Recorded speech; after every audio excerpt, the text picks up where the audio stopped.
Voiced by the Knigafon.ru. Read by robotic announcer Jessica. Tatiana Martin. History of One Family. Second book.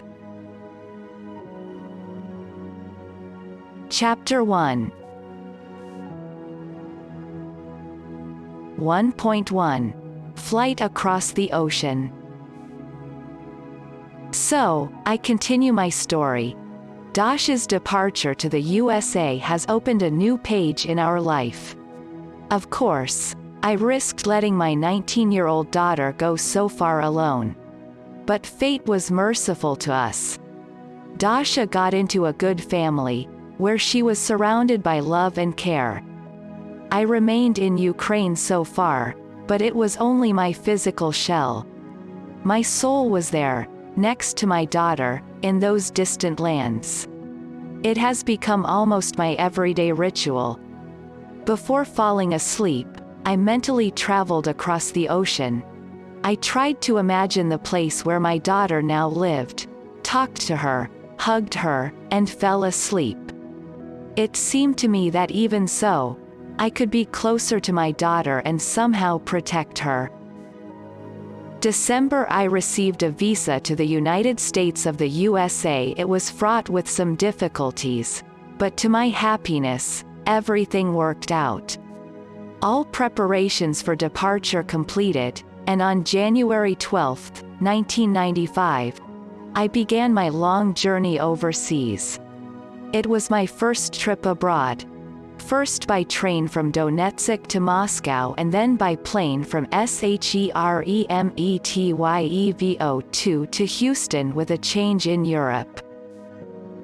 My flight was scheduled for the early morning of January 16th.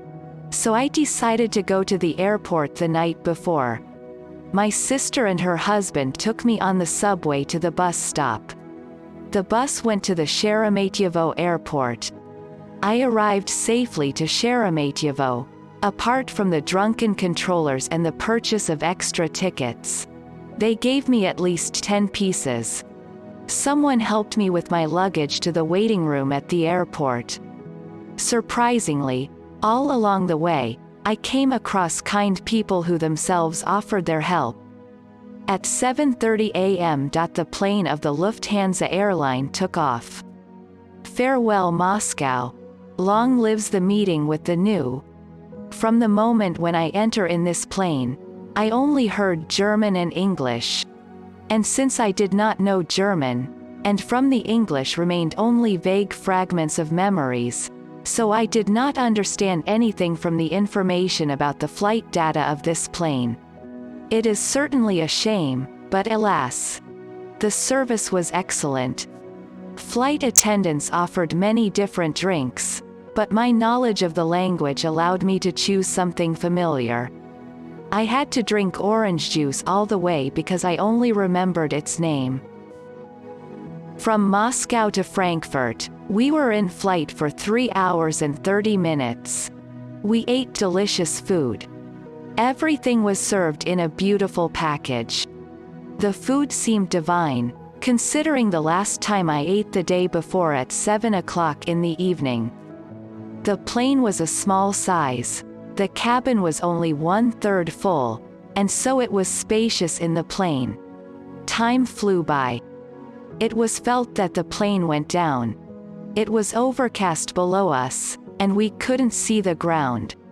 Suddenly we emerged from the clouds, and it turned out that we were almost near the ground.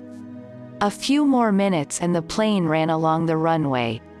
The plane taxied to a closed ramp, and a couple of minutes later, we were ready to leave. It was new to me. In my experience, there were languid long minutes of waiting for the ladder to be delivered after landing. Everything happened instantly here. I also want to remember one beautiful moment. We left Moscow early in the morning. It was still dark. At some point in the flight, I looked out the window and saw a play of colors. The sun was rising, and the horizon around was painted in a variety of colors from bright red, orange to blue and deep blue. It was an amazing sight. The plane landed at 10:40, 8:40 Moscow time, Euro time at the airport in Frankfurt. I should hurry up to catch the next plane, which should take off in an hour. I was worried about how I would find the boarding office. The airport was huge. But everything went without big problems. I used body language and information on the ticket. My luggage was transported to the next plane without my participation. The information about the number of my luggage was transferred via computer. True, I doubted whether I would receive everything intact after arrival. Doubts were in vain. The company worked clearly. Across the ocean, we were supposed to fly on a Boeing 737. At 12:30 Moscow time and at 10:30 European times, our plane tore the wheels off the ground and carried us in sky high. We had to be in the air for more than 10 hours. We should cover a large distance. We fly over the countries of Europe, England, the Atlantic Ocean, hook Canada a little, and then on the USA continent turn south and fly to Texas, almost crossing all of the USA, since Texas located at the southernmost tip of the country. The aircraft is very comfortable in flight. It goes smoothly, gently gains height, and you don't even feel these hidden phenomena from the pressure drop in your ears and head. The salon is enormous, the rows of chairs are on the sides and in the middle, and the whole is full. I had a seat in the left side row. On the right hand, my neighbor was a girl from Turkey who flew to visit relatives in Dallas, and on the left, a young man of Japanese appearance. The girl was friendly, and we tried to communicate with her in my bad English. Gestures helped us. Great international language. During the flight attendants gave us headphones, and we could enjoy music, 6 channels for a different taste. The video showed the route, video clips, and some movies. The service was great. Drinks, food, a blanket so that your feet do not freeze, a small pillow under your head, courtesy, and many other small moments of attention. It seemed to me that I was in a fabulous country. So all this was, alas, unusual for me, not spoiled by such pleasant attention in my country. Already flying over the USA, we received questionnaires for customs control. Filling out the questionnaire, I had one question: what period of stay should be indicated in the questionnaire? Someone told me that the maximum allowable period is 6 months. I decided to take a chance and noted the maximum. Although, in the return ticket, I had the date of return in 1 month. The risk has come true. Before Houston, we had an intermediate landing in Dallas, the first landing on the USA soil. We were asked to leave the plane in the waiting room. So it was a first step on the land of the United States. Everything is so new, unusual. I was even scared at first. It seemed that all this was unrealistic, that I was dreaming of all this. Even this morning, I was in cold, snowy Moscow, and now I am standing on the ground of another continent. The sun is shining, but my watch showed late evening at Moscow time. It's probably time to change time on my watch. While I was thinking so, they called us to go back in the plane. The distance from Dallas to Houston was very short, and almost immediately after takeoff, a landing began. Closer and closer the earth. Another moment and the wheels of our plane pushed off the runway. The flight is over. In Moscow, it is already the night of the next day, and here in Houston, it is still the day of January 16th. 1.2. Meeting. I am in the USA. Ahead is a meeting with my daughter and son-in-law, who are supposed to meet me at the airport. However, between these events, I have to go through borderline formalities. Although my feet are already on the USA soil, officially I'm still abroad. Just formalities, but always for some reason you worry. Suddenly something is wrong, and you may have problems. A queue, to the customs officer, has already formed. Again, the clarity and coordination of work struck me. Several checkpoints opened immediately, and the queue spread out. My turn came up, and I was invited to the officer. It was essential for me to be allowed to stay for 6 months, which approved on a guest visa as the maximum amount of time spent in the country. And I was worried about it. My heart was about to jump out of my chest with excitement. I started babbling about the fact that I came to my daughter, that I had not seen her for a long time, and therefore I would like to stay as long as possible. All this was pronounced in Russian English and with a tongue entwined with excitement. I came across a very nice officer who treated me with understanding and gave me permission for 6 months. I was in 7th heaven with happiness. The next step was the pick luggage in the baggage compartment. I got into the baggage compartment without difficulty, just followed people, and the arrow signs helped. I saw bags start moving on a rotating conveyor. At first, I almost immediately recognized one of my bags, though with tattered handles, but the second had to wait a long time, and I was already beginning to think if it was lost. Finally, a second bag appeared. I loaded my entire luggage onto a trolley and moved on with everyone else. The next was called agricultural inspection. I still had an orange and an apple from Moscow, so it was taken off and threw it into the bin. I felt sorry for the orange. Apparently they were afraid of bringing infected products. Everything else in my bags was of little interest to them. Then trouble happened to me. I lost my breath and excitement where I put my passport. It seemed to me that I had lost it. I began to rummage around in a panic in all things. Thank God. A passport I found. Everything worked out. I went to the door with the cart, not knowing where to go next, and suddenly the doors opened by itself. It was like in a fairy tale. The sesame open, and only then I realized that I was already in the land of the United States.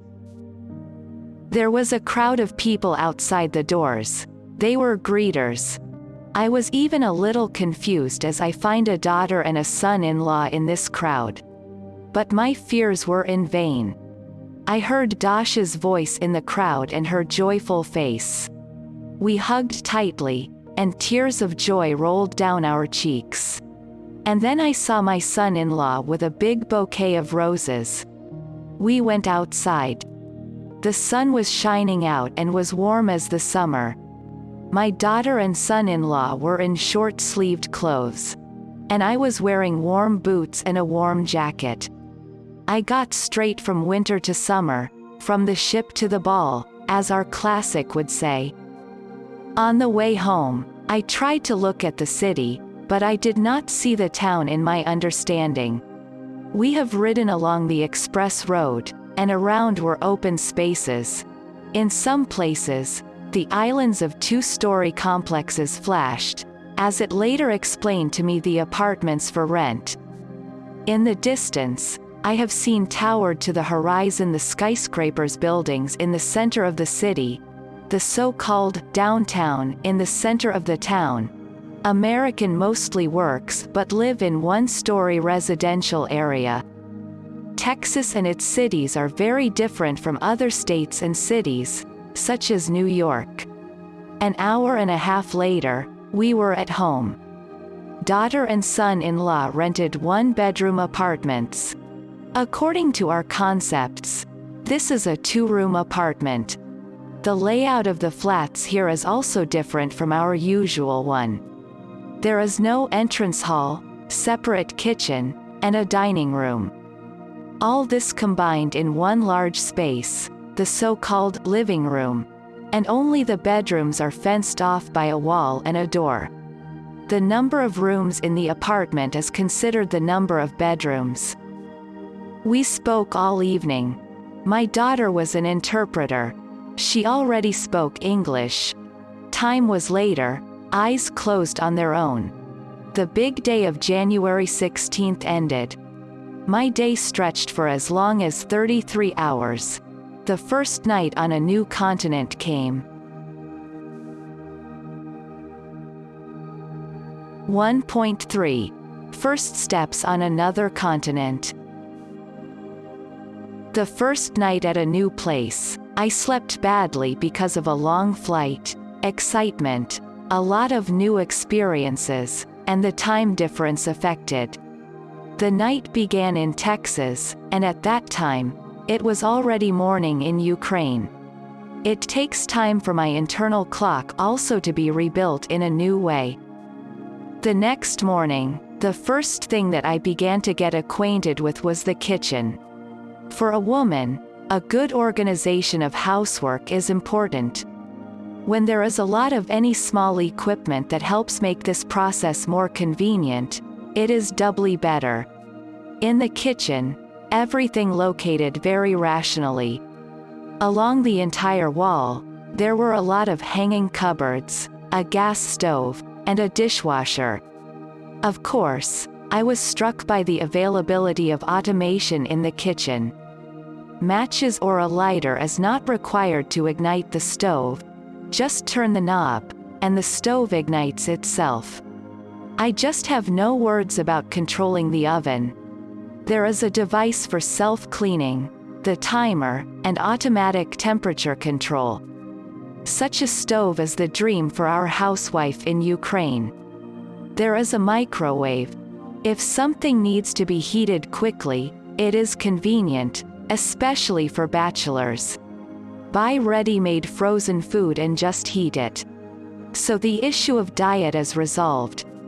Therefore, probably there are many single men whose life does not require the presence of a woman in the house. Also, in the kitchen, there was a sink with 2 compartments for washing dishes and a dishwasher. The dishwasher helps out during large celebrations. It is convenient for a large family and generally for all those who are too lazy to wash dishes by hand. For washing dishes, there are special soap compounds, so the dishes are always perfectly clean and crisp. There is a refrigerator that does not need to be defrosted, a coffee maker, a toaster, and other kitchen appliances that make life easier. I noticed that Americans don't spend too much time on cooking compared to our women. I could not say that they do not cook at all. No, they sometimes cook on weekends and major holidays but do not stand for hours daily near the stove. On this day, my son-in-law went on a business trip for several days, and we stayed with my daughter alone. The night before, they went to the grocery store and bought everything for a whole week. In the USA, people buy products in supermarkets. It is convenient and profitable. Supermarkets are open around the clock and 7 days a week. My children called me for shopping, but on the day of arrival, I was tired and refused. Later I visited these stores and will tell about my impressions further. My daughter and I stayed together. We decided to fill the evening watching television programs. I want to say a few words about television. There is regular television, up to 10 channels for free and pay, cable, or via satellite dish. On pay TV, you can order any package and number of programs. It all depends on the size of the payment. I counted over 100 channels. Maybe there are more. There are special educational channels. There are sports, political, children's, romantic and action movies, etc., etc. There is another feature, or you can tell the difference between conventional and pay TV, the amount of commercial. On regular television, advertisements every 5 minutes. For example, you watch some fascinating plot, an acute moment, and the advertisement turned on. It is sometimes very annoying, especially stupid ads. It advertised everything that needs for sale, from hamburgers, insurance policies to the services of lawyers. I haven't seen alcohol and tobacco ads. There is less advertising on pay TV, and on some channels, it is not at all. Several public channels organize special marathons twice a year to raise funds, donations. There is almost no advertising on these channels, and you can see interesting programs, such as our travel club, historical, musical, for example, a concert from a French grand opera, etc. I want to say that here radio and television are very local. You cannot twist the knob of radio and catch, for example, a song in Hindi or listen to a broadcast from Italy. The same thing with television. Perhaps because the USA separated from all countries by 2 large oceans, and maybe there are other reasons. However, I go back to the evening of the 17th.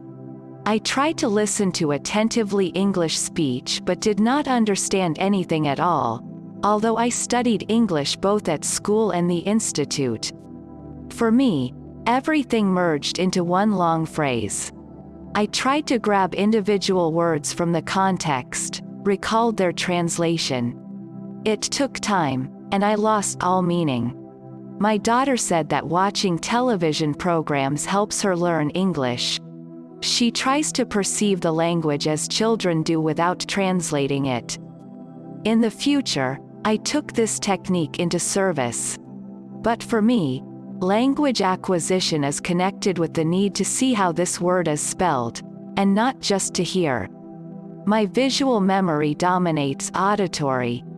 And yet, the American version of English differs from British English. The grammar and pronunciation are somewhat simplified. By ear, British English sounds softer. Later I began to distinguish it, but for now, I felt like a deaf mute. I did not understand what they were saying and could not explain myself. Yes, language communication is an essential part of our life.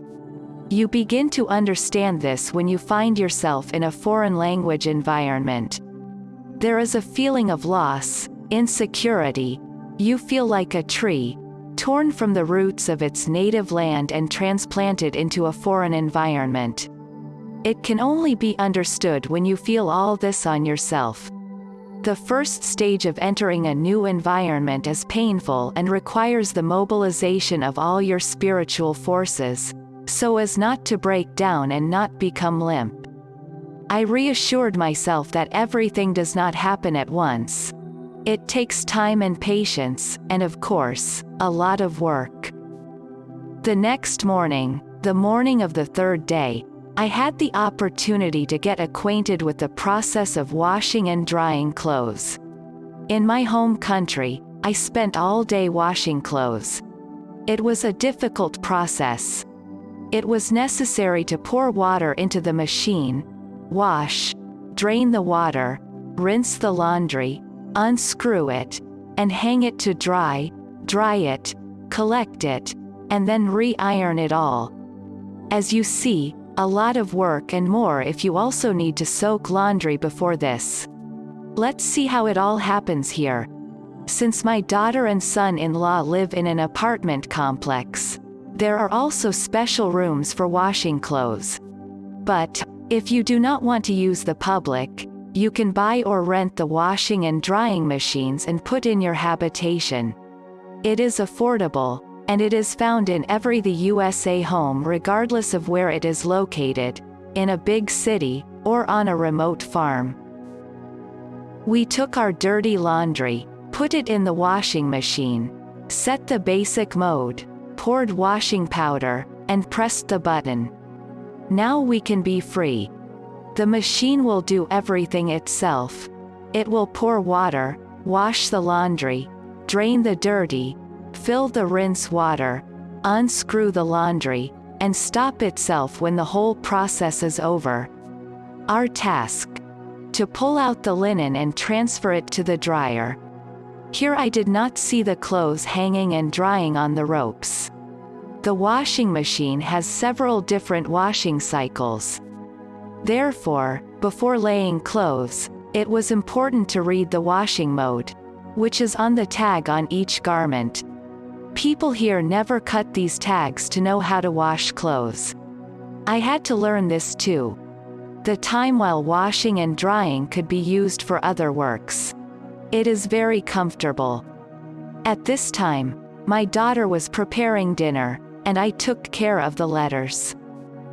After lunch, we packed up and went to the shopping plaza.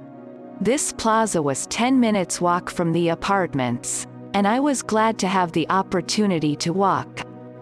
Generally, in Texas everywhere it is necessary to travel long distances, and it is difficult to do without personal transport. There will be a separate discussion about transport. But some complexes of apartments are being built near shopping centers or shopping complexes built near apartments. Fortunately, you can walk. We went outside, and I smelled the sea. Houston, located on the shores of the Gulf of Mexico and, at its southern tip, is a trading port, a huge city in length, the second largest after Dallas.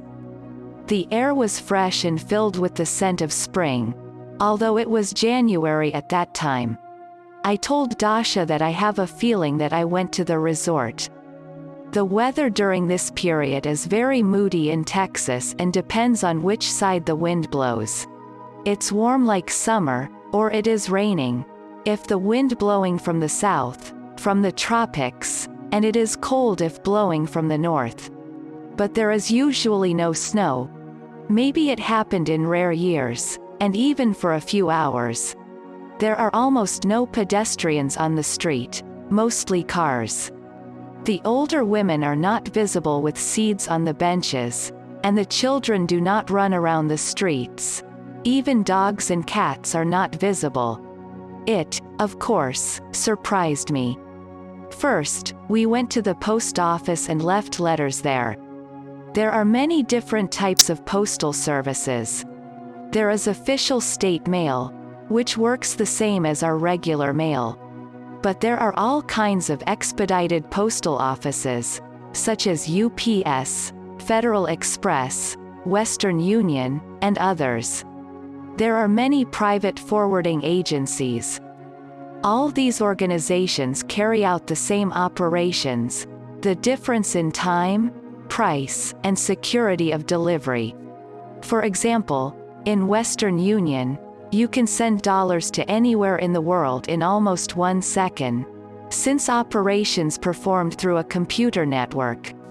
According to Federal Express, you can send important documents and be sure that they will not be lost anywhere, since delivery and departure are hand-to-hand, etc. And one more interesting detail about the work of mail.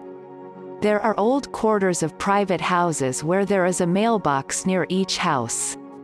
In this box, they put mail that arrives at your address. In the same box, you can put your mail for sending. The postman who brings the mail, he also takes back mail from the mailbox. There is a red flag on the mailbox. This is a signal for the postman. If you put mail for sending, you need to pick up these little flags, and the postman will not pass by your mailbox. But these mailboxes are not locked, and therefore there is no certainty of 100% safety of mail. Therefore, in new residential neighborhoods, apartments are building blocks of mailboxes. Each family has its key, and there is also a slot for sending mail. Among the correspondence, there are a lot of various kinds of advertising and all kinds of other mail garbage. which called the junk mail here. The next point of our stop was a store, such as a medium-sized store. But we spent 2 whole hours there. When we told my son-in-law about this, he was surprised by what can be done for so long in this store. Now, years later, I am also surprised at this, but that day it was my first store in the USA. I went, examined the goods, and compared them with the experience that I had the skill in my previous life. The store, as I said, was medium-sized by the USA standards, but it seemed huge to me. This store sold mainly cosmetics, perfumes. But here one could also buy shampoo, body washes, soap, different types of creams, hair dyes, greeting cards, gift boxes, bows, paper, and other decorations for colorful decoration of gifts. You can buy sweets and some kind of snack if you are hungry, such as a small pie, etc. There is also a special pharmaceutical department where you can order prescription drugs or buy them on the counter without a prescription. Here in the USA, I have not met pharmacy stores separately.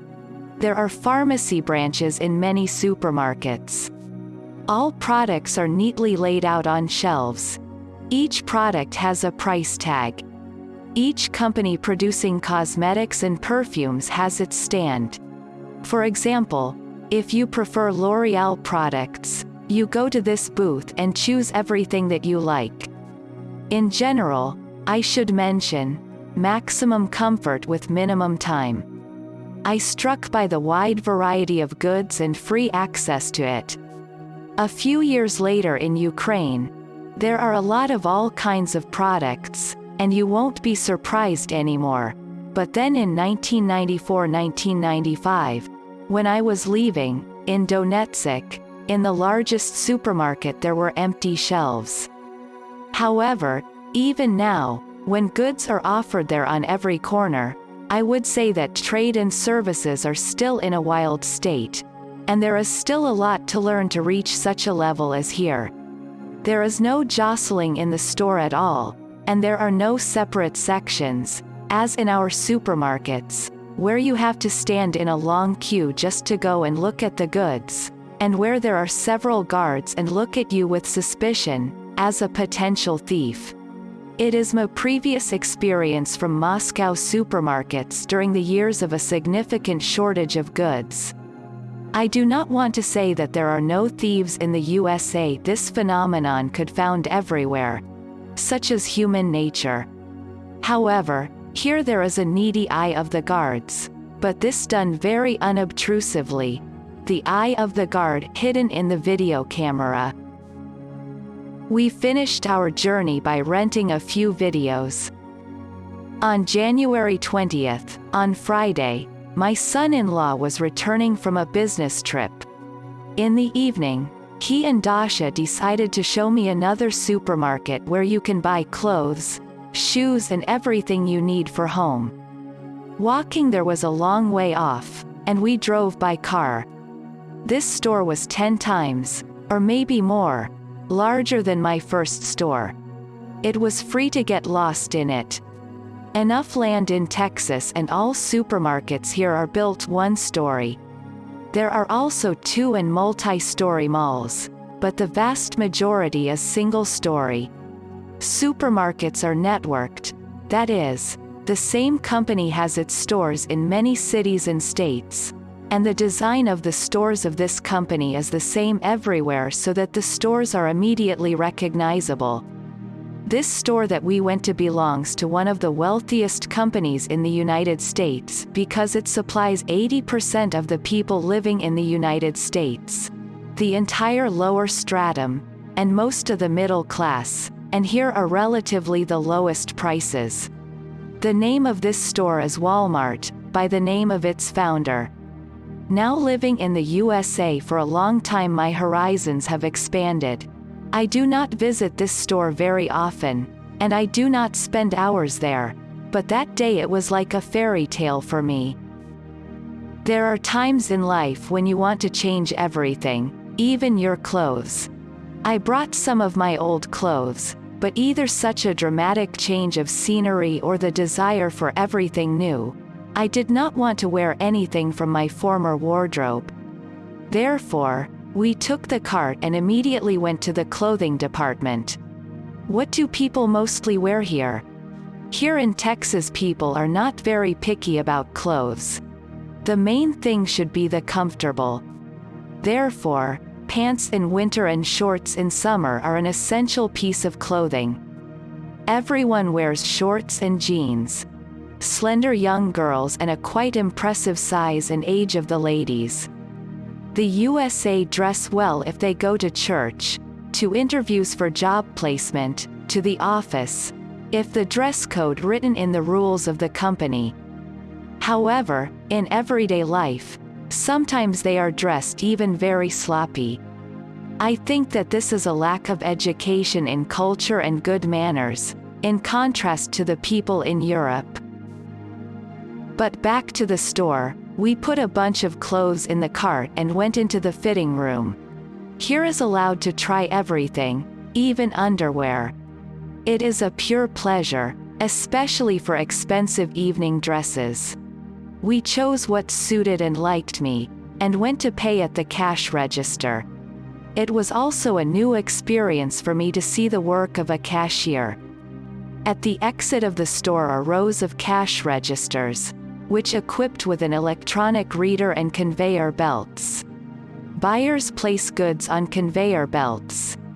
Each item has a unique tag on which the grid and number you can find. All information about the product encrypted in this grid and number. The cashier takes the item and holds the tag to the scanning device.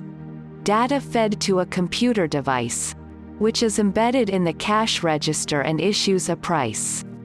There is a special display for the buyer, which displays the cost of each item and the total amount. All this happens automatically, without the presence of such a necessary attribute of our cashiers, knuckles of accounts. Then the piece is packed in a bag and put in a cart in which you can take your purchase to the car. In some stores, it is a service where the staff takes your cart and helps to load them into the car. I would like to say a little more about the price. Psychologists have conducted research. What immediately catches the eye of the buyer on the price tag? What do you think? That's right. The buyer mainly pays attention to the price in dollars, rubles, and so on, that is, and everything is up to a decimal point and does not notice the price in cents, pennies. Therefore, on the price tags, you can come across such ridiculous figures as, for example, $19.99. That is a thing that costs $20 without 1 cent. But for the eyes of the buyer, it is $19. It seems fraudulently cheaper. I don't know about you, but such psychology honestly annoys me. In addition, for every item, the store has a tax of around 8%. Therefore, this thing does not cost $19 as it seems on the price tag, but more than $21, here on everything. On goods, services, etc. In addition to the price, you also pay this tax. But everyone is used to it, and it considered in the order of things. It is something like a value-added tax that, with the beginning of perestroika in our countries, was introduced in stores. For purchase, you can pay by actually dollars, here so-called cash, by check, by credit or debit cards. Cash is understandable and familiar. What are the checks?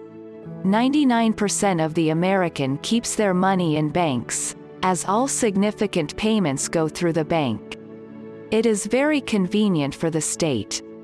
The control over the financial condition of their citizens, organizations, companies facilitated as much as possible. Therefore taxes are paid on time, and money from all types of income regularly goes to the treasury, large amounts, mind you. And in the end, this state becomes rich. Simple as that. I remember when I studied the history of the KPSU at the Institute, I remembered that one of the classics of Marxism spoke that in the state the ruble control is essential. It is fully implemented here in the USA. Almost all the USA have checkbooks, checks with which they can pay for nearly everything, purchases, and services. You can send checks by mail, paying by phone, car loan, monthly house fees, credit card payments, etc. However, restaurants prefer to take cash or cards. When you pay with checks, they will ask you for an ID card. The identity card here is a plastic driver's license, which is held by most of the population. If you do not have a driver's license, you can order the same plastic card with your data, which will be your ID card. At worst, if you live on a visa, you can use your international passport. There is no registration in our understanding, but the address of your residence written on the driver's license or ID card. If you move to another place of residence, you must change the driver's license or ID card within a month, indicating the new address. And since Americans often change their place of residence, for various reasons, sometimes the address on the driver's license or ID card does not correspond to their actual place of residence. That's why when my friends asked me to find their relatives and acquaintances in the USA, at first such an easy request turned out to be very difficult. There is no address bureau, and finding someone is not so easy. In registration, as in everything else, there are advantages and disadvantages. Now let's talk about a credit card. On the back of the card, it is a special magnetic strip, and at the checkout, there is a device that reads information from this strip. You pass the card through this device, and the bank that is your creditor pays for the purchase. At the end of each month, you receive an invoice. You can pay the full amount at once, without interest, or in installments, with interest. Different lenders have different percentages, and they fluctuate depending on bank discount rates. The maximum percentage that I have met so far is 22%, the minimum 14 to 16%. Paying with credit cards is very tempting and deceiving. Someone else's money is easy to borrow, but you have to give it back. The debit card is different in that you pay with your cash from your account. It is like a check, only less fuss when calculating. My dear reader, I probably tired you with such a detailed description of annoying things. But it seems to me that this is very important because, to understand this country, you need to know the basics of its structure and the technology of relations and mutual settlements. However, go back on January 20th, 1995. Of course, I liked the service culture. All this was done quickly, with a smile, with the wish of good health and enjoyable evening. God, how all this was new to me. I returned home with shopping and full of joyful impressions. The next day was Saturday, and I had a meeting with my new relatives. My son-in-law's parents, his older brother and his wife, and younger brother also live in Texas, but in a different city, College Station. From Houston, you need to go north 1.5 to 2 hours by car. On Saturday, we are going to visit them. 1.4. Meeting with American relatives. College Station is a mid-sized city, much smaller than Houston. There is no large industry in the city, mainly serving. The most notable in this city is the university, its students called AGI. Since this university began as an agricultural university, now its program has expanded significantly, but the nickname remains. By noon we were ready for the trip. However, first, we had to go to the store, where we did some shopping for me the day before, as one pair of socks turned out to be defective, and there was a slight defect in the shoes. We were going to return or exchange all this. When I discovered these defects in the purchase at home, I was upset, but Dasha reassured me and said that all this was fixable. I was not sure that everything would be resolved safely since my previous life experience had no cases of easy resolution of such a question. Everything turned out as Dasha said. To return things in the store is a special department where exchange or return operations performed. A prerequisite is the presence of a purchase receipt. Therefore, American people always keep the receipt. I also have a special box now, where I add all my receipts by month. This is very necessary and often comes in handy. If you have lost the receipt, the procedure is a little complicated, but it is still solved. You get the so-called credit store. You can make any purchase at this store during the duration of this credit. You have the right to return anything that you purchased in the store, though the deadlines for returning are not infinite. Each trading company sets its terms. It ranges from 1 month up to 3 months plus one more convenience that you can return the goods in any city or state where there are stores of this company, regardless of where you purchased this item. The issue of defective things resolved very quickly without any complications, and now we can continue our trip. But it turned out that Dasha and Michael had planned another event this morning. They decided to buy a mobile home. This is the name of the house, which wholly produced at the enterprise, installed on wheels, and then transported and installed locally. This home has everything you need for life. For example, 3 bedrooms, 2 bathrooms, a kitchen with all necessary amenities, gas stove, hot water, etc., a living room, air conditioning for cooling and heating, a place for a washing and drying machine. In general, everything is like in a real house, except that this house not built on a foundation. Typically, these houses are installed in specially designated places for this, called mobile parks. It's like a small district, which has a post office, a swimming pool, paved paths, and a recreation area. Since in the USA, everything based on private property, this park is someone else's property, and everything is done to ensure that everything is kept in exemplary order. But, if you want to live separately, you can buy a piece of land and install your mobile home there. True, in cities there is also a general development project, and you can't put your mobile home wherever you want. Everywhere has its own rules, which you must obey. We stopped by one company where these houses were selling. When we went inside this home, the impression was most favorable. Everything shone with cleanliness, carpeted floors, and even a fireplace. The cost of such an average new home with all the markups is about $30,000, and there are more expensive up to $50,000 to $60,000. Some the USAns buy these houses and live in them all their lives.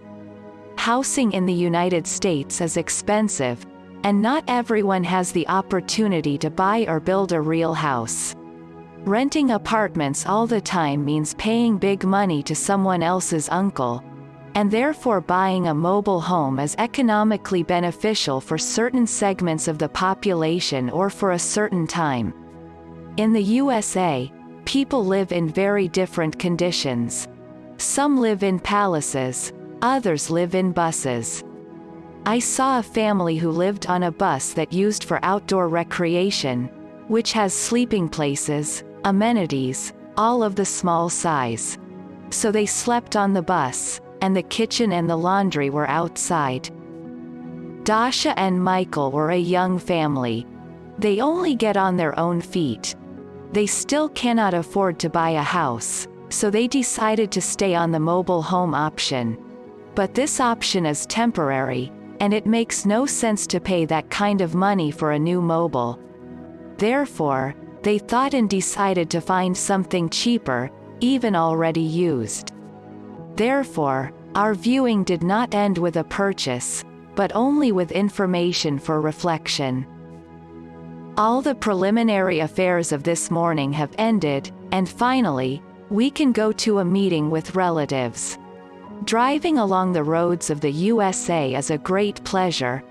Flat, smooth without holes and potholes freeways, which allowed the speed of 70 to 75 miles per hour, which is translated into kilometers 110 to 120 kilometers per hour. A car was with good shock absorbers. An unfamiliar landscape sweeps through the windows. There are many gas stations with small shops where you can not only refuel but also buy drinks, newspapers, or something from food. True, all this costs more than in a supermarket. Therefore, if you do not want to spend additional money, you need to stock it all from home. The road impressed me with its elegance and some kind of festivity. During the conversations, we did not notice how we drove up to the sign of the college station. Another 15 minutes, and we will be there. Of course, I was very worried in anticipation of the upcoming meeting. How we will understand each other, how we will communicate. The road led us straight to the house. Our relatives live on the outskirts of the city, have a large plot of land in several hectares. They do not engage in gardening or any other business on this land. The entire plot was seeded with grass, which periodically trimmed. Several cows of meat breed graze on the fenced area. As they later explained to me, these cows belong to Michael's older brother and his wife, and they rent land from parents. It is beneficial to both parties since for land that not used, and they need to pay a higher tax. The house was built in the ranch style, one story elongated along the road. There is no fence near the house, between the neighboring houses a decent distance, and the neighbors do not look in the windows. Just a couple more steps, and we go inside. On the threshold, we met my son-in-law's mother, a pleasant, smiling woman, and it was all natural that we hugged as people who have known each other for a long time. Then I met other members of this friendly and pleasant family. Michael's mom's name was Liz, Dad, Frank, older brother, Ron, his wife, Priscilla, and the younger brother, Chris. Everything was fine. The only awkward moment, my poor knowledge of English, and their lack of understanding of Russian. But still, we somehow tried to communicate. We're using gestures, somewhere with the help of Dasha, my interpreter. Then we were invited to get some eat. This time we rode by Priscilla's car. The car is something like a minibus, in English sounds, van. All were fit. Again, a pleasant road, and we drove up to the restaurant, which is on every corner. This time they chose a buffet restaurant. I was in such a buffet restaurant for the first time. You come in, pay entry, take a table, get cutlery, and go. In the middle of the hall are tables with a variety of food. It has everything you could wish for, including vegetables, fruits, and dessert.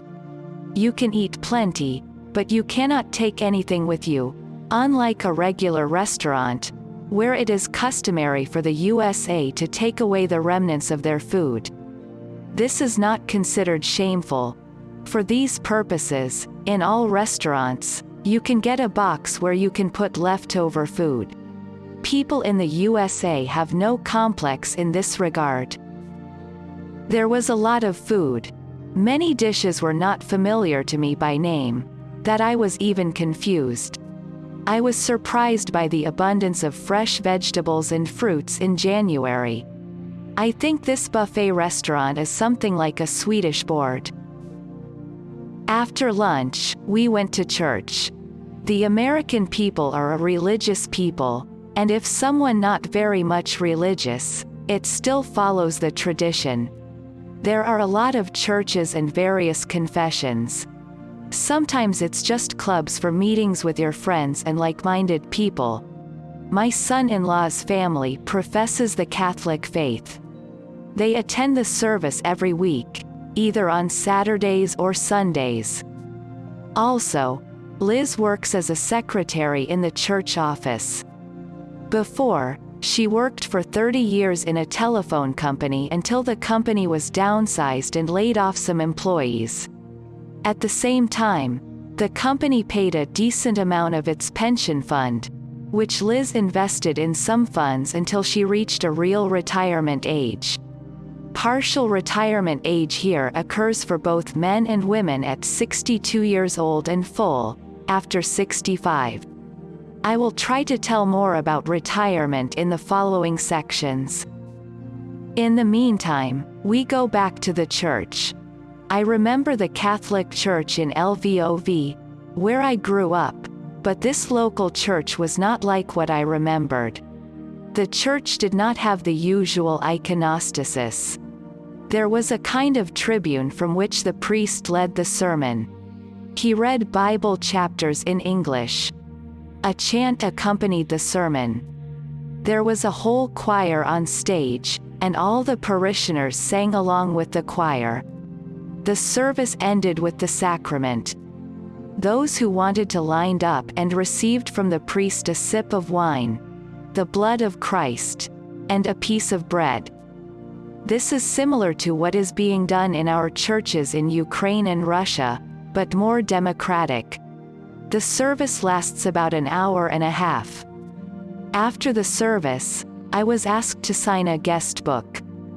On this day, the service was ruled by Bishop, the head of the Texas Catholic Church. I was introduced to him, and he was very sorry that he did not know about my presence before. Otherwise, he would give me a chance to have a speech. I was glad he did not know, since speaking to such an audience with my English would be a shame. By evening, we returned to my son-in-law parents' house, where we were planning to spend the night.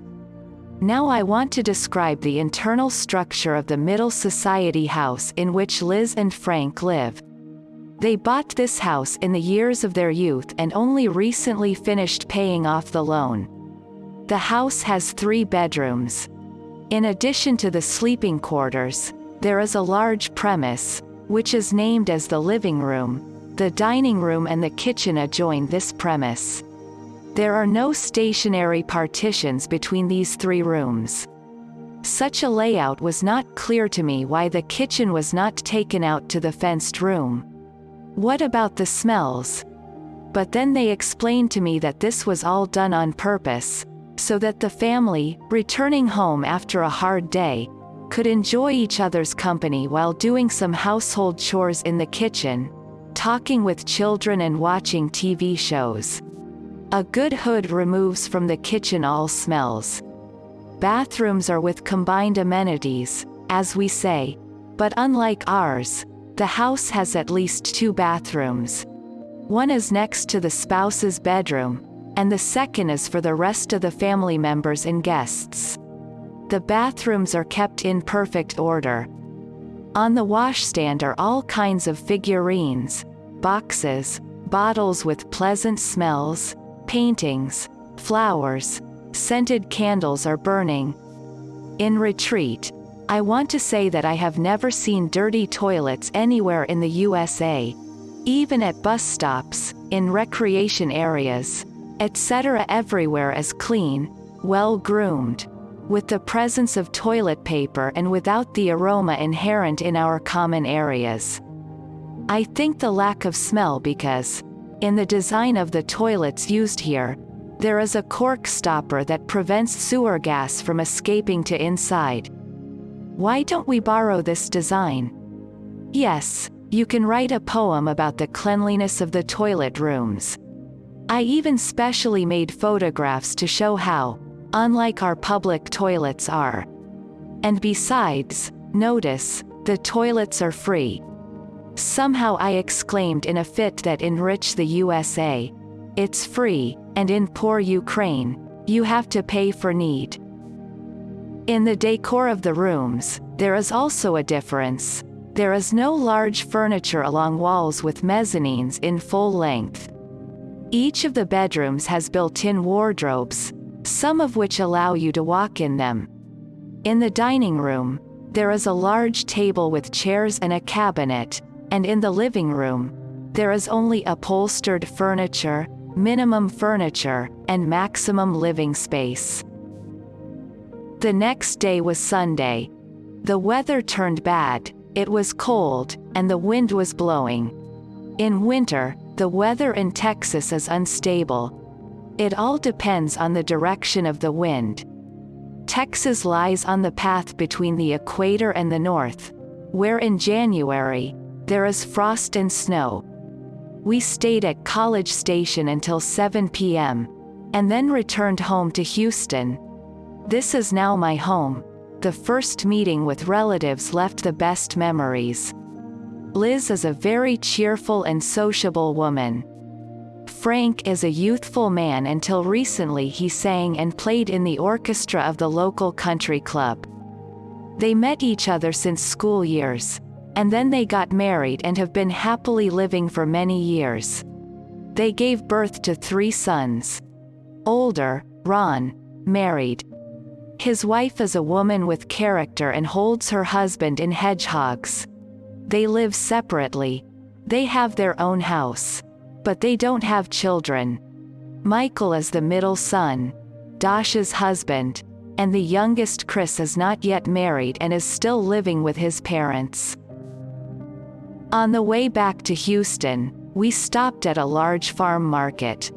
For me, whatever the store, the Discover, it occupied a large area, had a continuous working schedule without days off, the lack of hustles and queues, an abundance of goods and free access to them, versatility. It is very convenient for the buyer. We took the cart and entered the store. The first was the fruit and vegetable department. Everything clean, good quality raises in orderly rows of slides. Choose any. Here, for convenience, there are bags that you put in, selected by you, and put on the cart. All bakeries are wrapped and put in boxes. I remember, from my experience in the motherland, going to the store, I had to take a bunch of baggage bags, go from one store to another to buy everything you need, stand in lines, worry that this product wouldn't be enough. You would just wait in vain and then drag heavy bags squeezing into public transport and came home in a crush. God, how hard it is to be a woman in my former homeland. For a long time, I could not get used to the fact that going to the store did not need to take a bag with me. All you need is a wallet and a friendly smile on your face. A friendly smile and a greeting even to strangers is the USA's calling card.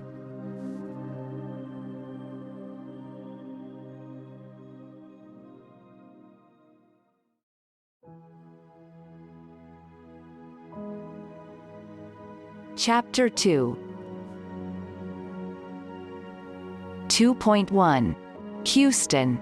Walking in the surrounding area. The second week of my stay in Houston has gone. I'm already getting used to a new place. Everything gradually falls into a specific routine. I get used to sleeping all night and not wake up every 2 to 3 hours. Michael leaves for work at 7 in the morning. Dasha and I get up a little later. I help Dasha in household chores, write letters, and watch TV. Once I heard a familiar melody. It turned out that here on TV the same movie, Wild Rose, that I started watching in Ukraine. We switched the TV channels and found this movie in the Spanish language. So I watched the next episodes here, but it was not in Russian. Soon I began to notice that such calm life and good food that were previously inaccessible to me. I began horrified quickly gain weight. I began to limit myself in diet and go out for walks every day. Especially, Dasha should walk as well. We walked to the nearest shopping center. Go to other places was not possible. The distances are long, there is no public transport around the nearest corner, and we did not drive a car, so our range of walks was limited. The weather pleased us. It's January, and we don't have to wear warm clothes, just a sweater or a light jacket. As a lizard changes its skin in the spring, so I completely changed my dressing style, and the old one that I brought with me was put in the far drawer of the dresser. The air. You can't even imagine how fresh, clean, and smells like the sea it's. However, these walks were not enough for me, and I began to explore other places. Next to the apartment complex was a quarter of private houses, the so-called subdivision. To make it more precise, I will make a small digression here and explain it. In Texas, all living spaces in the city divided into separate sections: administrative offices, companies, shopping complexes, and residential areas, which include a complex of apartments and private buildings. The development of these areas is usually carried out by large construction companies, and they typically have their own credit companies, with which the buyer signs a contract. Each construction company has its building site, several types of layouts, and sizes of buildings. You can buy ready-made or an almost ready new house or order construction from scratch. The structure of the house goes very fast. Houses grow like mushrooms after the rain. The frame of the house is lightweight, digging a small depth of the foundation and poured concrete, then built the structure of the future home of wooden beams, roof, and a house is already standing. Interior decoration, plumbing, and after 6 months, the house can be inhabited. I wandered through these residential areas and was surprised by the variety of exterior design of homes. They were mostly 1- and 2-story houses. I could imagine what life was like inside these walls. I always liked to look at the windows in my mind. Especially here, there is an entirely different lifestyle. I wandered around and thought that our family would never rise to such heights. I imagined those wealthy people lived in these houses. And I felt very insecure walking through these streets. I thought someone was going to come up to me and drive me away. It seemed to me that I went to the place where the sign, "No trespassing," of course. All of this thought was empty fears from ignorance of the language, and therefore self-doubt. Now I can say that all the time that I have lived here, I have not heard a single word of abuse or bad behavior towards me. Only affability and the usual, "How are you?" Even from strangers. And these neighborhoods, through which I wandered then, were inhabited by the most ordinary average Americans, but I didn't know it then. At the end of this week, on Saturday, my pen pal from the state of Nebraska, Linda Mercer, phoned me. She had a lovely voice. Linda invited me to visit her. It was my pleasure to meet her and her family. Looking ahead, I should say that our meeting took place, and I will talk about this later. On Sunday, January 29th, we went to the park. The weather, unlike the previous warm day, was cold. We did not expect such a drastic change and did not dress warmly. It immediately reminded me that this time in Ukraine still winter and cold. The park located in the city center, downtown, there was a zoo in the park. We wanted to go to the zoo, but it was time too late to go there. We just took a walk in the park, admired the ducks and gulls floating on the lake, went for a ride on the swings, looked at the elegant train, which ran merrily along the rails and pulled several elegant cars with laughing children. The most ordinary park, but I had a good time in the air and the public. I realized that I missed the noisy environment of students. Here I have not yet had the opportunity to be in a large group. Outside I have seen only very few passers-by, and even dogs and cats are not visible. It was getting dark when we returned. Lights lit all around, and their light reflected in the huge mirrored windows of the skyscrapers we passed by. In the city center, located office and trading establishments. You can always find out from afar where the stone mountains, towering skyscrapers locate the city center. The brightness of the colors of the advertisements and their reflection made a stunning impression. The city center was left behind, and we took the highway. Highways are another miracle that will also have to be told. A few more minutes and we drive up to our apartments. Sunday ended with my second week of stay in Texas. 2.2 Week in College Station. Another week flew by. The weekend came up. We are going to College Station again. This time, the pleasant combined with the solution of some business issues. Dasha and Michael did not have a wedding in the church, but only a marriage registration. At my request, they postponed this event until my arrival. And now, it was necessary to solve these issues. They should have a preliminary meeting with the priest. They decided to turn to the priest of the church, whose parishioners are Michael's parents. The question is that Dasha does not belong to the Catholic Church, and according to the law, she must accept this faith and baptized. If not, there must be some restrictions. Conventions. God alone is one. And everything else was piled up by the people themselves. Dasha decided to adopt Catholicism, especially since there is not much difference between this faith and the Orthodox. Atheists generally raised us, so this decision was not painful. Dasha felt that there should be no disagreement in the family on this basis. I think this is a wise decision. After lunch, everyone went to visit Michael's paternal grandmother. She lives alone in a small house in another town, an hour's drive from College Station. Many relatives gathered. I can't say whether it was some kind of event or just simple weekend gatherings. I was interested to see how such meetings take place. First difference. A common table did not set. Who wanted coffee or other drinks goes to the kitchen and pours them and takes a small appetizer. Secondly, there was no alcohol. We stayed there for 4 hours, and all this time was busy with conversations. The Americans are very talkative people and can go awry for hours. All conversations revolve mainly around home-related topics.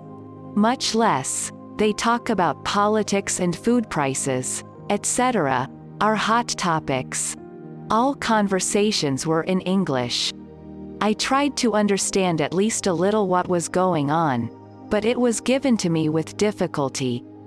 It felt like I was wading through thickets of a dense forest. I realized that to live in this country, I need to know the language, and that means I have to work hard to learn English, the USN language. I am incredibly tired of this meeting. The next day, Sunday, Michael took us to show the university. University occupied a large space, so to get a different building on campus, it needs to use a bus. Michael studied at this university. He proudly showed us the academic buildings and laboratories. The university was founded at the end of the 19th century as a military educational institution.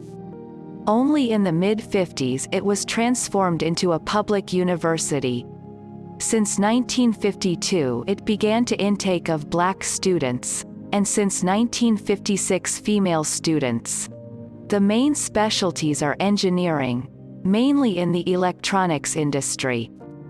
All this was very interesting to me because I also worked in a higher educational institution. In the lecture halls, there are no familiar desks, but only chairs with stand for notebooks. I tried to sit, and it seemed to be uncomfortable, but the matter is in the habit.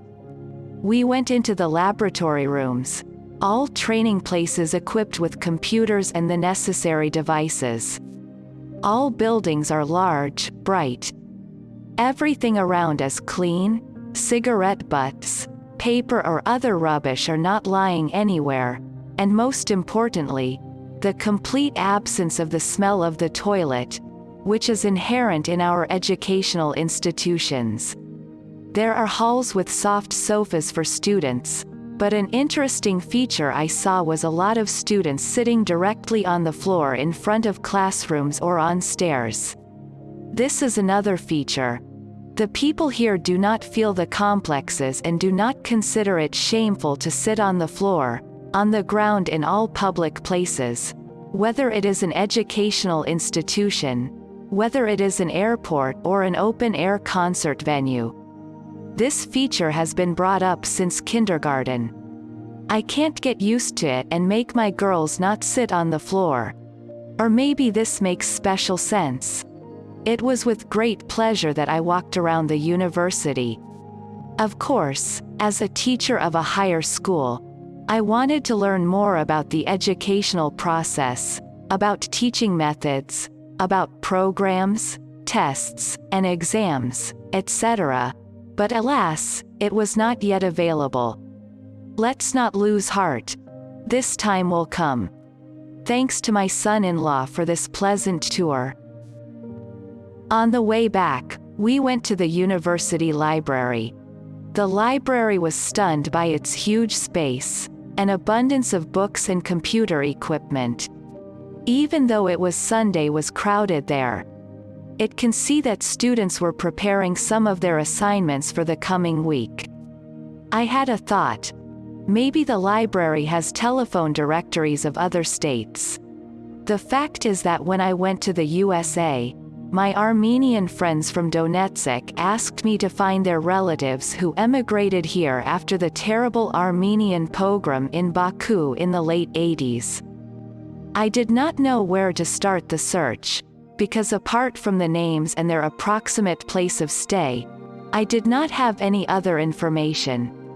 I wanted to fulfill the request of my friends.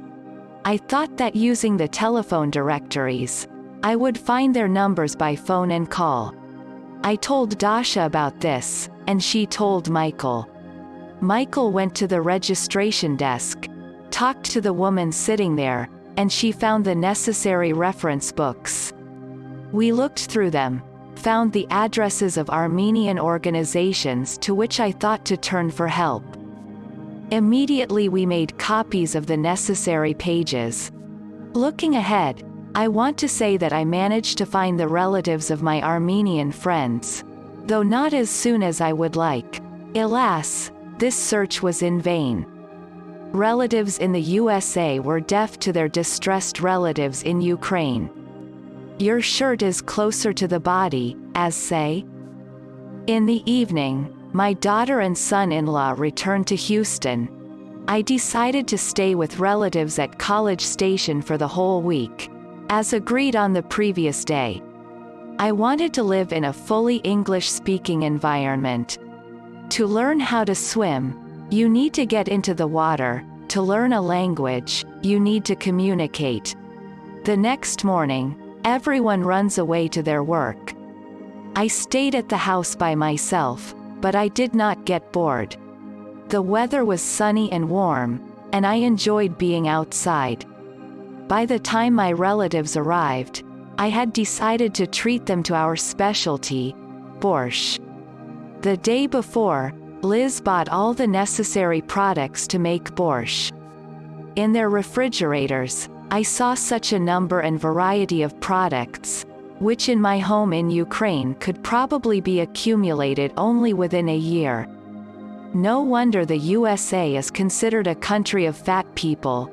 The availability and abundance of food involuntarily lead to this, plus domestic comfort and not walking a lot because of driving a car everywhere. We sometimes joke with the daughter and say, "We need legs only to move from the car to the office chair." Borscht was a taste, and everyone was satisfied. On the second day of my stay, Frank was supposed to have surgery on the knee joint. After the surgery, Liz brought him home and immediately returned to work. In the USA, a patient does not stay in hospitals long. Even with insurance, a day at the hospital is costly, so if the surgery is not complicated, the patient will immediately return home. But any surgery is traumatically, and therefore Frank felt weak. I tried to look after him whenever possible. After lunch, Liz's nephew Christopher came from school. He wanted to ask me something, but the conversation did not work out. I could not understand him at all. I'm numbing it. He asked something completely elementary, but for me, it was like a Chinese letter. I feel that not very soon, I will be able to feel comfortable in a foreign language environment. On Wednesday, Frank stayed at home. In the afternoon, a friend and relative came to visit him. I listened to the conversation and even tried to answer questions, but again, I had the same feeling of the thicket of the forest. In the evening, Liz invited me to visit her mother in a nursing home. Her mother was about 90 years old. For some time now, she lives there because she needs constant medical care, and they cannot give her this at home since everyone is busy at work. Liz tried to explain it to me. The older woman already had bad vision and heard but sane. She was happy to see us. She lives in a small room with amenities and has a neighbor, another older woman. There was everything necessary for an older person. Many older people live in this house. Everyone has proper care and inspection. Relatives visit, cleanly, in the living room TV and chat with each other. But after visiting this nursing home, I had a very painful impression of contemplating the old age and weakness that this whole house saturated with. Involuntarily, I thought about my old age, and I felt terribly from the prospect of such life. I want to be healthy and capable until the very last days here on Earth. On Thursday, I asked Liz to take me to work with her. I promised to behave quietly and calmly. Just kidding. As I said earlier, she works in the church office as a secretary. She answers calls, conducts correspondence, documentation, and accounting. She has copying equipment and a computer at her disposal. I helped her work on the computer, sitting next to her. She posted the amount of money that the congregations give during the service at the church. Amounts were very different from $5 and higher. Some parishioners transfer up to 10% of their income to the church. They then include these amounts in their annual tax reports and receive discounts. The church exists on the money of parishioners. During lunch, we drove to the nearest McDonald's, and without leaving our car order and got our lunch. So I found out about another service. This service called a drive-through, and you can get such service in many places, for example, a bank, where all transactions can perform without leaving your car or ordered and received medications. This is very convenient if you are in a hurry or you have small children in the car, and you don't want to pull them out of car seats. Special seats for transporting children in the car. After the end of the working day, Liz and I went to see a relative from Frank, who gave birth to a boy that night. For me, this was another innovation in new country. There are no specialized maternity hospitals like in my country. In the USA, just at every hospital, there are maternity wards. The hospital is huge. The maternity ward was on the 3rd floor. It was a free entrance. There was no need to wear a white hospital gown. All staff in light robes, light green color, i.e. colors may be different, but I did not see white coats. There are no large chambers where several patients are at the same time. Each patient has its separate ward. Maybe that's why I haven't seen patients walking around in the corridor. Mom and baby were in a single room. The room has a bed, an armchair, a small sofa, a cradle for a baby, a TV, and amenities.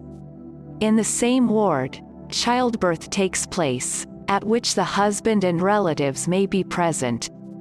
After birth, they take a child for a while to a special room where the necessary procedures performed. This room is separated from the corridor by a transparent wall, and you can observe all this. And then, the child is returned to the ward to his mother. I think this is an excellent practice. From the very first minutes of life, the child feels a constant connection with his mother. Also, for a woman, it is vital that at such a difficult and responsible moment in her life, there was a loved and loving person nearby to support and encourage. At home, we had dinner prepared by Frank. This time we had Czech cuisine. I don't remember if I told you that the ancestors of Frank and Liz came from the Czech Republic, and some of those traditions have survived to this day. We had dinner by candlelight. I like this couple. It can see that they love, respect, and care for each other. In August there will be 35 years of their life together. I am happy that we were lucky to be related to such a family.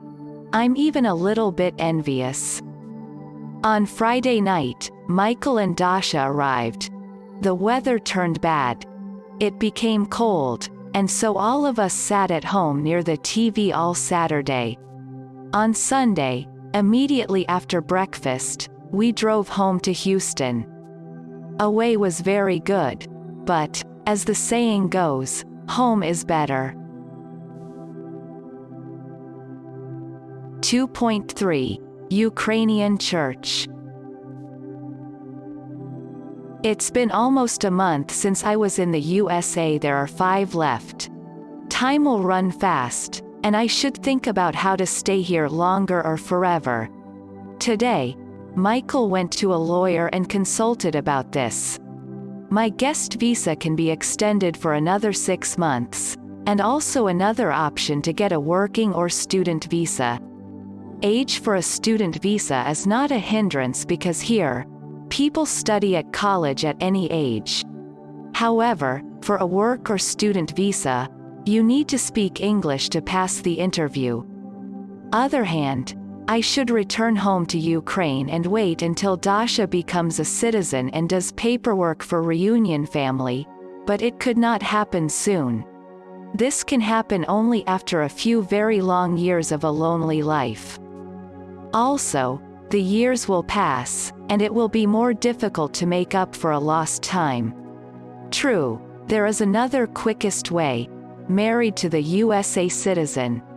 Maybe I should think about it. This situation has its charm.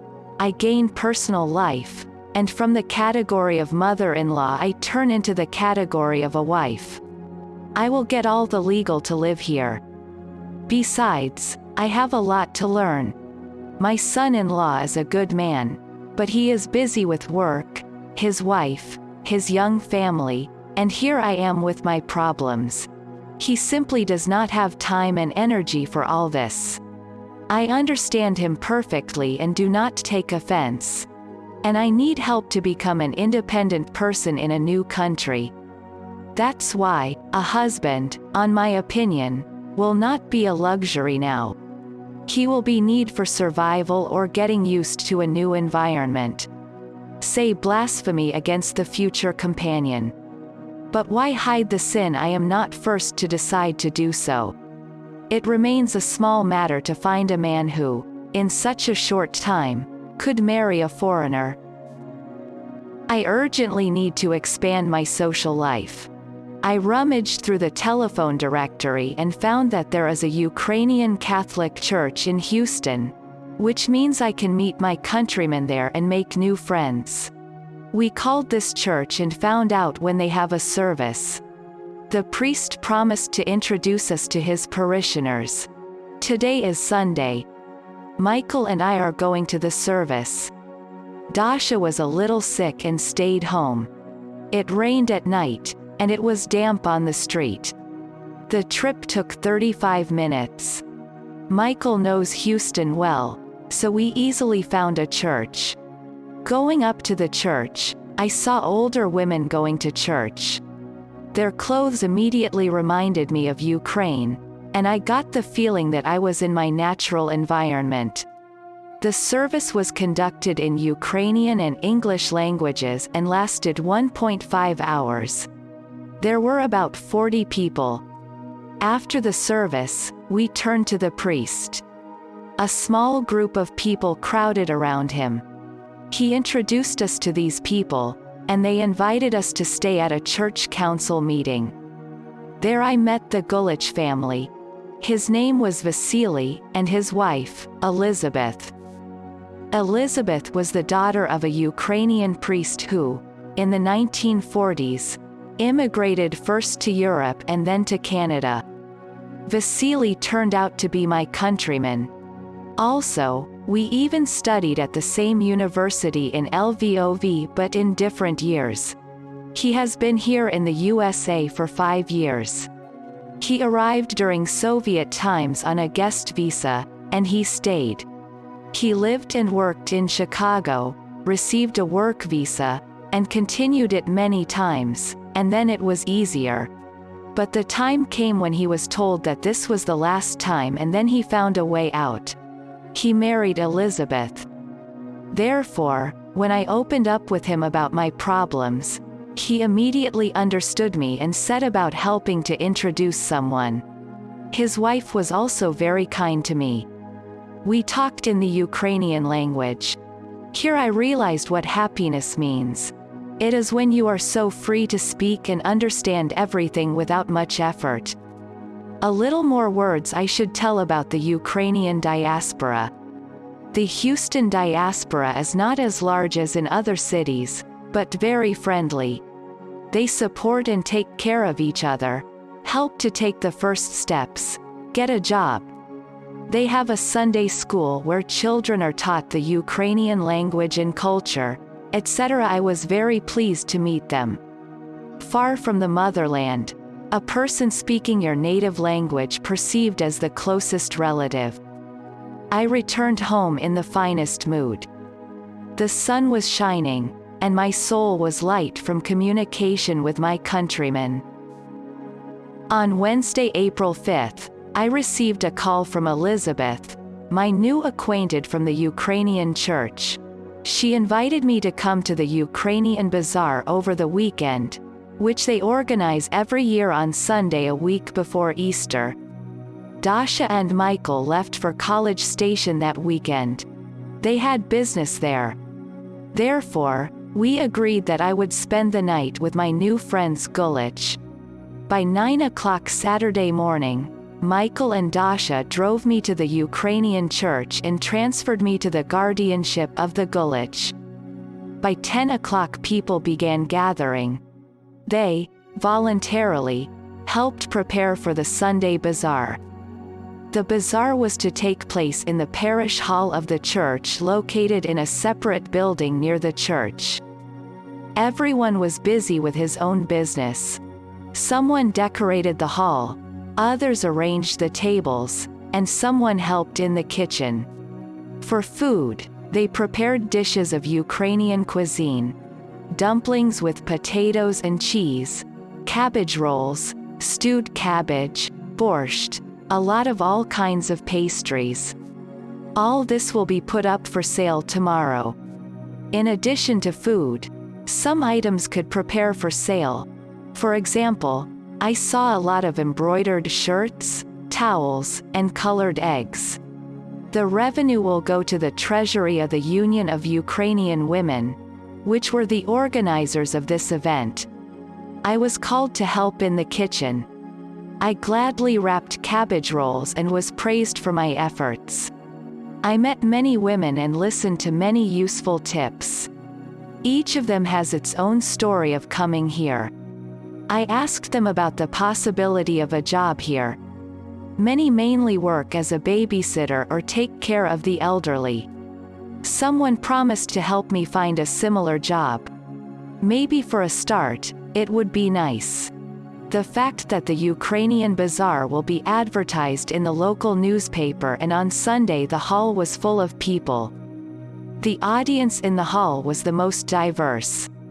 The speech heard in many languages. I did not even imagine that there would be so many people. I also helped. I stood in the buffet at the distribution of food. For a long time, I did not work so much that I got tired. But the fatigue was pleasant, and most importantly, I talked to people and found a lot of useful hints. At 6 o'clock in the evening, my children came to pick me. I said goodbye to my new friends, thanked them for the hospitality, and we went to our home. This evening there was another pleasant surprise. My friend Linda from Nebraska called and said that she invites me to visit for a week and sends me a ticket. If all goes well, late April or early May, I will fly to them. This will be my first independent trip through the United States. It is necessary to spit over the left shoulder so as not to jinx it. 2.4. Getting to know Linda and her friends. Not jinxed. Linda sent me a ticket, and on April 30th at 7:45 a.m. flight to Nebraska was scheduled. The day before, with Dasha's help, I packed my luggage, got up at 4:30 a.m., left at 6 o'clock, and an hour before departure were already at the airport, in the same airport where I arrived from Moscow. The procedure for issuing a ticket and screening baggage is very simplified. Mourners are with the departing until they're boarding the plane. After September 11, 2001, everything changed. The country paid for its excessive credulity. It was announced boarding, and I went on a closed ramp to the plane. The sky above Houston was without a single cloud, and it was interesting to observe how the Earth remains somewhere far below, and the plane lifts us higher and higher. The mid-landing was in the Kansas state capital, Kansas City. The plane began to decline. It was completely cloudy under, and nothing was visible until the landing. It was a little scary to fly in continuous fog. But at last, the Earth appeared. The wheels gently touched the landing strip, and I sighed in relief. Something was announced, but I did not understand. Passengers started to get out, and I was confused. This is not my stop. Should I go out with everyone, or stay on the plane? According to our rules, all passengers left the aircraft at intermediate parking lots. How is it here? I saw that some passengers remain. I asked a stewardess passing by, and she confirmed that I could stay on the plane. Again, take off and land in Omaha, the capital of Nebraska. The entire flight took 3 hours. I got off the plane and saw that no one was meeting me. I suggested that those who meet might be somewhere else. I thought that I first need to pick up my bag in the luggage compartment, but where it is, I had no idea.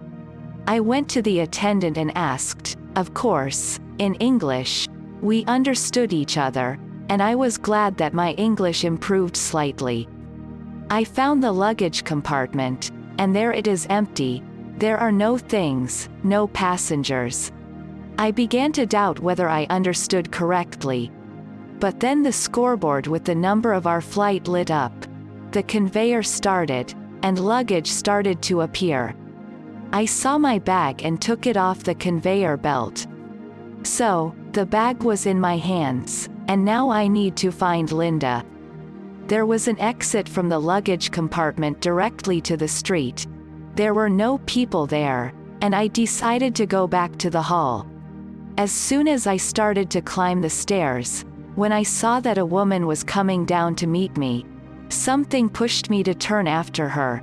She did the same, and we immediately recognized each other. "Elia!" Linda exclaimed. Yes, it was my American friend, with whom we nearly missed each other and were not lost in this large airport. We met as old acquaintances. There was no awkwardness in communication. I asked her to speak slowly and clearly, so I could better understand her. She had to drive 3 hours to her farm. Linda is an amiable woman. She was all interested, and questions rained down on me in a hail. It was a wonderful English lesson. The road went along flat terrain, around endless fields. Nebraska is primarily a farming state. Livestock and agriculture, small towns with a processing industry of farms and with services. Finally, the road led us to the farm. The farm is the house where the family lives, and around the expanse of fields. You need to go to the neighbors by car. The farm, as Linda later explained to me, went to her husband, Tom, from his grandfather. Now it is impossible to raise such business from scratch, as this will require millions of dollars for investments. Farm size over 350 hectares. They grow corn. Tom and another young man, a worker, work in the fields. Everything is, of course, mechanized. Otherwise, the two cannot cope with such business. The farm does not give large profits, but gives enough money for a comfortable life, as I found later. Linda and Tom's house is one story, but quite spacious. The house is located on a hill, as it were, and this allowed raising the first floor and building another semi-basement, in which there were several living rooms and utility rooms. On the ground floor, there were also several bedrooms, a large living room, a kitchen, a dining room, and bathrooms. Tom and Linda have this second marriage. Linda has a son from her first marriage, Ben, and Tom has 2 twin daughters, Molly and Monica. Also, they have 2 joint children, a boy of 12 years old and a girl of 10 years old, Dan and Hannah. And in their family, they brought up 2 girls whose parents died. Unfortunately, I did not remember their names and another girl whose mother was deprived of parental rights. Her name was Jennifer. At that moment, when I arrived, 5 children lived in the family. 2 senior girls lived separately. One was already married, and the second studied at a medical college in Omaha. One of Tom's daughters, Monica, lived with her mother. I was introduced to everyone. Molly and Ben senior grade at school and soon graduated. Jennifer was a freshman at high school, and the other 2 were in elementary school. Such a large family is time-consuming, and therefore Linda does not work full-time. But she is a very active person and cannot just be a housewife. She works as a nurse in the hospital and performs community service. She conducts Spanish classes for adults, performs various church assignments, etc. There is in the house. They also have a big well-fed cat. His hair shines like varnished, and I could not resist so as not to pet him. I brought a matryoshka and a jewelry box as a present.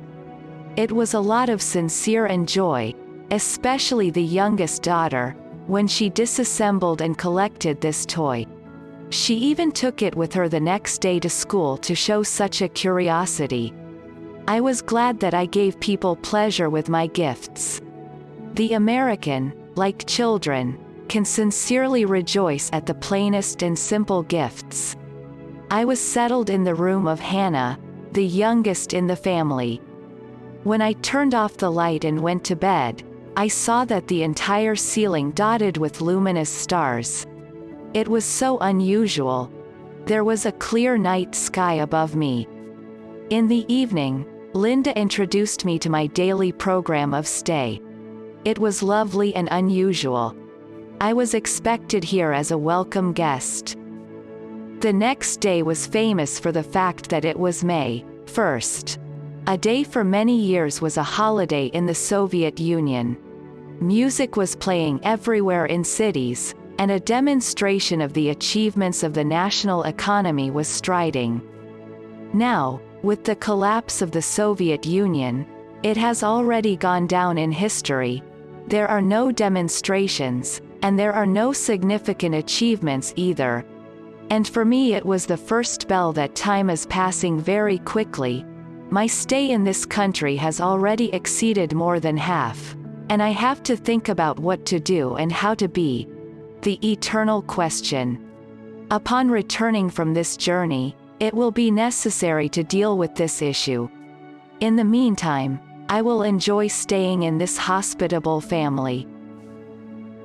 On this day in the morning, a meeting with a group of women studying the Bible was scheduled. There are about 15 to 20 women in the group who live in this area. They gather weekly for breakfast meeting, which takes place in the house of one of the members of this group. They read chapters from the Bible, and talk about what they read, share their experiences and impressions. I think this helps women psychologically unload from everyday family routine worries, and it is even possible to solve some of their problems. In connection with my arrival, they decided to hold today's meeting breakfast in Linda's house. I was introduced, but I could not immediately remember all the names, quite difficult for my hearing. Each of the women spoke a little about herself. Of course, there were a lot of questions for me. For them, I was like a person from another planet.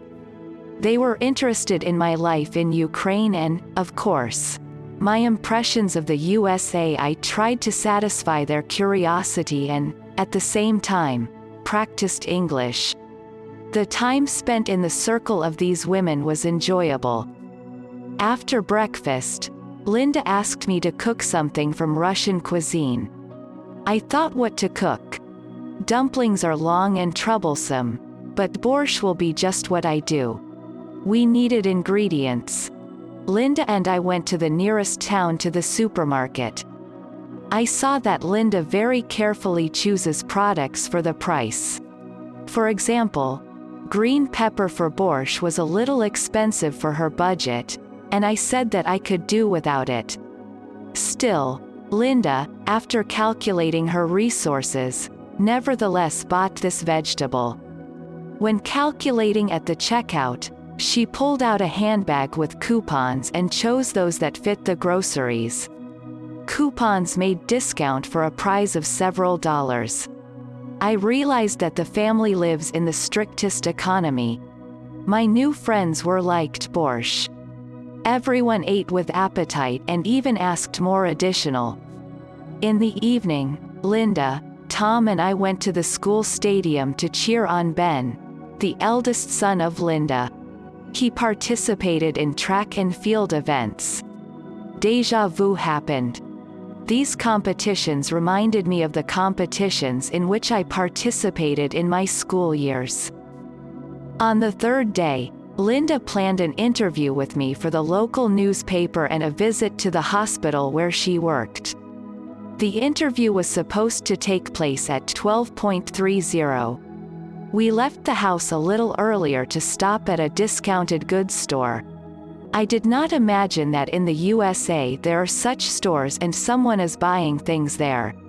It turns out there is, and they are buying, And even such a prosperous family as Mercer. I recall that Igor, my second husband, and I liked to go to such shops when we lived in Krasnoyarsk. It was a fan. There you could find such exotic things that it seemed that you were not visiting the store, but a kind of museum. But here it was an ordinary store with cheap items. After the store, we went to a meeting with a local newspaper journalist. She turned out to be a skinny middle-aged woman. She was interested in the story of our acquaintance with Linda, my life in Ukraine. It was my first press interview, and I felt not quite ordinary. Actual, for the most part, Linda spoke, and I thought that this was also a pleasant event for her, and a good advertisement. At the end of the interview, Linda and I were photographed. Then a few days later I saw this interview and our photo in a local newspaper. This clipping I saved. After meeting with the journalist, we went to the hospital. The hospital located in a small town, like a small district town in Ukraine, but the hospital itself does not look like a hospital of a district scale. This was an impressive multi-story building with modern equipment and attentive doctors. Single and double rooms, televisions, transforming beds, facilities for calling a nurse or doctor, amenities. Everything is clean and well maintained. In the USA, there is not much difference between a hospital in a small and a big city. I remember during the reign of Khrushchev we had the slogan to equalize the town and the village in terms of service and living conditions.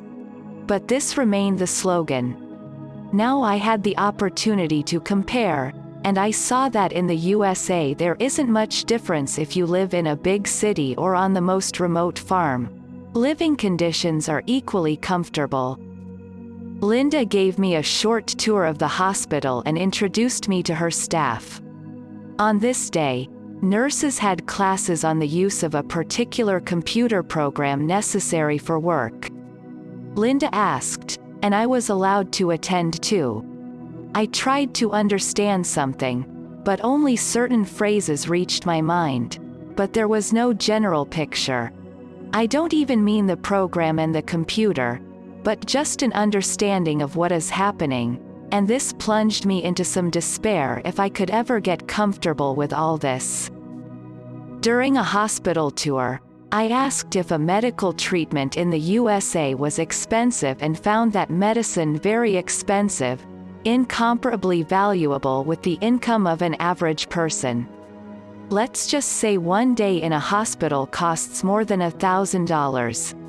In comparison, the daily wage is, on average, less $100. And the cost of surgery generally reaches astronomical values. Therefore, all medicine is insurance. There is an intermediate link between the patient and the medical institution, an insurance company, which increases the cost of treatment. It seems to me that this is not a very successful solution to this problem. This situation persists because the primary buyers of insurance policies are large and medium-sized companies. For those who do not work in such companies and forced to buy insurance themselves, it is quite expensive. Reasonable insurance costs between $250 and $350 per month, which is about 20% or more of earnings. But you need to buy since we are not immune from any unforeseen circumstances, and, if something happens, it will be more expensive for people. I asked Linda, well, if a person is not able to buy the insurance and if he suddenly needs medical help, what will happen in this case? She answered me that in this case there are municipal hospitals. There, the treatment is very cheap or free, but the service is much worse. That evening, Linda had a lesson at school. She teaches English for Hispanic adults. Linda knows both languages, Spanish and English, and she helps students to learn a foreign language faster and better. Linda does this work voluntarily. It turns out not only in the former Soviet Union but also in the USA, and there is this type of work. There were other teachers. I was introduced to another English teacher. She was from England. I had the opportunity to listen to pure British, which is different from the American English version. The pronunciation is much softer by sound. Oh, yes. Weather.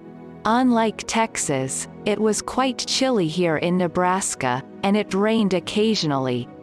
The sun came out, but not for long. Tomorrow we have a visit to a farm where turkeys raised. It rained all night and continued all morning. They say that at this time of the year the weather is usually beautiful, but this time it can be seen by particular order for me. In the morning, Linda and I talked about school education. She told me that there is separate education by age, and by this, there are 3 different types of schools. The first type is elementary school, the second is middle, and the third is high. These schools are usually even located in different buildings and places. In elementary school, children study from 5 years old to the 6th grade. In middle school 6th, 7th and 8th grade, in high school, from 9th to 12th grade. The school program stretched for 12 years. Another feature, every year, the classes are reformed, and every year the student gets into a new team. As they explained to me, this helps the child to adapt to all life changes in the future quickly and not feel complex in any new team. Perhaps from a psychological point of view, this is justified, but I somehow like our system of the permanent group from first grade to graduation. It somehow unites and makes related. Maybe I'm wrong? In high school, quite adult teenagers are already studying. Most of them have a part-time job, earn extra money, and try to live separately from their parents. They rent 2-3-room apartments together with friends. They come to school in their cars. For students, there are special buses which brought and taken them to and from school. These buses differ in color from regular buses to immediately see that it is a school bus. It painted in bright yellow color, and the driver's rules provide not to overtake the bus while it is parked. That is when children are boarding or alighting. This, I think, is a wise decision. At 11 o'clock we went to see a farm where turkeys are raised. Tom, the husband of Linda, also joined us. The farm was big. As the owner explained to us, this farm was founded more than 30 years ago. Here turkeys are raised, starting from 1 day of age until reaching a conditional weight, sometimes up to 25 pounds. 1 pound equals 454 grams. Each age group is in a separate building. Their number measured in tens of thousands. When we went inside, we even squinted at that amount of whiteness. The fact is that the local turkeys are white color. I want to note that this is a different species than the one that bred in Ukraine. They are of different colors, and the taste of meat is different from ours. The farm employs a limited number of people. A lot of mechanization. Feed, water, etc. There is continuous cultivation. The feeling of a living conveyor is born. The owner of this farm likes his business. As he put it, he likes it, as it gives him absolute independence and reasonable financial support. Its products are widely distributed throughout the USA and even exported abroad. Turkeys enjoy special demand on Thanksgiving. His brand name is 538. If you see a turkey with this number, know that it is from this farm. In the evening on the same day, we were invited for dinner by a woman from the Bible study group. Her name is Janice. They are also farmers who grow fodder grass. I noticed that in Nebraska, Farms specialize in releasing a single product. Probably this allows doing not to scatter on the performance of diverse tasks. There are almost no wage earners in farms. Various mechanisms are mainly used. Therefore, a narrow specialization in farms is preferable. Janice's husband was planning to go to Russia, and they decided to ask me after learning from Linda that I was from those parts for advice on what gifts to buy. I wondered why he chose to travel so far. I asked the owners about this, and this is what I heard in response. It is a fantastic story. You can see this in a movie or read in a book, but it's hard to believe that it was in reality. The man, husband Janice, called Alex, and he was born in Russia from the Bryansk region. In 1943, his mother with 4 young children ended up in a concentration camp in Germany. How and why she got there, I did not understand. They lost contact with their father since 1941. With her mother was 1 girl, Lyuba, born in 1932, and 3 boys, Nikolai, 1938, Alexander, 1940, and Dmitry, 1941. Their surname was the Martinovs. Mom in the camp died during childbirth, and the children remained orphans. 2 boys, Nikolai and Alexander, were taken by 1 German family. Lyuba and Dmitry remained in the camp. Lyuba went to work with the same German family and saw her brothers. When the Soviet army came and freed the prisoners, Lyuba and Dmitry were sent to the Soviet Union. Lyuba cried and said that she has 2 more brothers here in Germany. In this confusion, no one immediately pays much attention to this. It was promised to take care of the brothers later. The German woman handed the boys to an orphanage, and then the boys from this orphanage, for some reason, were sent to the United States. So the family ended up on different continents.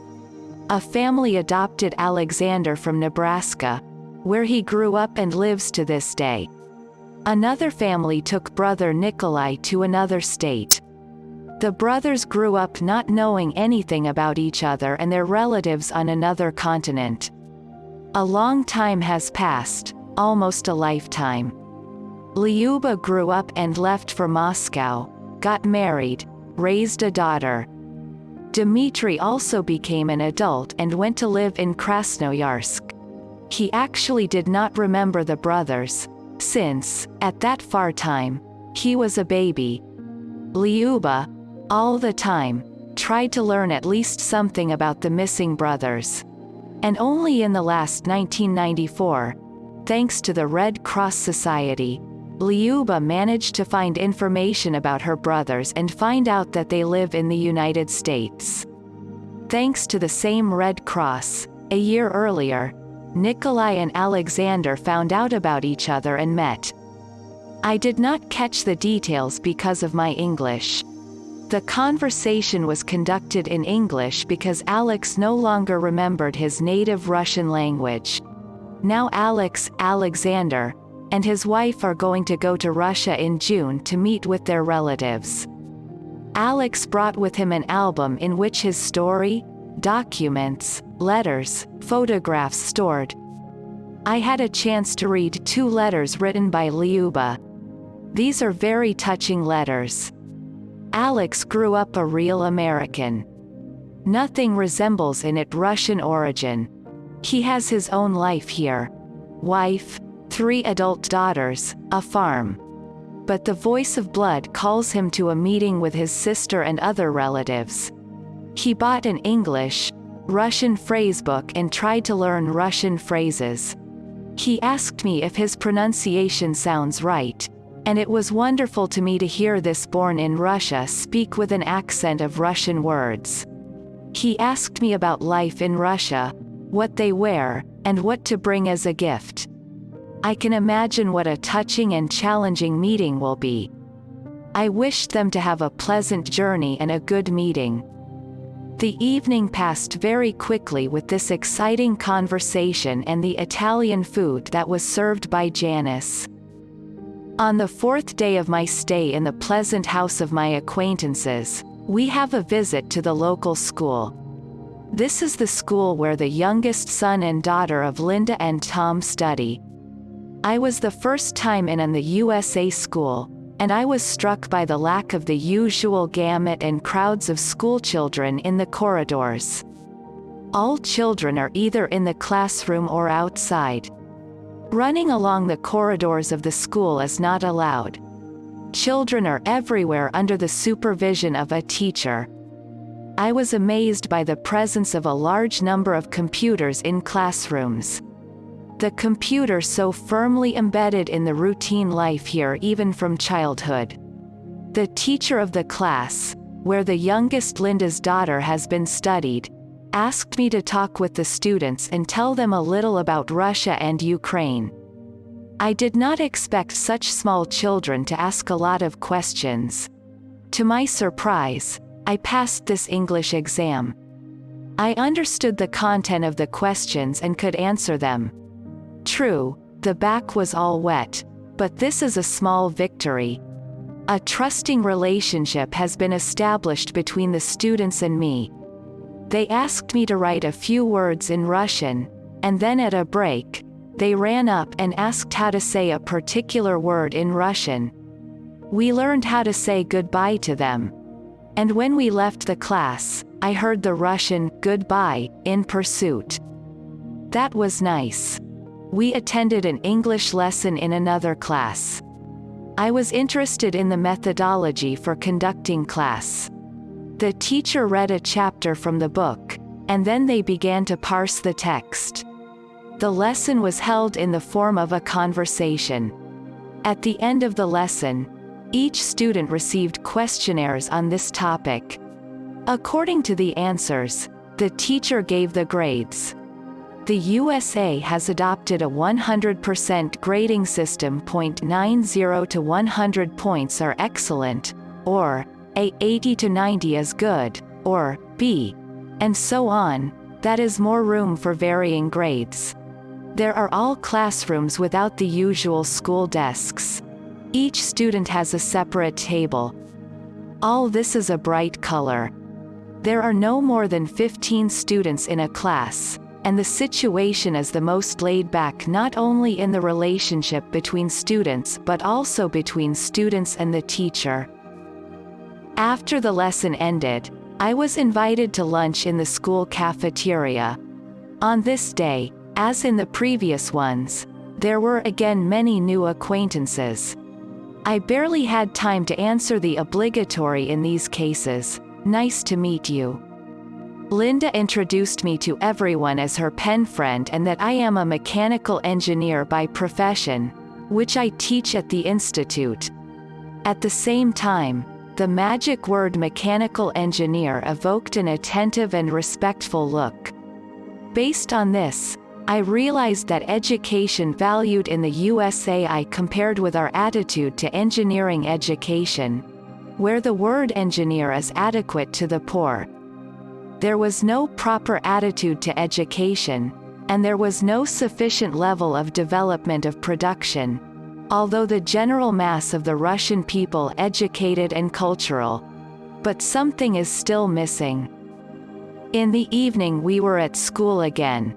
Molly and Jennifer had a reporting concert. They both play musical instruments. Molly plays the violin, and Jennifer plays the clarinet. In the USA, where they develop the creative side of students starting with the middle school, there is an art class. They have classes of paintings, sculpture, and music. Many schools have an instrumental orchestra. I liked how children play. They performed quite a complex piece of music, including classical. After the performance, there were awards and gifts. The weather also pleased us. It was a warm and pleasant spring.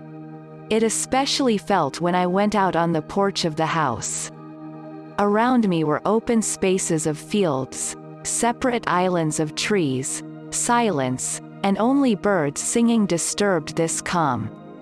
Somewhere in the distance, buildings were visible. Another farm family lived there. For me, a city dweller, all this was unusual and new. Today is Friday and my 5th day in Nebraska. In the morning we again visit the school. Yesterday, I spoke in 2 classes. The performance was a success. School children and teachers were interested in life in Russia and Ukraine. Although, as I have noticed, the Americans in their entire mass have little interest in what is happening outside their continent. And in the afternoon, we go to a farm where sheep raised. They shod me in huge rubber boots because the day before, it was raining, and assumed that on the farm would have dirt knee-deep. And so it turned out.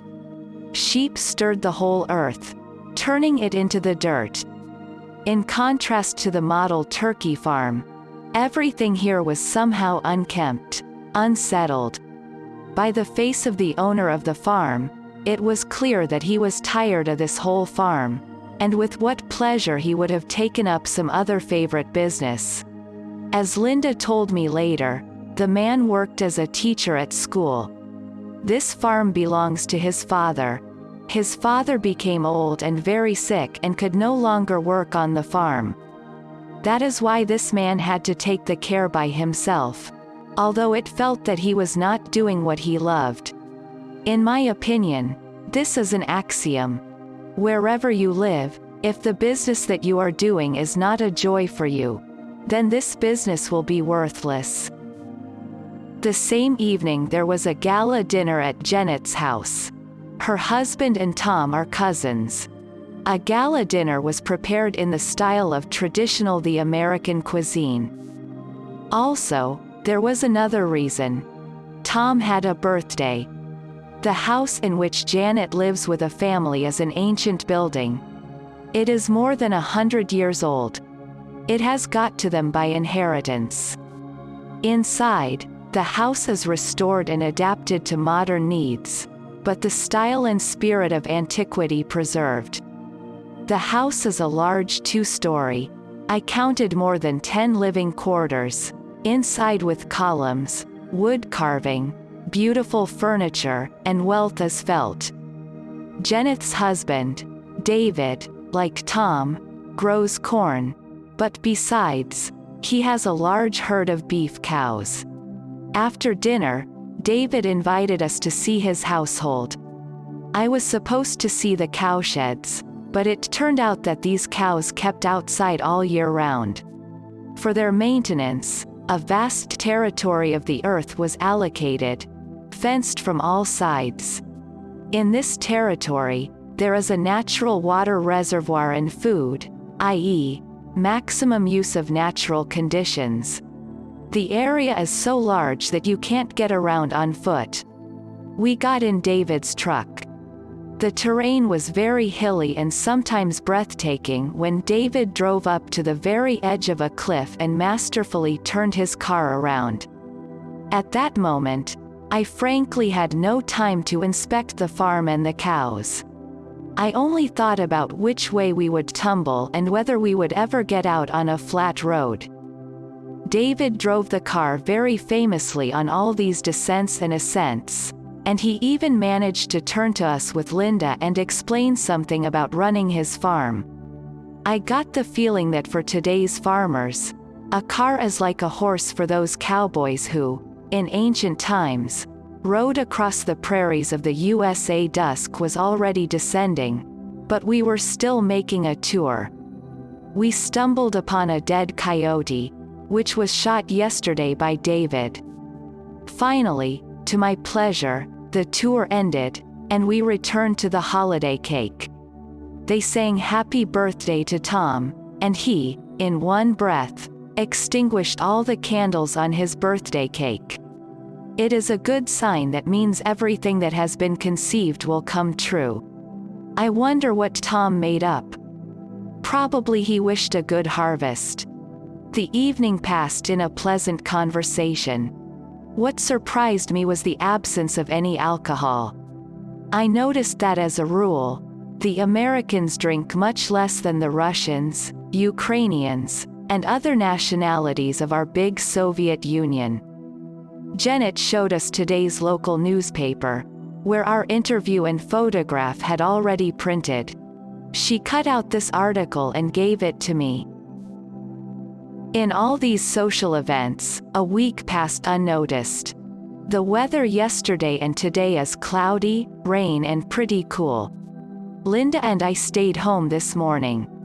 A friend of Linda, Gail, came. We talked about my plans. I said that in the future I would like to find a job.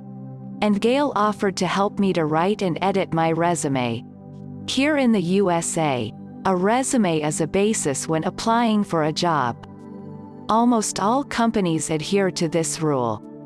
The resume should describe your work experience, skills, education, etc. The possibility or impossibility of being invited to an interview depends on how the resume compiled.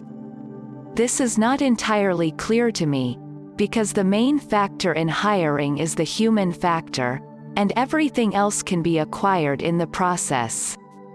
Also, the first people who read your resume are the employees of the Human Resources Department, and if they don't find keywords in the resume, it ends up in the trash bin without reaching the specialist's desk. This is, of course, very annoying, but alas, these are the rules of the game. So my friends decided to help me. We together began to compile it. It was my first resume. Later I wrote many others on my own, but this remained as the memory of friends who sincerely wanted to help me. Yes, one more thing. Today we planted a friendship tree near the house of Linda, and Tom took pictures for memory of it. Now I have my tree that grows in Nebraska. Much to my regret, time is moving inexorably forward, and the day is coming when I will have to go back to Houston. The night before, I packed all my things. I woke up with the thought that today I'm returning home. Away is good, but better at home, says the proverb. The weather this morning was especially gloomy. There was a thick fog. In the morning, Linda, her husband, and younger children gathered in a church. They invited me along. My flight should be in the evening, and therefore we still had time, although not very much. The return trip to Omaha was not short.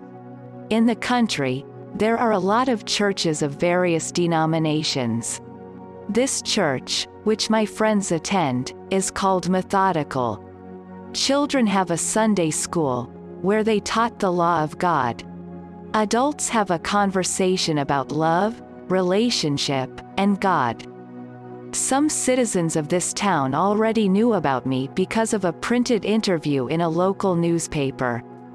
Linda introduced me to the oldest resident of this town. He was born in 1902 year. He's still very mobile, works in his garden, and contains a museum of the history of the city. He promised to put our portrait and clipping with our interview in that museum. In the past, he was a lawyer. Through Linda, he gave me $20 as a gift. Time was running out, and there was no way to remain in the sermon. Immediately after the conversation, Linda and I gathered to go to Omaha at the airport. I said goodbye to Tom and other members of this pleasant family, said goodbye to all my new friends, and we hit the road. To Omaha, heavy rain was pouring without stopping. This, Nebraska accompanied me with tears. Sometimes the downpour was so heavy that you could not see the road and the cars ahead. It's good that there wasn't much traffic on the road. But it all ends once. This terrible road ended, and after some time, we drove into the city of Omaha. Omaha, I repeat, the capital of Nebraska. This is a relatively small city with approximately 500,000 inhabitants. There is a large university in which education is much cheaper than in similar universities in other states. Linda's second oldest adoptive daughter, Lori, lives in this city. She is studying at a pharmaceutical school and, at the same time, moonlighting at a university laboratory. We drove to her apartment, and Linda introduced us to each other. Lori was a lovely girl. She already has a groom who is studying at a medical college and graduating soon. Outside the windows, a thunderstorm still raged, and I doubted whether my flight would be postponed.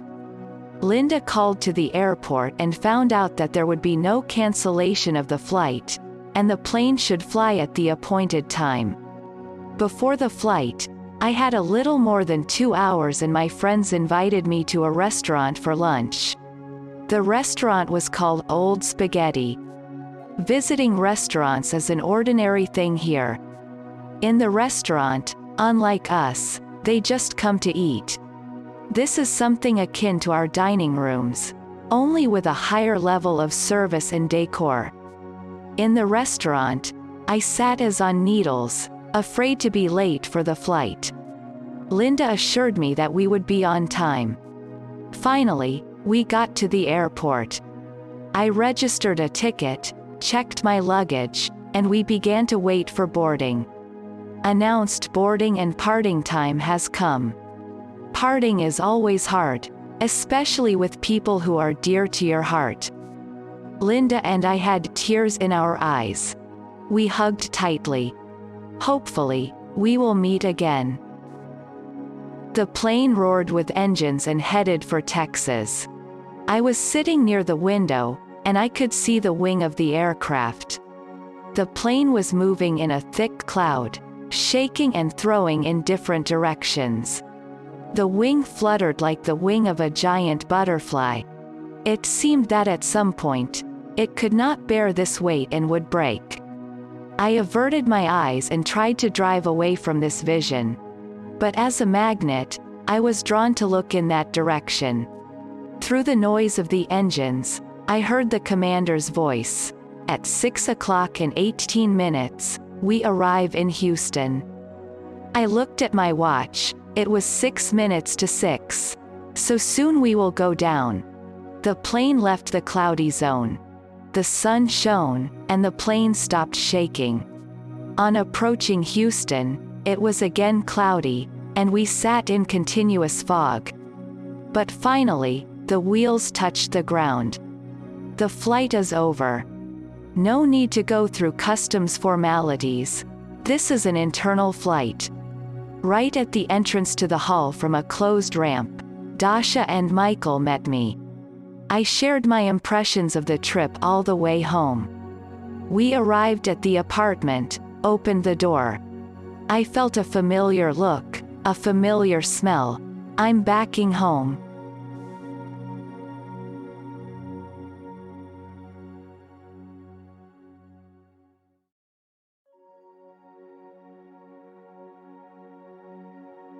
Chapter 3.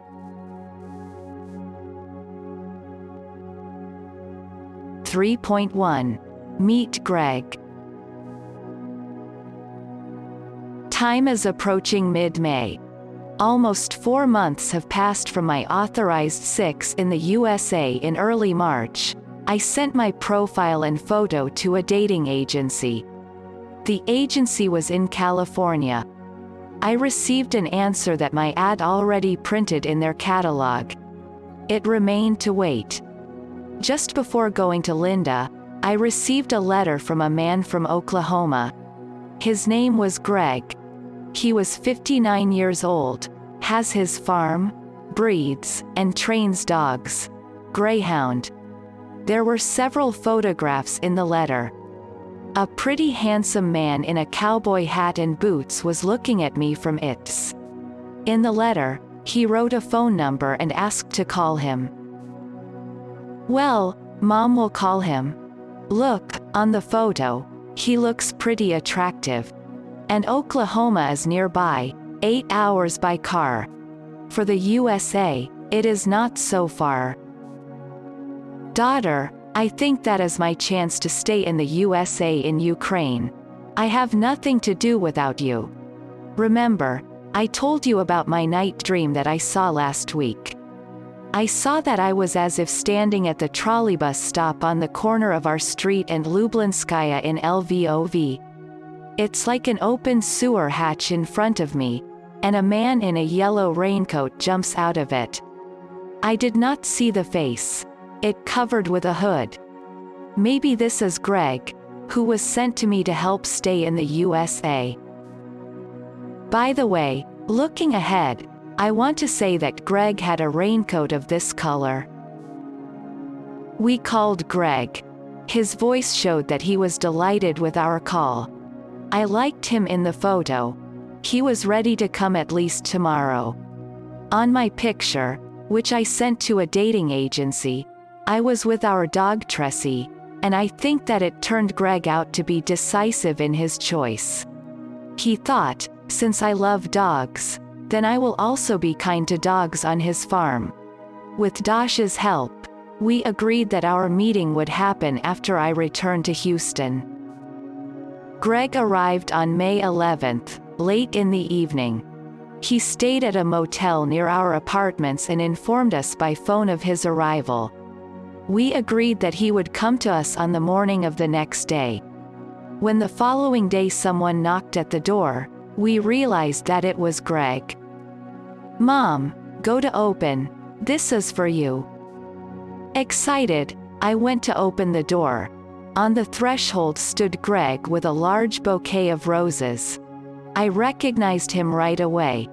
He looks like in the photographs. Flowers. It was sweet and somehow similar to our Russian men. I note that most the American men do not come on a first date with flowers. Not in tradition or what. After the first words of greeting, there was an awkward silence, and then Greg remembered another gift. He handed Dasha tiny shoes for the future baby. How did he know that Dasha was expecting a baby? Probably, he figures out from speaking on the phone. At 12 o'clock Michael came home from work for lunch, and we all went together to eat at a Mexican restaurant. After lunch, Greg suggested that I go with him for a tour around Houston. In the evening our whole family went to the cinema, which was a nearby apartment in the shopping center. This was my first visit to a movie theater in the USA outside. It was a small one-story building. But when we went inside, there were 6 normal-sized cinema halls, comfortable armchairs, and traditional popcorn. The film was about a girl who was afraid to fly on planes. Her journey from Canada to Paris and adventures there. It was difficult for me to understand what this was about, but by movements, facial expressions, the general meaning was clear. A good film, warm weather, and a pleasant evening diffused a somewhat tense atmosphere that happens between unfamiliar people, and the next day we met Greg as old acquaintances. Michael left somewhere in the morning about his business. Dasha stayed at home, and Greg and I went to watch the dog races. From the telephone directory, we found a racing track that was on the way to Galveston. Dog racing turned out to be an exciting sight. Horse racing, it's clear there. Riders make the horse run in the right direction. But how can you make the dogs run? It turns out you can. There was a special circle on which an artificial rabbit moves.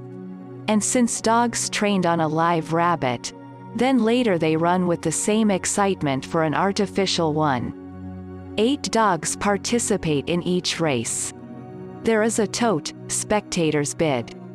Someone loses, someone wins.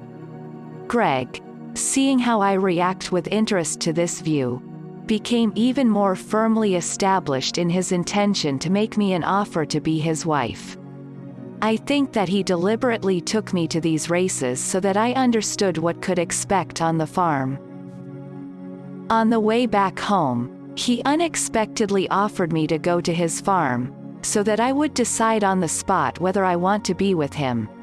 I said that I do not mind, but I need to consult with my daughter and son-in-law. Dasha and Michael were at home. Greg spoke again about his proposal. I was a little afraid to go so far with a stranger, but I had to solve the problem with the documents, and I understood that I needed support to be comfortable in a new country. I was not in love with Greg, but he was pretty and pleasant to me. True, the daughter was about time to give birth, and I did not want to leave her in this situation without me. So we agreed that I would go only for a few days, and Greg would send me back by plane, as soon as necessary. The next day, Greg had to return home. He could not leave his farm for long without supervision. I went with him. It was my second trip while I am in the USA. 3.2. Getting to know Greg's farm. At 10 o'clock in the morning the next day, Greg called me, and we hit the road. The way was long, 9 hours in a car. I remembered our journey with Igor and Dasha from Krasnoyarsk to Donetsk. We also traveled 9 hours a day. I wonder how Igor had the strength to drive a car every day for 10 days. Now I understand what a painful and responsible work it was. Outside the windows stretched plain fields, occasionally copses. I was interested to see what Texas was like from a car window. It is worth noting that the road surface was smooth and even. The car gently rocked, and I somehow quietly dozed off. I regained consciousness when Greg stopped the car near a diner place in some small town, which there was along the way. We had a bite of hamburgers, a little rest, and drove on. Towards evening, we crossed the Texas border and drove along the road of another state, Oklahoma. The road was of the same excellent quality as in Texas. Somewhere in the distance, mountains loomed on the horizon. But we never came close to them. Again the same landscape as in Texas. Somewhere at 7 in the evening, we drove into a town called Carter. The town was very small, with several hundred one-story houses, a post office, a bank, a school, a restaurant, and perhaps no more attractions.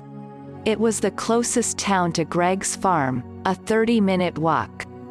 We crossed the town and turned onto the road that led us to the farm. The farm greeted us with a friendly bark of hundreds of dogs. I have seen many enclosures separated by a wire mesh. There were 6 to 7 dogs in each pen. This, as Greg explained to me later, is young dogs that have not yet trained. Dogs that have already been trained live in cages in the hangar. On the farm, in addition to the owner, 2 more hired workers worked. These are mostly illegal immigrants from Mexico. There are 2 residential buildings on the farm. Greg lives in one, and workers, in the other. The house, in which Greg lives, is 1 story, but quite spacious. 3 bedrooms, a kitchen, a dining room, a large living room, 2 bathrooms, several storage rooms and a large dressing room with an entrance from a large bedroom, combined with a shower and toilet. I was surprised that almost every room has a door with access to the outside. This type of house construction is called a ranch. I already saw something similar at Michael's parents'. The farm located on 40 acres of land. There are 2 training tracks, one for training on a live rabbit, the other circular form, with a mechanical rabbit. A small stream flows through the territory. Sandy soil, comfortable for dog training. Therefore, in this part of the state, there are many similar farms. I did not see the neighboring houses nearby. Around stretched fields. Opposite the house, across the road, there were fields on which peanuts were grown. For me, as a city dweller, all this was unusual and somewhat wild. Greg took me to the guest room and wished me a good night. Before going to bed, as usual, I wondered. In a new place, dream the bridegroom. I don't remember what I dreamed about, but I slept anxiously. The next day we went to another nearby town. That town was much bigger than Carter. About 30,000 inhabitants live there, many large shops and restaurants. This time we went by car, Pontiac. Greg has a few cars. He came to us in a new small covered truck. He has another old truck on which he carries everything he needs for the farm and a small tractor. The car, Pontiac, was required some minor repairs on it. Fix did not take much time. In the USA, do not bother with the replacement of individual parts. Even if in the assembly, you just need to change the bearings, they immediately replace the whole assembly. Old unscrew and put a new one. Repair shops very well equipped, and there are a lot of them.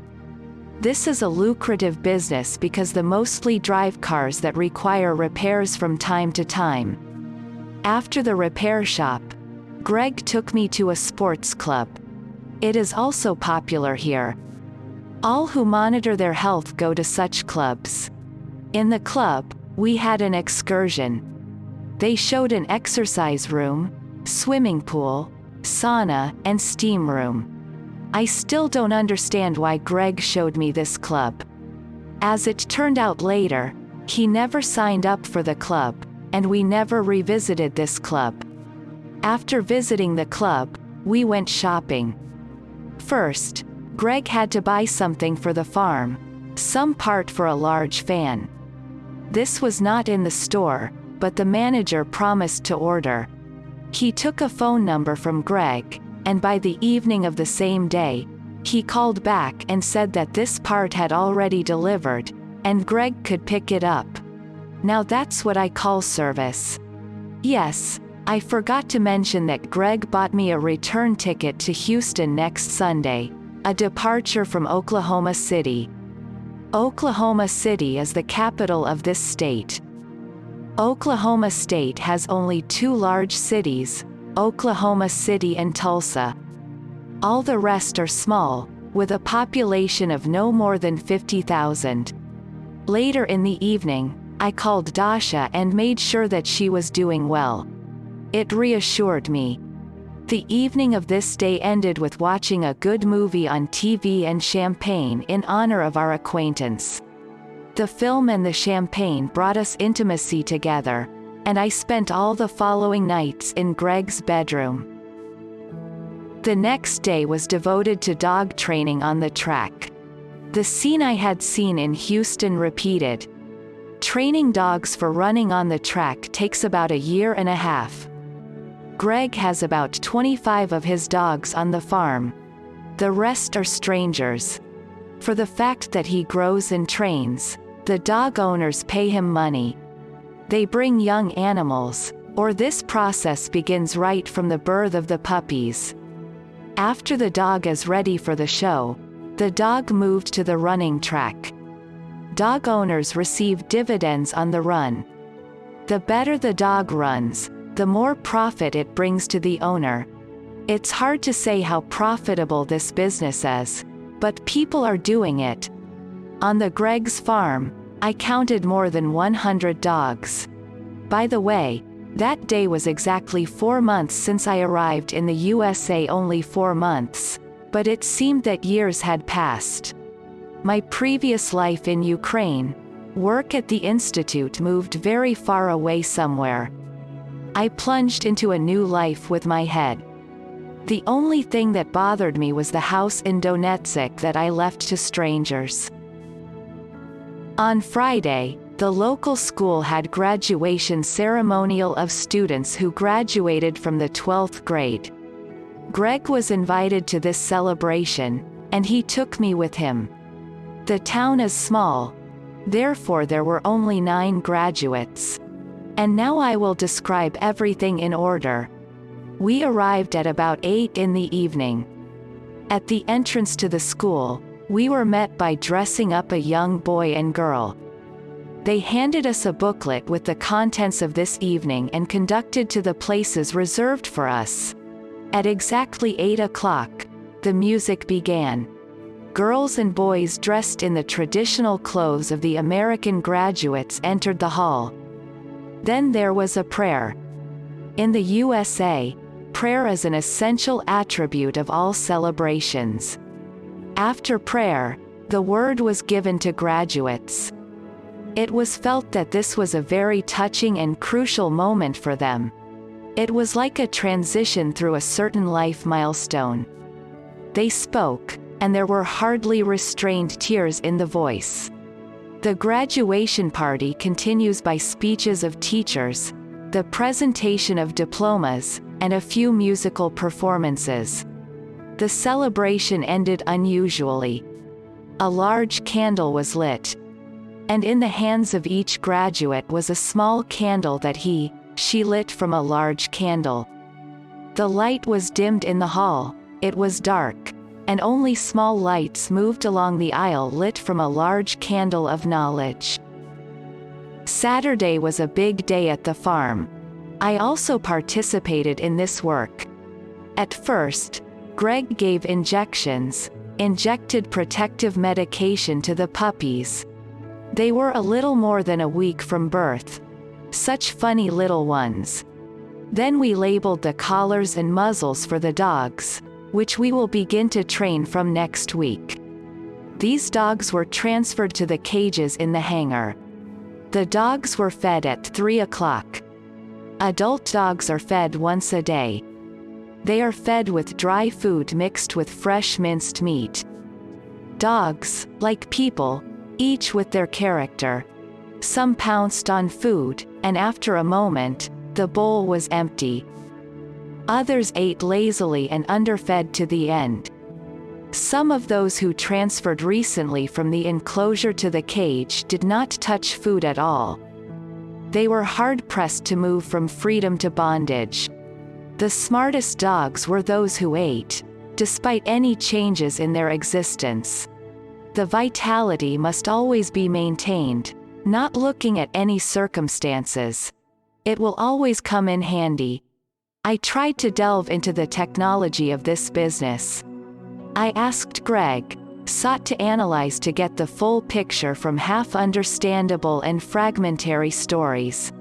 It is a pity that I do not know the language so well to understand all the subtleties. Can this business be developed in Russia or Ukraine? But I will think about this later. On Sunday at 4:30 in the evening, I had a flight to Houston. There are 2 hours to the airport, but we left in the morning and still have time to see the city. The road, like many other roads in the USA, was in excellent condition, so a trip by car is a pleasure. On the way, we stopped at a small souvenirs store where little things made by local Native American craftsmen. All this is handmade, and therefore very expensive. We just looked and did not buy anything. Before departure, there was still time, and I asked Greg to show me the center of the city. A large office building was blown up in that place 2 months ago. People died. This was a significant event in the USA, and people are continually crowding around this building. The building was so destroyed that it could not be restored. Later it was demolished, but at that moment, I still found these ruins. Later, trees were planted in this place, and a memorial square was laid out. We also stopped at the largest store called the Mall. This was my first such store in the USA, a whole shopping city under the roof. What was there just? It is difficult to describe in words, it must be seen. A wide variety of products, carousels for the entertainment of young children, green areas for recreation, and very polite sellers.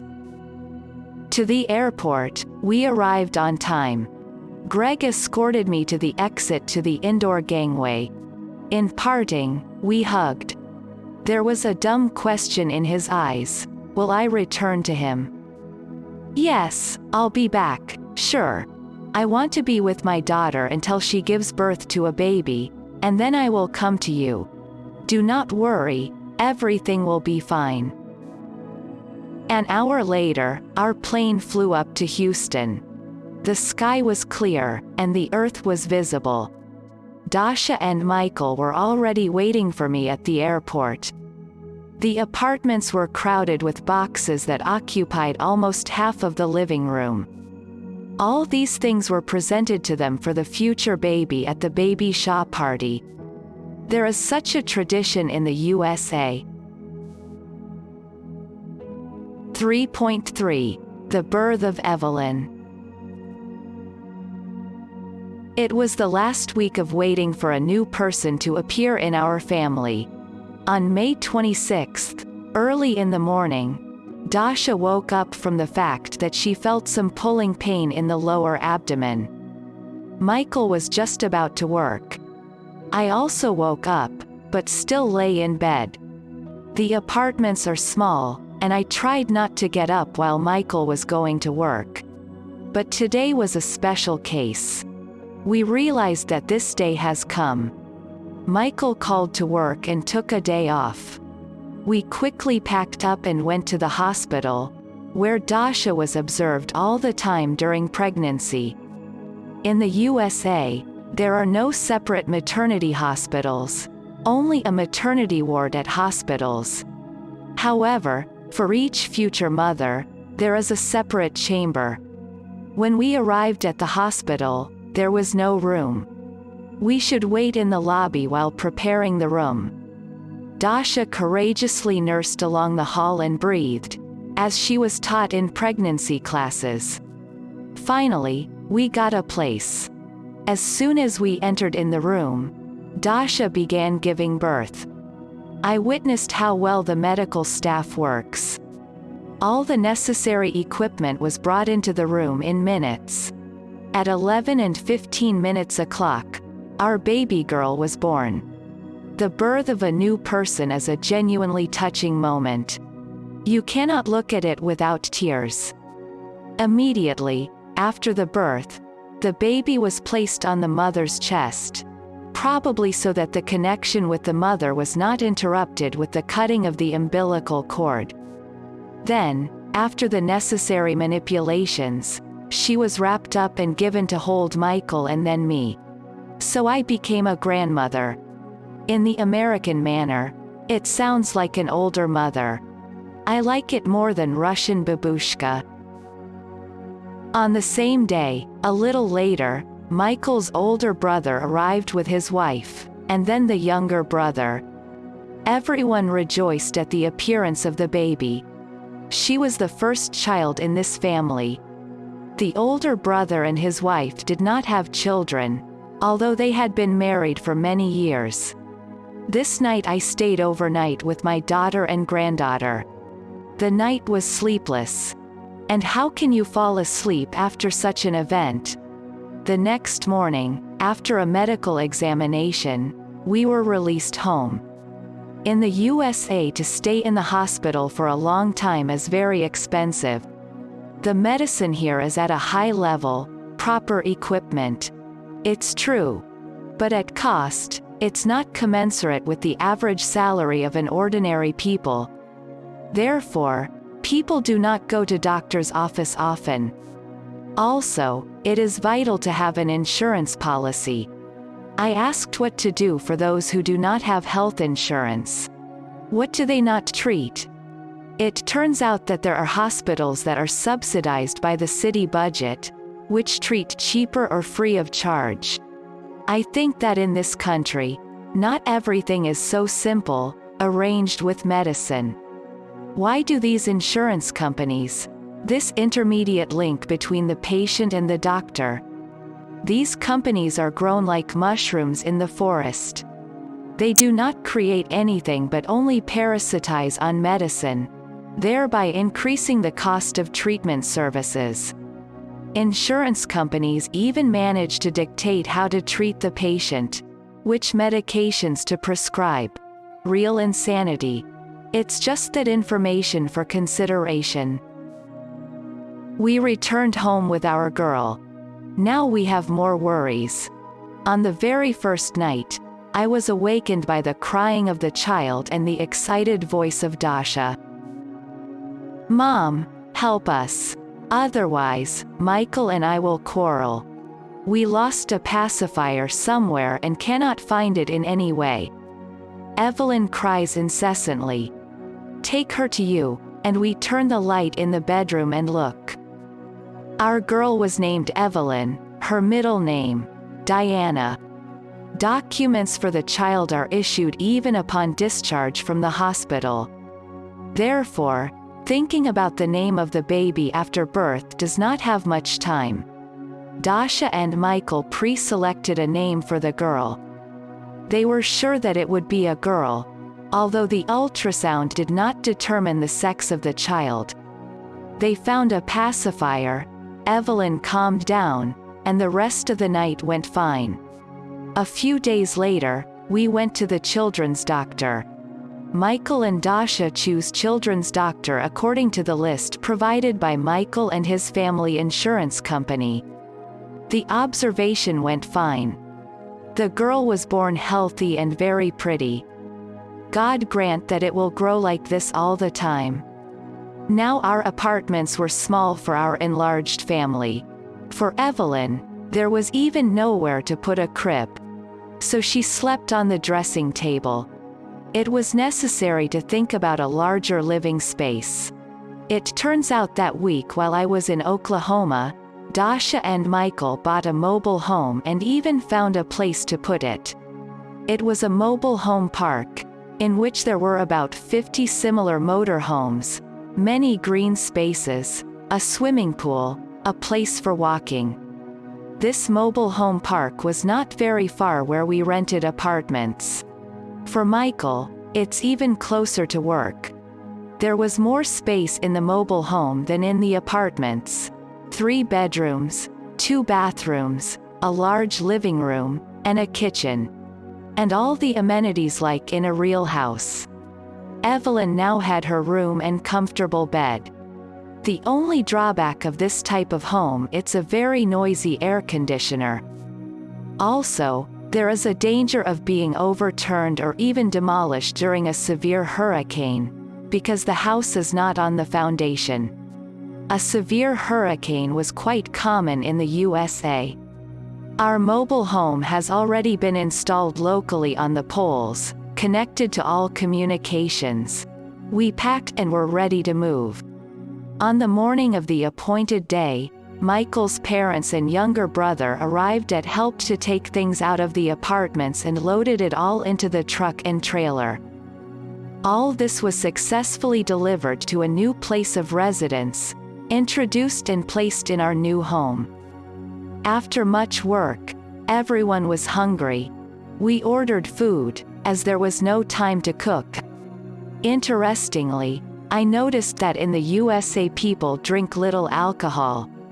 It seems to be a reason, housewarming. In Ukraine, a bottle would have been on the table a long time ago, but here they somehow manage without it.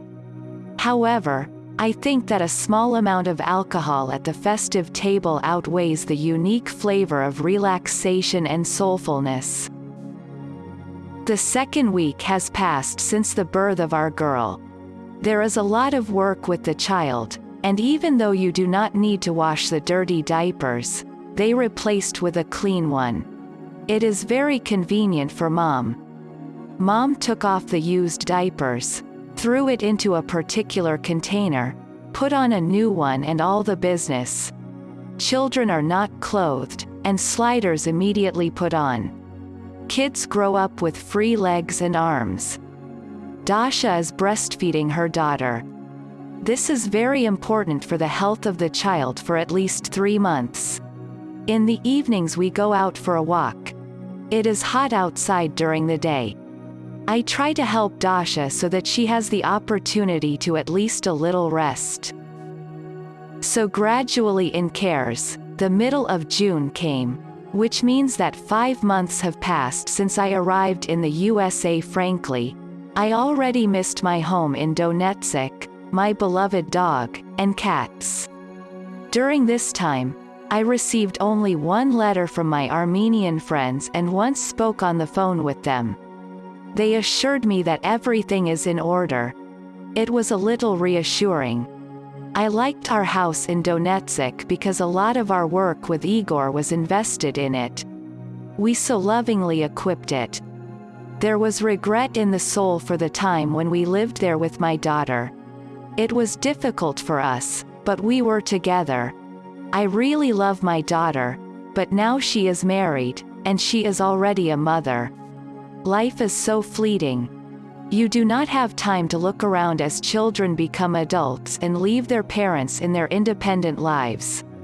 C'est la vie, as the French say. The past has passed. It cannot be returned. We must live in the present and look a little into the future. In the future, I had a serious question. How to stay here in the USA? I received a letter from another American man. He also did not live in Texas, and I did not have contact with him yet. The real contender for husbands was Greg. He often called and rushed me to resolve the issue with my visit to him. I had to make a decision. On the one hand, I did not want to part with my daughter, especially now when she needs my help. On the other hand, if I do not marry Greg, I will have to return to Ukraine, and it is not known when I will be able to come next time. Greg was kind to me, and Oklahoma was much closer than Ukraine. Yes, probably being a wife is still much better than just a mother-in-law. Resolved, I'm going to Greg. My children already bought a ticket, and I packed my luggage. Tomorrow morning Michael will take me to the airport. So, last night in Houston before my departure, I could not fall to sleep. Dasha also can't fall asleep. I heard Evelyn cry. The rustle in the living room and Dasha and her daughter appear at the door of my room. Suddenly, amid the night silence, a terrible noise is heard. We jumped up and ran to the window. Outside the window, the elements raged. Under the pressure of the wind, trees bent and swayed, lightning flashed, and somewhere else in distant thunder could be heard. Near our house grew 2 huge oaks. It seemed that they could not stand such pressure and would collapse right on us. Raindrops pounded on the roof, at first slowly, and then faster and faster, and now it was pouring a real downpour.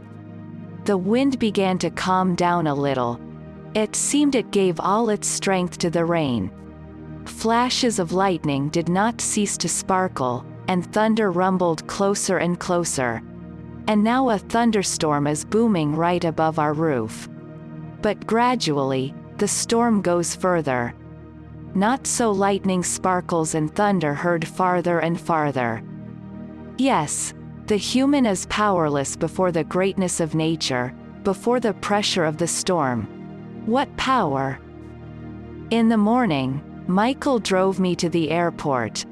The plane took off from the earth and soared up. Houston went far below us. The aircraft carried me to a new round of my life. 3.4. My marriage to Greg. Greg met me at Oklahoma City Airport, and 2 hours later, we were at the farm. Open spaces of fields, dogs barking. All this is already familiar. Greg was happy with my arrival. This was the type of man who just needed to have a woman next to him. Fearing that I would change my mind, he immediately began to resolve the issues with the official marriage the next day. The first thing that was required was to donate blood for the presence of sexually transmitted diseases. The analysis was ready in 20 minutes. Both of us were not sick. I don't know if this is a state demand or a wish of those who marry. After we went to the local department to get a marriage permit, they asked me for my passport, and Greg showed his driver's license, and a few minutes later, we received the necessary paper. I keep wondering how quickly and easily many issues are resolved here. I can't say that everything is so easy. I don't have enough experience living in this country, but what I came across gave me a reason to think so.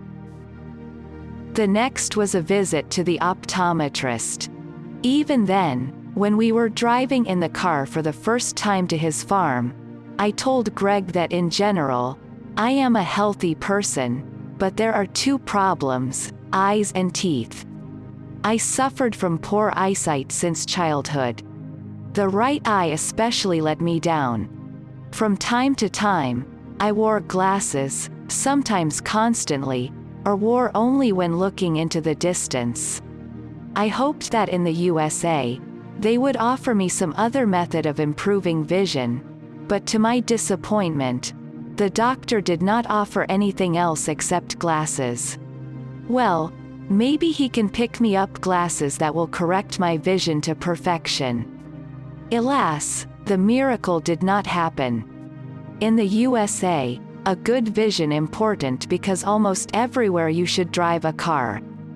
Public transport is only in large cities and not everywhere. To get a driver's license, you need to pass a vision test. That bothered me. After visiting an ophthalmologist, my mood fell somewhat, and, to somehow raise this, Greg decided to buy us bicycles. That evening we went riding bicycles. But the day was kind of unlucky. A car drove past me on the road. I was scared, awkwardly trying to stop the bike and fell, knocked my knee in my blood.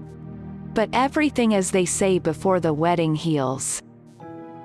Our wedding ceremony was 2 days later. Everything was simple. In the evening, a local priest who had permission to make merry came to our house. At first, there was just a conversation. The priest spoke, as I understood what's said about God and his love people. A little later, witnesses arrived, a married couple of Charla and David, Greg's acquaintances, and the ceremony began. Greg and I repeated the oath after the priest, and in grief and joy to be together, exchanged rings and cut a wedding cake. The priest left almost immediately after the ceremony, but the witnesses remained. We did drink champagne, sat, talked, and got to know each other better. They seemed to be a very nice couple. Dasha and Michael called and congratulated us on getting married. Of course, they could not come, a long road and a small child. I understand all this. I was very pleased to hear the voice of my daughter at this important moment for me. I still felt uncomfortable in Greg's house. All this has been strange to me so far. My daughter reassured me, said that time would pass, and I will get used to it.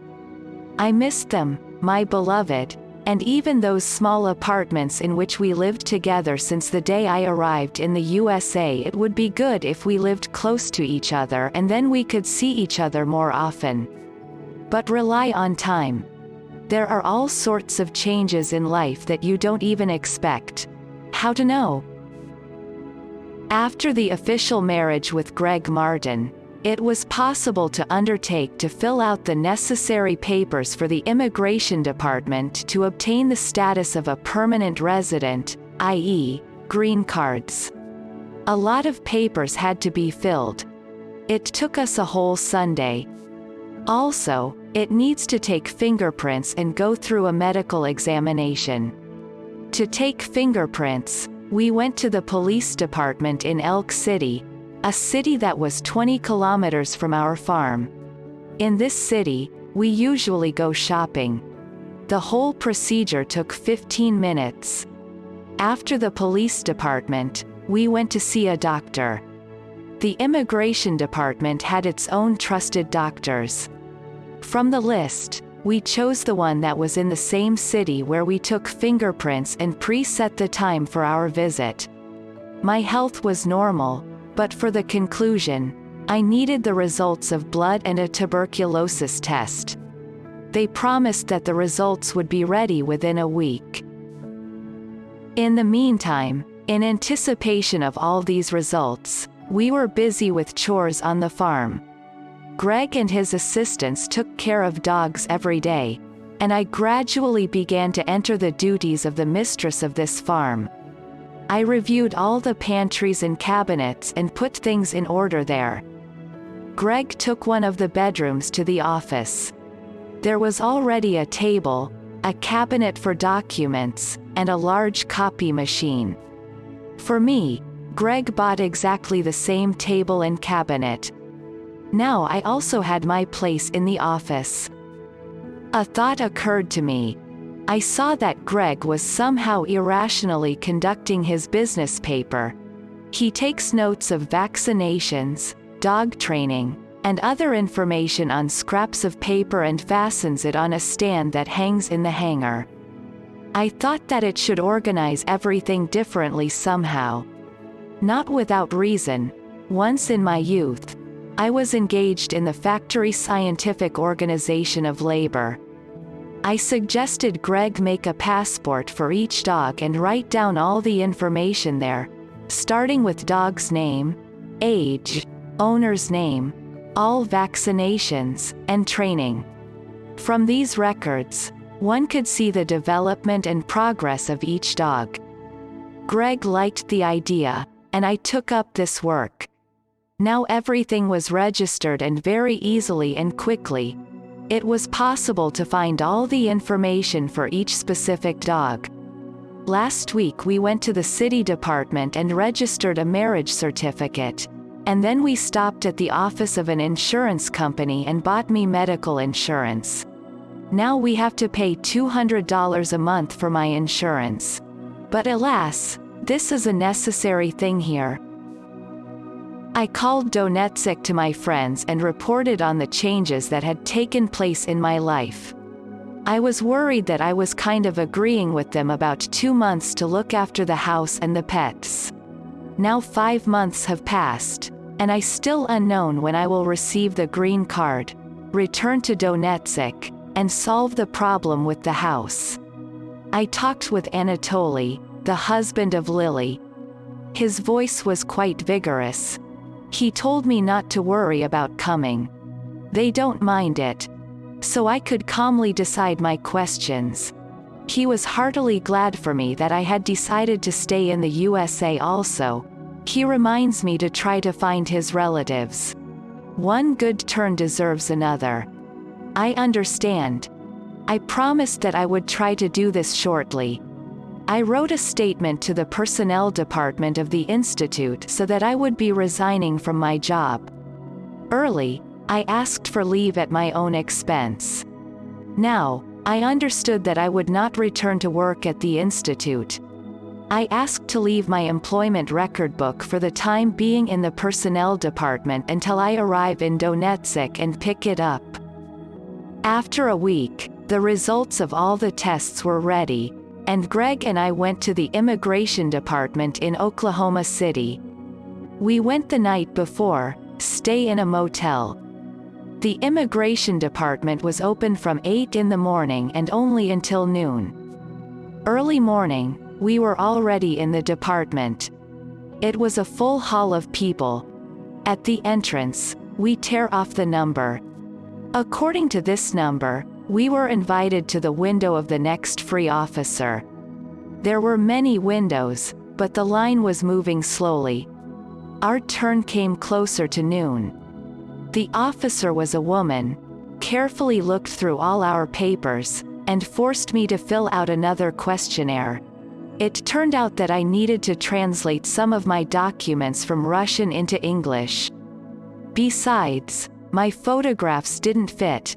I need the right ear to be completely open, and to my chagrin, I had a small curl on my right ear. I got a little snicker. Again additional troubles. Again such a long road and a long wait in line. But then I heard that the officer told Greg that we didn't need to come again and that all this could be sent by mail. That's better. After my papers are taken to work, I will be assigned the day of the interview, and after that, I will receive a green card. First temporary for a year, and then permanent for 10 years. Consideration of documents and calling for an interview takes from 3 to 6 months.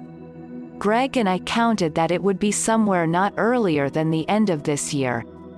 Well, I have to wait and enjoy the vast fields that surround our farm, Greg's society, and dogs. Every day, when the midday heat subsided, I walked around or rode the bicycle. The soul rested, enjoying the vastness and silence. All the previous life, I lived in urban neighborhoods and a lot of people nearby, and here's such a dramatic change. What will happen next? I don't know. Will the time come when I miss my past city life?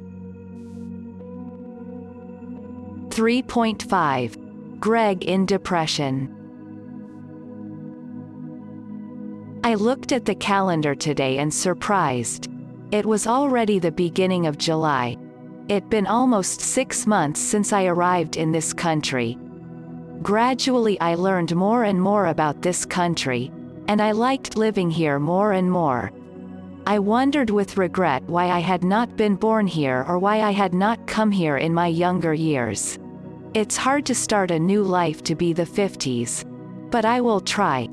There was always light adventurism in my character. The first thing I want to note that the USA is a completely different organization of society. It based on private property. I was born and raised under socialism, in which private property was generally absent as an object. Is this good or bad? Private property is a great incentive for the development of production, good service, an abundance of goods, and food. On the other hand, I saw barbed wire fences that enclosed private estates. Wild thickets were not cleared, because the owner did not need it at the moment. Once, Greg took me to the river. The river is good, but no one bathes in it. Did I ask why?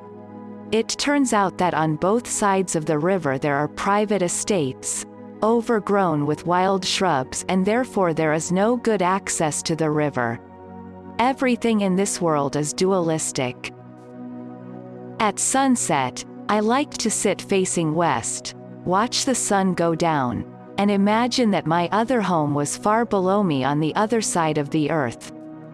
The earth is so big, and many people live on it. People everywhere are the same as their daily worries and needs. Only the language and living environment are different. The beginning of the new week was as usual, and nothing foreshadowed any big trouble. Greg looked a little tired. Last week he worked a lot on the farm, and at his age, a big load. I thought he needs just rest, and everything would be fine. But every day he felt worse and worse. His stomach ached. He had problems with his intestines, and, most importantly, he began to lose weight abruptly. A few years ago, he had a kidney surgery for stones, but this time the kidneys did not hurt him.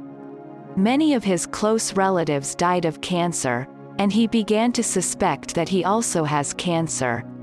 Fear has big eyes. Now all his thoughts were directed in this direction. I did not recognize Greg. Always so active and energetic, now lay on his recliner for hours and was constantly thinking about something. I tried to stir him up, but everything was in vain. All the more so, I still did not speak English well and could not always understand everything correctly.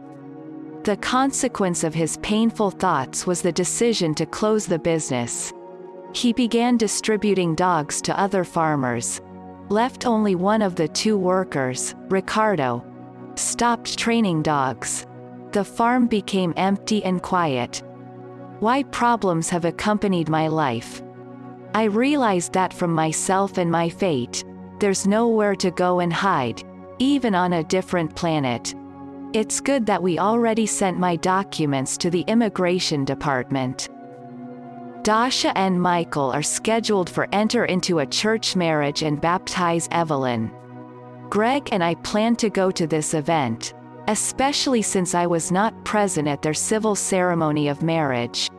But now I didn't even know how to talk to Greg about it. A strange American, he diagnosed himself without any test and decided that life was over. It's also very dangerous, like letting these thoughts into your head, always thinking about it, you can get sick, even if initially there was nothing dangerous. Thoughts are material and must be handled very carefully. I advised him to go to the hospital for examination, but he dismissed this thought. He said it is costly. The day of stay in the hospital is around $1,000, and all sorts of studies, thousands more. But does he have health insurance? It does not cover everything. And once again we have to admit that medicine in the USA is expensive. Greg closes his business. How does he think to exist further? There are no significant accumulations in the bank. No income and the house and land require monthly expenses. Selling all this, as he said, will not help much. This business has recently stopped making big money, and every year it gets worse and worse. Other entrapments have appeared for people like slot machines in Las Vegas. For Greg, at his age, starting something new is unrealistic. Before the Greyhound farm, he had fighting cocks business, and before that, something else similar. However, he had a great voice announcer. With his voice, he could make a great carrier on the radio or television. Alas, people do not always correctly use their data obtained from nature. During the whole week, almost every day, other farmers came and took our dogs. The hangar is already almost empty. Only a few dogs are running in the enclosures. One of the farmers sympathized with me that I had just arrived, and this happened immediately. I thought that if Greg was seriously ill, what I should do without knowing the language and not knowing how to drive a car and with a sick husband in my arms. Okay, let's not make bad things ahead. As it should be, so it will be. In the end, I persuaded Greg to go to the doctor. Greg stayed in the doctor's office for about 15 minutes, and the doctor says no cancer, just depression. The doctor prescribed him pills to relieve this condition. It remained a mystery to me how it could be determined in such a short time that it was not cancer, but depression. Probably Greg did not tell me everything. Perhaps he had already been treated for depression before that. Maybe he had passed some tests before. All this was incomprehensible to me because I was still at the child level in a new country and did not understand much. One good thing was, Greg has calmed down about cancer. Later I found out that he had another wife just before me. After divorce, the wife and her adult son took away the farm. Greg should start this business all over again. Most recently, he bought this land, the house where we now live with him, and built a hangar, enclosures, and tracks. That's probably where the roots of his depression grow from there. I understand that it was not I who caused his depression. It could not have happened in such a short time that I was with him. Now that the situation had cleared up more or less, I could talk about a trip to Houston. Greg said that he is weak to make such a long trip. If Michael could pick me up, he does not mind my journey, and I can stay in Houston even until the end of August. We called Michael and agreed that he would come on Friday because a wedding should be on Saturday. It was inconvenient for me to leave Greg alone in this situation, but he assured me that he did not need my help. I suggested him to go to his daughters in California to change the atmosphere, but he decided to stay home. Also, I talked to our acquaintances, Charla and David, who were at our wedding, and asked to look after Greg and inform me if something happens. I hoped everything would turn out for the best and tried not to think about the bad. 3.6. In Houston with my daughter's family. Michael arrived on Friday morning, and an hour later, we were driving to Texas along the familiar road. On the way, we stopped in some small town, ate, and rested a bit. There was still halfway ahead. Late in the evening, we drove up to College Station. Dasha and Evelyn were already there. Evelyn was almost 2 months old. During the time that I did not see her, she grew up a bit and got better. She was sleeping, but when we arrived, the noise woke her up and she opened her eyes. They were very blue, and even the whites were bluish. A gorgeous cut of the eyes with raised outer corners. She took after Dad. The wedding was scheduled for 10 o'clock in the local Catholic church, whose parishioners are Michael's parents. The wedding was modest. The guests were only the closest relatives. I regret that my only daughter did not have a magnificent wedding. Dasha, please forgive me. I was still a beginner in this country and did not know how to organize all this. And I haven't had any funds yet. Michael's parents could help with this, but somehow they did not attach much importance to this. And not the main thing in the splendor of the wedding. The main thing is everyday life after the wedding. I was glad that my daughter did not stay in Ukraine, but chose life in a prosperous country. And now, thanks to her, I am here. This is a great gift of fate to get the opportunity to live in a country that many people dream of. After the wedding, Evelyn was baptized. Godparents were Michael's elder brother and his wife. After the official part, we all went to a restaurant to celebrate this event, and the next day we drove to Houston. Now I'm like a frog traveler. I live with Dasha in their house, then with Greg, in Oklahoma, and my heart aches about the abandoned house in Donetsk. In the mobile home, nothing has changed. My room was waiting for me. A large travel bus parked near our home. On this bus, some Hispanic families lived. Adults and children slept inside, while the kitchen and laundry were outside. Fortunately, the weather in Texas let this. By this, I want to emphasize that in the USA people live differently. Some in huge houses, others in a bus or a mobile home like us. But for Michael and Dasha, the mobile home is temporary housing. Others are happy to buy a mobile home and live in it all their lives. All our time, we took care of the baby, little person, and so much attention required. Dasha was a very young mother and therefore did not yet have experience in raising a child. She fed the girl not by the clock, but at any time when she woke up. Therefore, the child slept restlessly, especially at night, and asked to feed at night. Such a regimen was no good. I advised feeding the baby on the clock and the last feeding before falling asleep at night. At first, Evelyn cried, but over time, she began to get used to this regimen. She stopped waking up often and demanding feeding at night. Dasha could have at least a little rest. In the evenings, when the daytime heat subsided, we, putting Evelyn in a stroller, went for a walk. Fortunately, the territory of the mobile home park was quite large. As the days passed, Evelyn was growing up. and now she recognized us, smiling, moaning, and trying to hold her head up.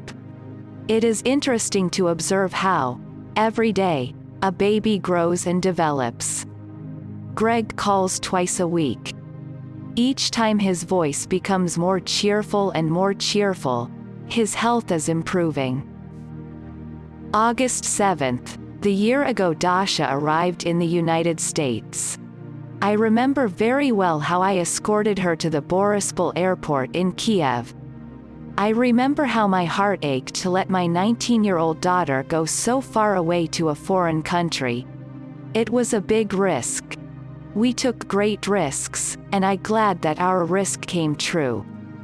Dasha got a good family in a prosperous country. I suggested that the children go to celebrate this day, to be together. I stayed with the baby. The evening went well. Evelyn behaved exemplary. Someone told us about the Russian store in Houston, and one day Michael drove us to that store. The store located in the southern part of the city. Houston is a big city, and therefore that place was not close. When we went to the store, I felt that I came back to my native land. By American standards, it's a small-size store with a counter. A seller stands behind the counter, a TV works in the corner, and Russian speech heard from there. In that area, in the south of Houston, there are many immigrants from the former USSR, mainly Jews who emigrated in the early 70s. At that time, an agreement was signed between the USSR and Israel on allowing Jews to immigrate. Since there was no direct flight between Moscow and Tel Aviv, people fly through Europe. Sly Jews, having a visa to Israel, did not rush to the Promised Land but settled in Europe, Italy, Switzerland, and somewhere else and applied to the American Embassy for political asylum. In those days of the Cold War between the USSR and the USA, it was a big politics, and those who applied received an emigration visa. They had to wait several months, but the end justified the means. In the United States, there was a large Jewish organization, SONUT, which helped and resettled Jews in many states. There were many Jews in Houston. Not far from the Russian store was a synagogue and cultural and educational center, JCC. In the store, I saw products familiar to us: raw smoked sausage, herring, smoked fish, squash caviar, chocolate sweet squirrel, Tuzak, Spartak. I asked where they get the products from. It turned out that from Brooklyn, the Russian-speaking part of New York. While Dasha and Michael were choosing products, I talked with the husband of the owner of this store. They spoke Russian, of course. It was a pleasure when this way, you can freely communicate in a language you understand without straining. This family has been living in America for 5 years. Still, their English is as bad as mine. Probably because they communicate with people from society consists mainly of Russian speakers. In this regard, I recall one joke. Izya from Brooklyn writes to his friend Manya in Odessa. Manya, you would know, yesterday we walked along Brighton Beach, the main street in Brooklyn, author's note. And I saw a lot of ours from Odessa there. Yasha, Cilia. We went to a restaurant and had a perfect time. Manya writes in response. Izya, I am very happy for you. But tell me more about America. Izya writes in response. I don't know anything, we don't go there. Therefore, people living in such compact areas do not speak a foreign language. It happens not only with Russian speakers but also with Mexicans, for example, who are many in Texas. A week later, Dasha and Michael had a wedding anniversary. Last year, that day, I was in Donetsk. My neighbor Ivan Ivanovich called me and said that Dasha called me and said that she would call back in 15 minutes. I didn't have a telephone at home. Our neighbors Ivan Ivanovich and Galina had a phone. I kept in touch with my daughter through them. After 15 minutes, Dasha called me back and told me to congratulate her. She became Ms. Burt. This is the last name of Michael, author's note. A year has passed since that day, and to somehow celebrate this day, they decided to go to the Gallery, the largest shopping center in Houston. This shopping center occupied a vast area and located in the central part of the city. In the Gallery, there are many expensive shops, a hotel, and restaurants. In the basement, there is a large ice rink with artificial ice cover. For the average American, the prices of goods bite, and therefore people come here mainly to spend time, to see people and to show themselves. Evelyn was with us. She was very tired of the noise and crowds of people. She began to cry, and we had to leave.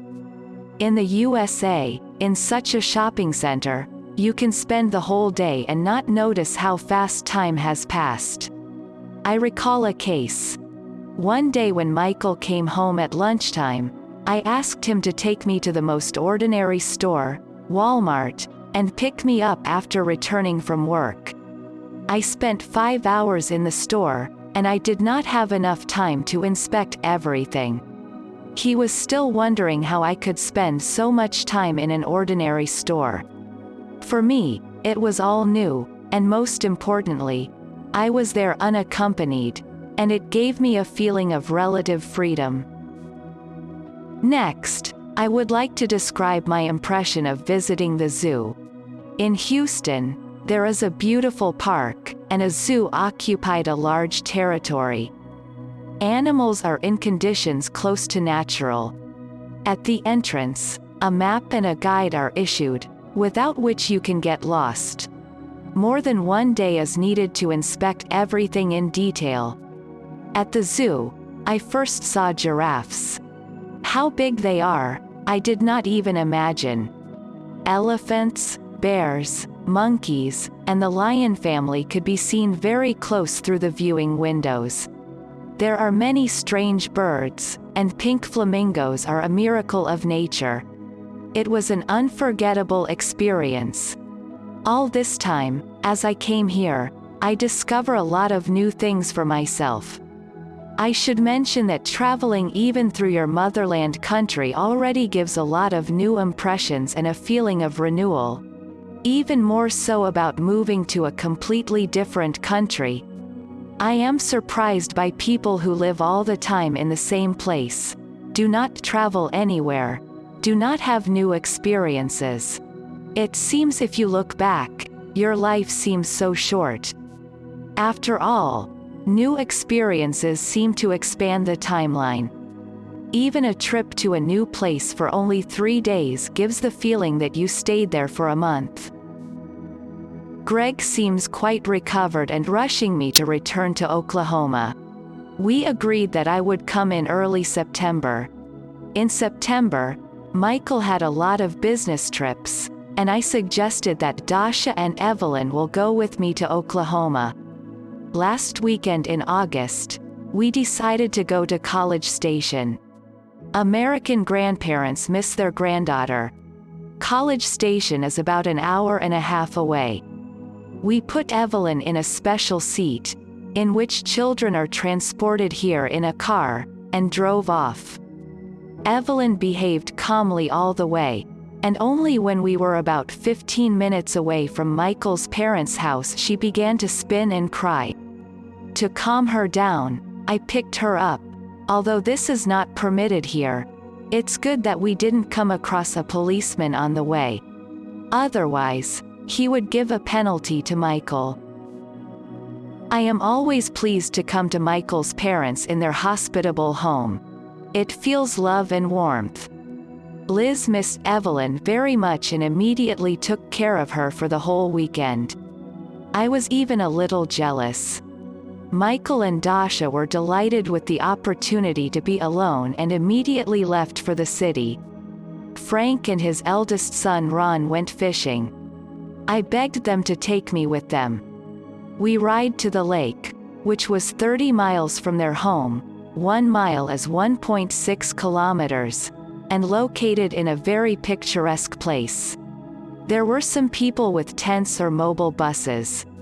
In Texas, during the summer months, the weather is hot, so most vacationers come there in spring or autumn. Frank and Ron fished from Frank's boat that they brought with them.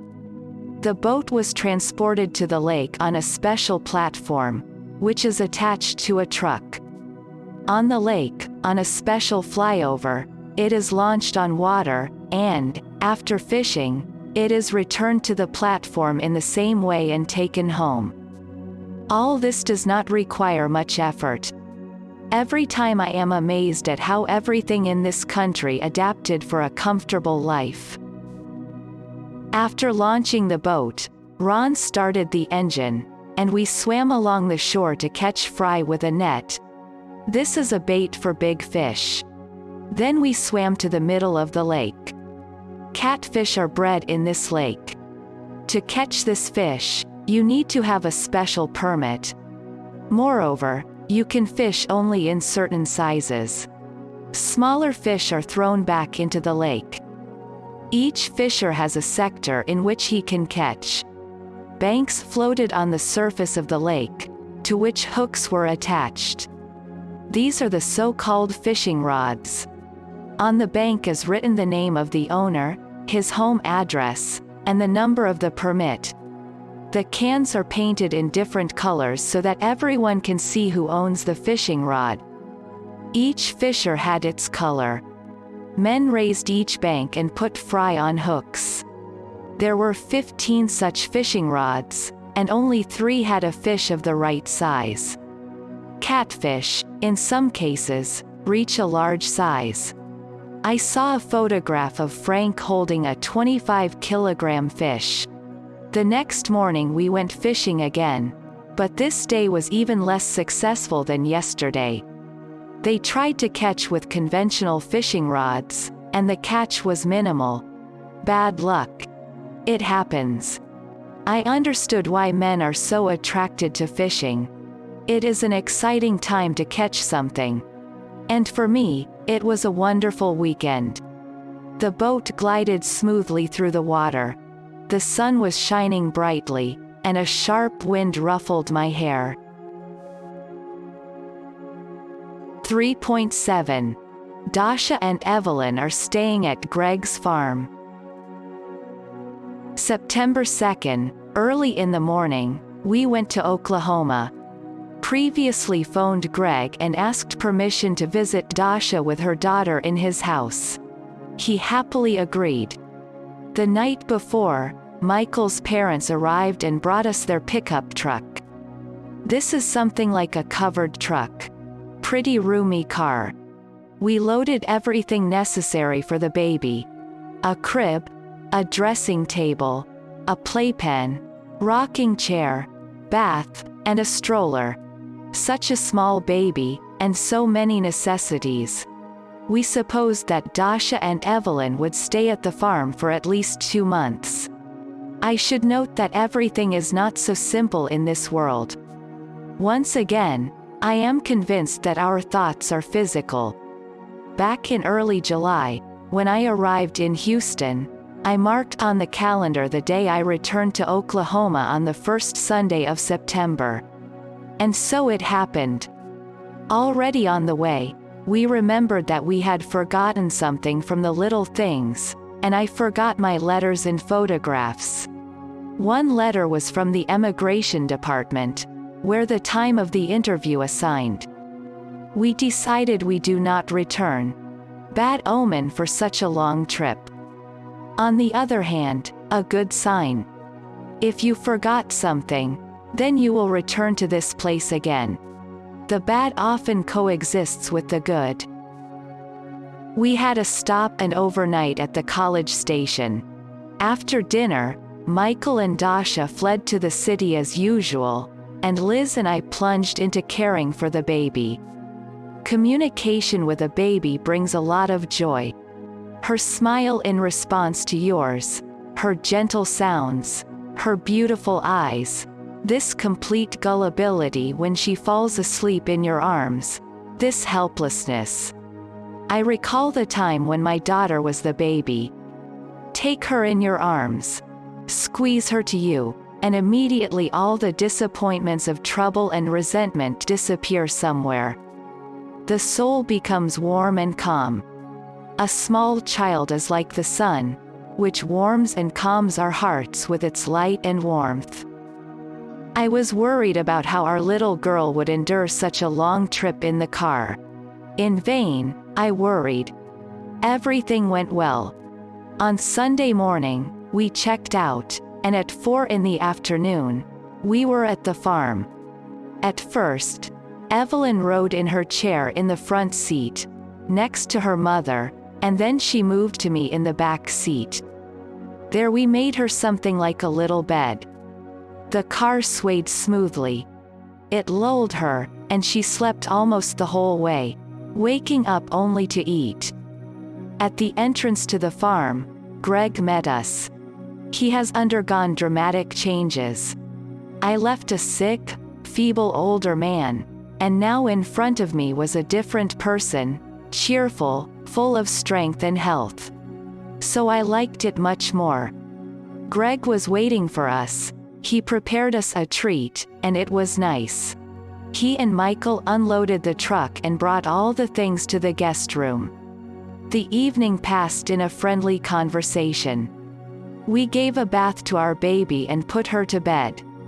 We all got tired after a long journey and also went to bed early.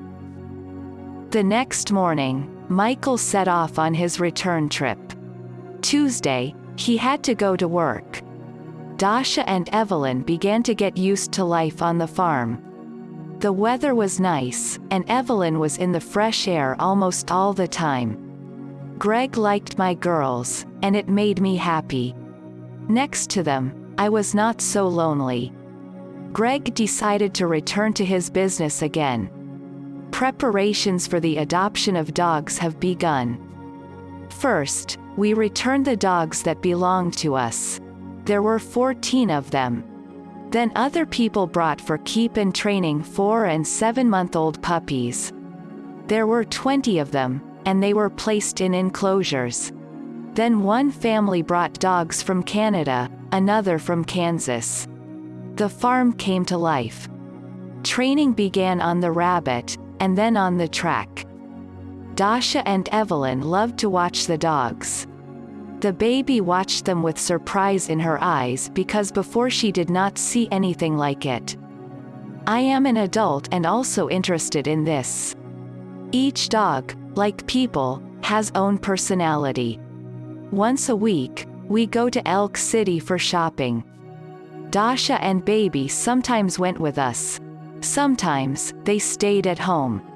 In the second week of September, the weather sharply deteriorated. It got colder, and the rain started. We should buy warm clothes for the baby. This is not a problem here. September 27th is my birthday. In my mind reflected my birthday last year. I was alone. My daughter was far from me. It was a working day. I baked cakes and brought refreshments to my coworkers. When I returned home, I found a bunch of congratulations from relatives and friends in my mailbox. It was nice but sad without a daughter. In the evening, my Armenian friends visited me, and this brightens up my loneliness. That day I could not even imagine a year later I would celebrate my birthday in a circle of people close to me far from Donetsk, on another continent, on the farm of the small town of Carter. Here is such a twist of fate. I received congratulations from my new American friends, from my sister from Moscow, from my husband, son-in-law, and daughter. My daughter gave me a watch, and my husband gave me perfume. There was a festive cake with candles, the traditional happy birthday, In English in the evening, after Evelyn was put to bed. Dinner with wine and by candlelight. It was very romantic. The weather on this day was sunny and even hot. Nature was happy with me. It is worth noting that the weather in September that year was very changeable. Sometimes hot, then cold, rainy, and windy. One day a powerful wind blew without ceasing. It was dark, clouds of sand with a howl flashed past the windows. It was scary. When the wind calmed down a bit, we went outside and saw swirling clouds lying low in the sky. We heard that with a tornado, just such swirling clouds form. We thought that now a tornado would fly right above us. We got scared and called Greg. He went out, looked, and said that we should not worry. These clouds are not the harbingers of tornadoes. In Oklahoma, compared to other states, more often happen tornadoes. Just 6 months before I came here, a tornado swept through the farm, which took several dogs from the enclosures, broke the roof, rolled over, and crashed a bus for transporting dogs. Fortunately, it did not bring much damage. It was not very strong. I already knew that in America very often, there are tornadoes, or else they are called a hurricane. Here I want to make a small digression and describe this formidable natural phenomenon. The reasons for the formation of tornadoes do not understand well until now. It is an atmospheric whirlwind that arises in a thundercloud and spreads down, often to the very surface of the earth, in the form of a cloudy sleeve or trunk tens and hundreds of meters in diameter. A tornado can occur when warm air saturated with water vapor enters when warm moist comes in contact with a cold, dry, dome, formed over cold areas of the Earth's surface.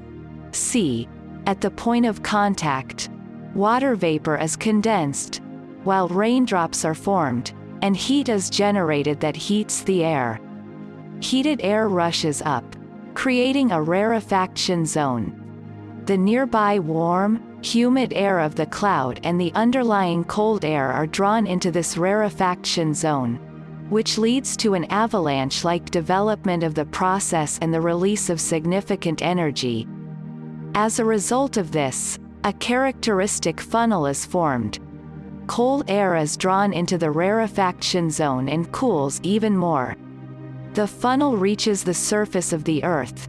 Everything that can be lifted by the airflow drawn into the rarefaction zone. The rarefaction zone itself moves to the side from where a larger volume of cold air comes from. The funnel moves, bending curiously, touching the surface of the Earth.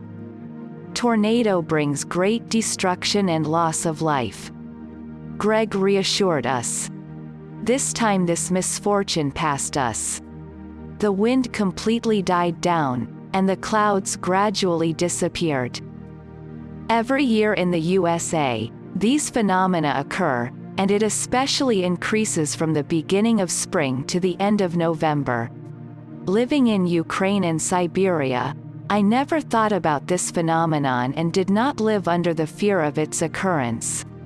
Somewhere in the news, there was information about a hurricane and a tornado, but it was somewhere far away and did not concern me at all. And here in the USA, this phenomenon occurs often. In this case, you can only trust in God and ask that this does not affect you and your loved ones. I guess hurricanes are common in the USA, probably because two large oceans surround the country. Sunday afternoon, October 1st was sunny and warm. We decided to go to Elk City to the local historical museum. In the museum, we have seen the history of the emergence and development of this town. The town, as a place of settlement, was founded in 1892. At first, it was a breeding place for cows and sheep. The status of the city was obtained in 1901. The museum smelled of antiquity, There were old documents, photographs, and the arrangement of dwellings of that time, old furniture, and so forth. The museum was adjoined by a large park with a pond, an old railway station, a mill, Indiana dwelling. So I touched a small piece of the history of my new country. Greg had a video camera, and he taped during our journey. Later, I became interested in making videos and included these small pieces as a video story of my life and the life of our family in the USA. Perhaps it will be interesting to my descendants. A week later, on Saturday, Michael arrived with his mother. They came to pick up back Dasha and Evelyn. During the time that my girls were with me in Oklahoma, I got so used to seeing them every day that we spend all our time together, that just the thought that they would soon leave so far from me, my heart was breaking from anguish. Michael's mom was happy to see everything on the farm. She watched how the dogs were trained, how they were fed, and how they walked. She marveled as Evelyn grew up during this time and happily fiddled with her. A few days later, on October 10th, Greg turned 60 years old. Unfortunately, our guests must return home, and we decided to celebrate his birthday a few days earlier. We put Evelyn to bed, lit candles on the cake and sang, "Happy Birthday." I'm already getting used to American rituals. I think Greg was pleased with our attention. The next morning, we accompanied our dear guests back to Houston. All things already loaded into the car, a farewell hug, and after a few minutes, the car starts. I stand on the road for a long time and follow the car with my eyes until it completely disappears from view. I'm returning to the house, and there is such emptiness. Tears come to my eyes. Greg certainly does not understand me. For him, it was just extra chores, and now he was returning to his routine life. So that Greg would not see my tears, I went to cry in the guest room, where the smell of my loved one still felt. 8 hours later, Dasha called that they had already arrived at the college station and, having caught tears in my voice, said, "Mom, don't cry. We will come to you again soon for the new year." But before the new year for more than 2 months. That's so long. I am very lonely without you. This house has not yet become a home for me. My house is there next to you. Please call me more often, and then I will not be so sad. What can you do? We must get used to a new life situation. My daughter has her own family, and I also married. And it's good that after all, I'm here in the USA, nevertheless closer than in Ukraine. After the departure of the guests, life on the farm began to flow in the usual way. Feeding dogs, cleaning cages and enclosures, training on the hare, and track. Greg occasionally uses a tractor to cut grass of his 40 acres property. It took a whole day. After finished work, he lies down in his chair in front of the TV. I continue to learn English. I did this on my own. I had a book with cassettes, and I've developed my strategy. At the same time, I listened and read each lesson, repeating it several times. After some time, whole phrases sounded in my head. Also, I continued vision training using a special method of one researcher. I bought his book in Donetsk. After the collapse of the Soviet Union, various kinds of information tumbled down. I somehow found out about this method and ordered a book. On the paper, I drew the tables recommended in this book and began to do special exercises for the eyes. There was a lot of free time, and it was a sin to waste it in vain. Vision and teeth were my main problem. Moreover, I need to improve my eyesight to get a driver's license. Greg made an appointment with the dentist. I did not like to go to the dentist's office. In fact, until the age of 14, I never had any problems with my teeth. A long time ago, during a routine examination, the doctor found a small hole in one of the molars and sent me to a dentist for treatment. It turned out that it was necessary to drill the tooth to put the medicine inside. Before drilling a tooth, the dentist put arsenic on the tooth to kill a nerve. A day later, I again went to the doctor, and she began to drill a tooth. I did not feel pain, but I was tired of sitting with my mouth open and a drone buzzing in it. I took the doctor's hand away from my mouth and said that I no longer wanted to continue this procedure. "Be patient a little more, I'm almost done." But I did not listen, got up from the chair and headed for the exit from the office. Stupid girl. And there was no one to reason. Already near the door, I heard how the doctor said that the tooth now has a large hole, and infection will penetrate through it. But I did not listen to any reasonable words. I left, and since then, this tooth began to decay gradually. From time to time, it hurt me and the pain I drowned out with rinses and pills, but I did not go to the doctor.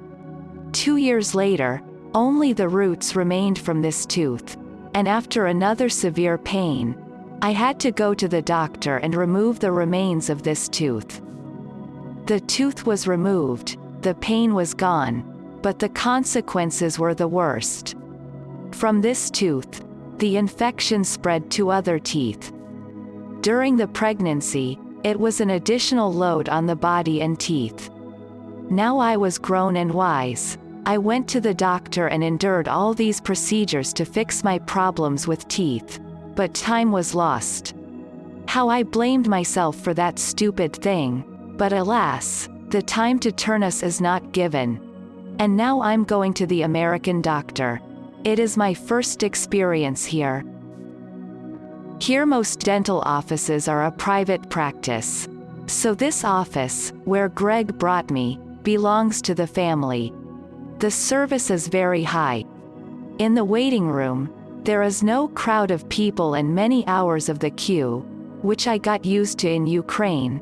Light, clean, calm music. There are several armchairs in the office, and they are separated from each other by screens. It's good. No other open mouths or painful grimaces are visible on the faces of the patients. No spittoon with blood-stained cotton. The chair can transform, and the patient takes a lying position. It is very comfortable. The doctor has access from all sides. His chair moves as needed. Teeth also drilled here, but the equipment is more high-tech. Cotton swabs are not placed in the mouth, simply rinsed and drained during the procedure. It is not necessary to keep your mouth open at all times. I recall my past, when once I had to keep my mouth open for almost an hour, and then with difficulty, I was able to close my jaw. First, I had an X-ray of the oral cavity, and the chest was protected from X-ray radiation. Then they carried out an examination and deep cleaning of each tooth. Cleaning was carried out with preliminary anesthesia. Sometimes I felt pain, but I had to endure it. It is necessary to repair what has deteriorated. Doctors recommend regular brushing of teeth, thereby preventing inflammation and the formation of a hollow in the teeth. The day after visiting the dentist, Greg had a birthday, and although we had already celebrated it the day before with our relatives, we decided to go with him to the restaurant that day. Dressed up and went to Elk City. Choose a restaurant with Mexican cuisine. I expected to see something special. I'm already used to the fact that everything is special in the USA, but alas, I was mistaken. Outside, the restaurant looked like a barn, and inside it smelled of musty and mold. and the service was at the level of the worst dining room. I don't understand why Greg chose this restaurant. Well, it's forgivable to me, new to this country, but Greg. After the gloom and mustiness of the restaurant, it was sunny and warm outside. I suggested taking a walk in the center of this town. Before, I have seen it only from the car window, but I wanted to walk and feel the atmosphere of this old town. The center of this town was typical for small American cities of the early 20th century. It reminded me of scenes I'd seen in old cowboy movies. Along the main street, there are some shops, a bank, a post office, and saloons. Of course, everything is in a modern style. Instead of cowboys on horses, it was cars. All of America travels by car. Instead of people on the streets, I have seen just cars. At first, I didn't stop asking, "Where are the people?" And people could only be seen indoors. Greg and I walked around the almost deserted center, went into the shops, but didn't buy anything. Their prices were much higher than in supermarkets. Due to what these small shops survive, is it not clear? At the end of this evening, we stopped by an American family in which location puppies grew up for our farm. Greg introduced me to the hosts. Her husband's name was Lane, according to the first letters of his first and second names. I want to note that Americans do not have a middle name for their father, as in Russia or Ukraine, but there is a second or middle name. In fact, here people call themselves what they like. Nicknames, abbreviated names, or like this man's first letter of two names. Lane has his shop, where he sells muzzles, collars, and other equipment for training dogs and horses, and his wife Rosa works as a nurse. They live in a mobile home. Okay, my daughter and son-in-law are a young family lives to start in a mobile home, but for adults, it turns out that in America, many Americans prefer to live in such factory houses, and it is cheaper than buying or building a house. I was somewhat surprised that this exists in prosperous the USA. This family is already in the second marriage. Children do not live with them. Rosa has 3 children, 2 sons, and a daughter. The eldest son is 22 years old, the second is 18 years old, and the daughter is 14 years old. Children live with Rosa's first husband. And Lane has only one daughter. She is 15 years old, and she lives with his first wife. Our new friends turned out to be very nice people.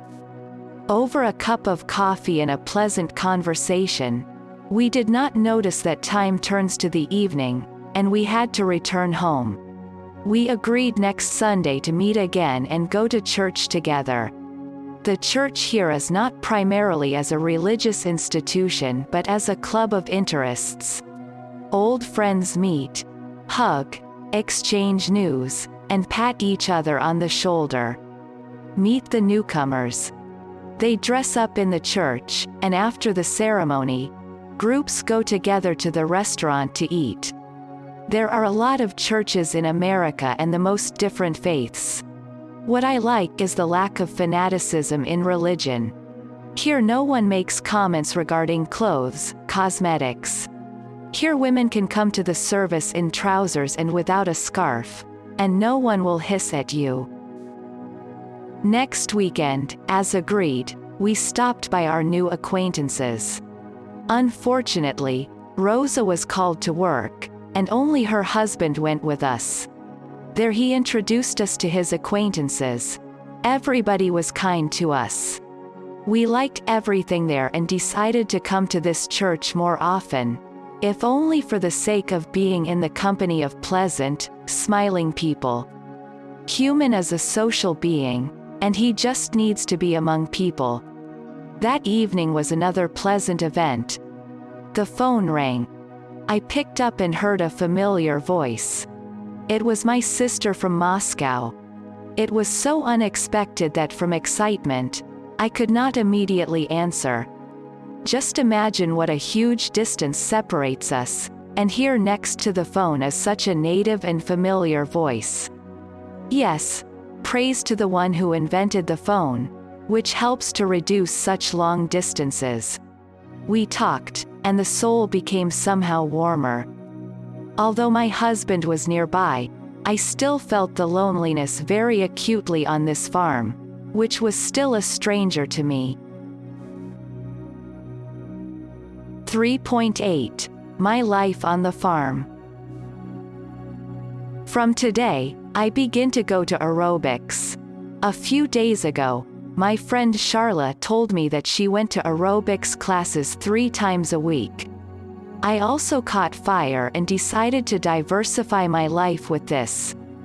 At one of the farms, about 7 kilometers from our house, a group of 10 people was aerobics classes. The trainer was the mistress of this farm. She had special choreographic education. Besides, she received an aerobics instructor certificate. Then a special type of aerobics, step, came into fashion, in which exercises performed with the help of an elevation, a step platform. There are 11 main movements, performed both with the transfer of body weight from one foot to another and without it. Step aerobics helps fight obesity and stress, promote good sleep, and improve your figure, giving it a more slender outline. Given all this positive effect, as well as bring something new to my routine, I decided to join this group. The only inconvenient thing was that Greg had to take me to classes since I did not have a driver's license. It would be nice if the classes were in Carter, as I thought. Then I could walk there. And what do you think? My thoughts were heard.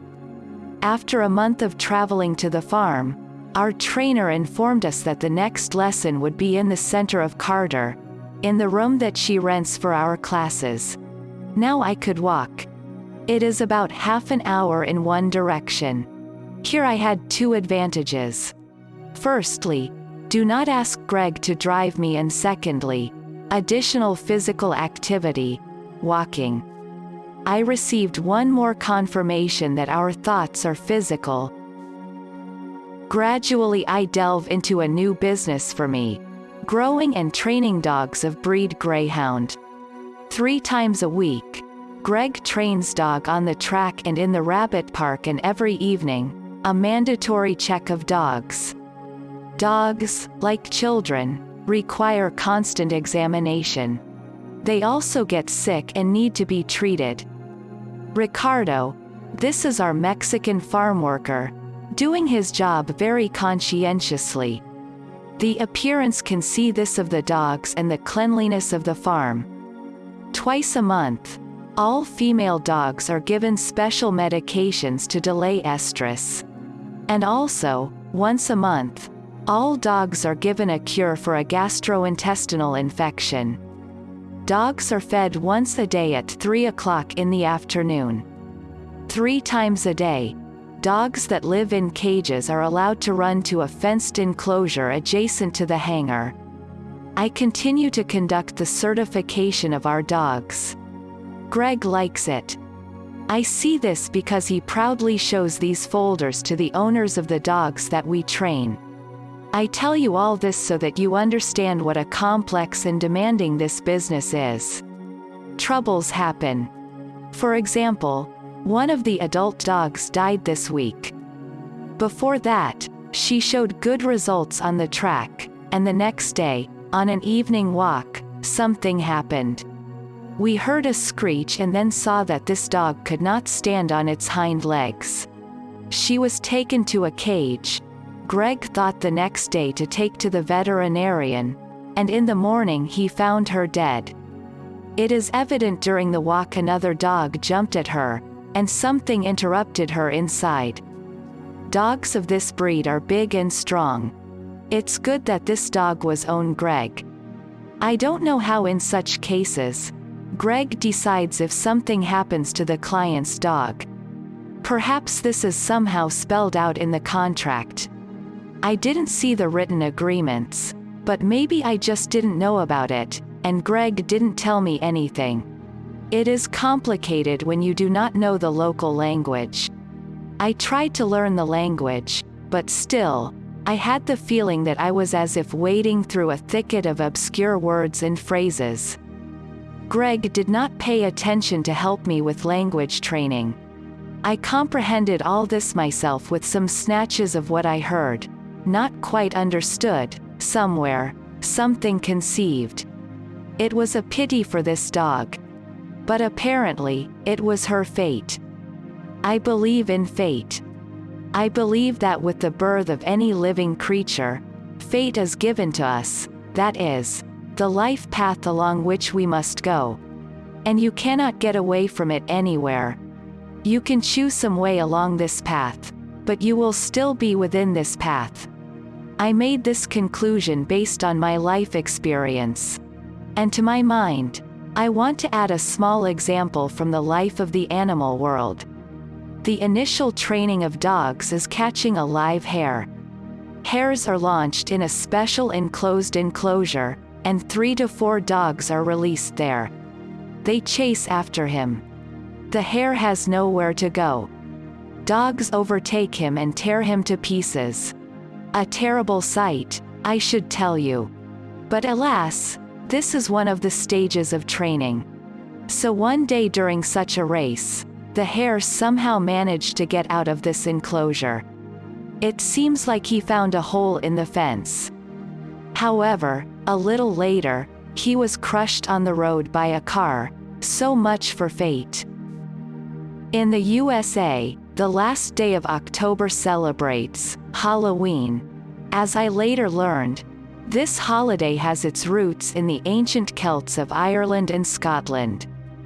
Around the 16th century, there was a tradition of begging for sweets on the night of October 31st. Children and adults put on carnival costumes and go from one door to another, demanding food from the owners and petty naughty. Later, the custom was established to carry or install jack-lamp at the door. Jack's lamp is a pumpkin with a carved face and a candle inside. Decorate the doors of houses and put all sorts of stuffed ghosts in front of the houses. All this seems to protect the home from evil spirits. On this holiday we went to a local school. There were many interesting attractions. I had fun with all my heart because this was the first time. It was interesting to walk along a road that had a lot of ungodliness. Sometimes it was even scary, dark, frightening sounds and shadows. But Greg and I all courageously overcame it. In the evenings, when all the business on the farm is finished, and all our pets are sleeping, Greg and I sit in our large living room and watch TV.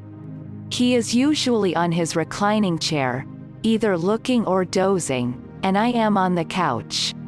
As my daughter would say, watching TV is an English lesson. There are many channels on TV, and you can choose the program that interests you. True, I do not like it. This is a lot of advertising. Somehow, on one of the channels, I found the Russian program, Time, with simultaneous translation into English. Once I found a film about Leo Tolstoy with subtitles in English and enjoyed the fact that I understood everything, and there was no need to strain to understand everything. This is true bliss. There are music channels.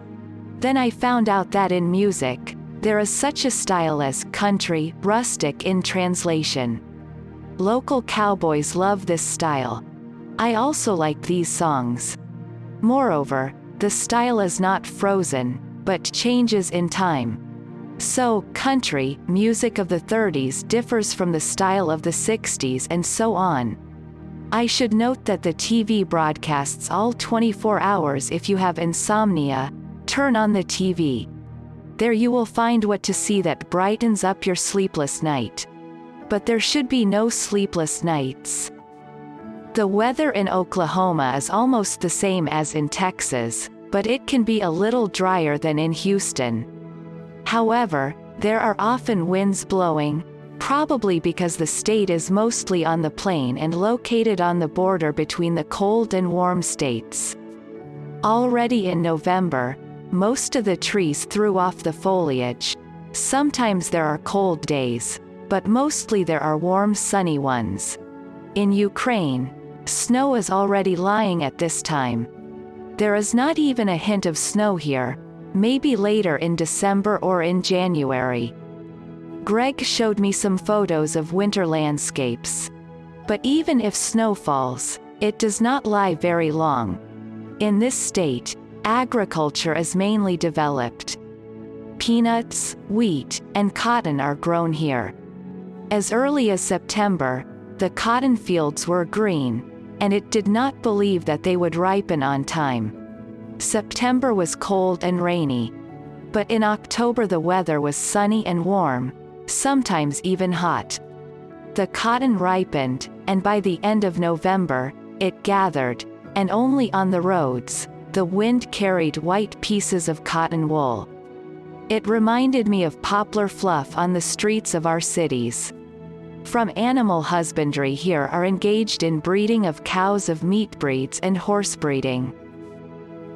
I should be noted the good quality of the roads as in Texas and throughout the USA. In mid-November, Greg, along with a new acquaintance of Lane, went hunting for pheasants, and his wife Rosa took me to a party in one luxurious house owned by the owner of the bank. I saw a similar house before only in the movie. The house is two-story with a beautiful layout inside, the ceiling and walls in the bathroom mirror, the feeling of infinity of space. The house is adjacent to the indoor pool, in which the hosts have parties for guests. Along the perimeter, the pool was decorated with decorative trees, flowers, illuminated with colorful lights. I felt like in a fairy tale. My English was enough for communication. At the party, there were about 30 people. People asked about Ukraine.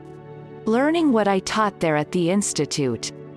They asked about education in our schools and universities. Time flew by. Oh, how I didn't want to leave this hospitable house. My new friend brought me home and waited until I opened the door and entered the house. This night I spent alone. Greg returned only the next day late at night. From the hunt, he brought 5 bird carcasses. I cooked one. Pheasant meat resembles chicken, but much harder. The rest we put in the freezer. A few sketches from the life of Americans. What do you think is the most popular team game here? You think baseball? No, you are mistaken. Basketball. Near many houses, there are basketball baskets, and children play very often. Baseball is also loved. But this game is popular, in my opinion, only in the USA. To me, this game seems very slow and tedious. Also, Americans love to watch and play football. But this is not the football that is developed all over the world. That football here is called soccer. Until now, it's not clear to me how a game can be called football if it played with hands, and the ball is not round but elongated. But the Americans have their things. They measure temperature in Fahrenheit, the distance in inches, miles, weight in pounds, although the rest of the world has long gone over to the metric system of measurement. Another detail, Greg and I bought the fish, but when we brought it home, I knew by smell that the fish was spoiled. Of course, we threw it away. On the next trip for groceries, we remembered this but unfortunately did not take the receipt. Greg turned to service staff and talked about it. I thought who would believe us without a receipt? But to my surprise, we were given a new package with good quality fish. It is mean the reputation of the store for them the most important.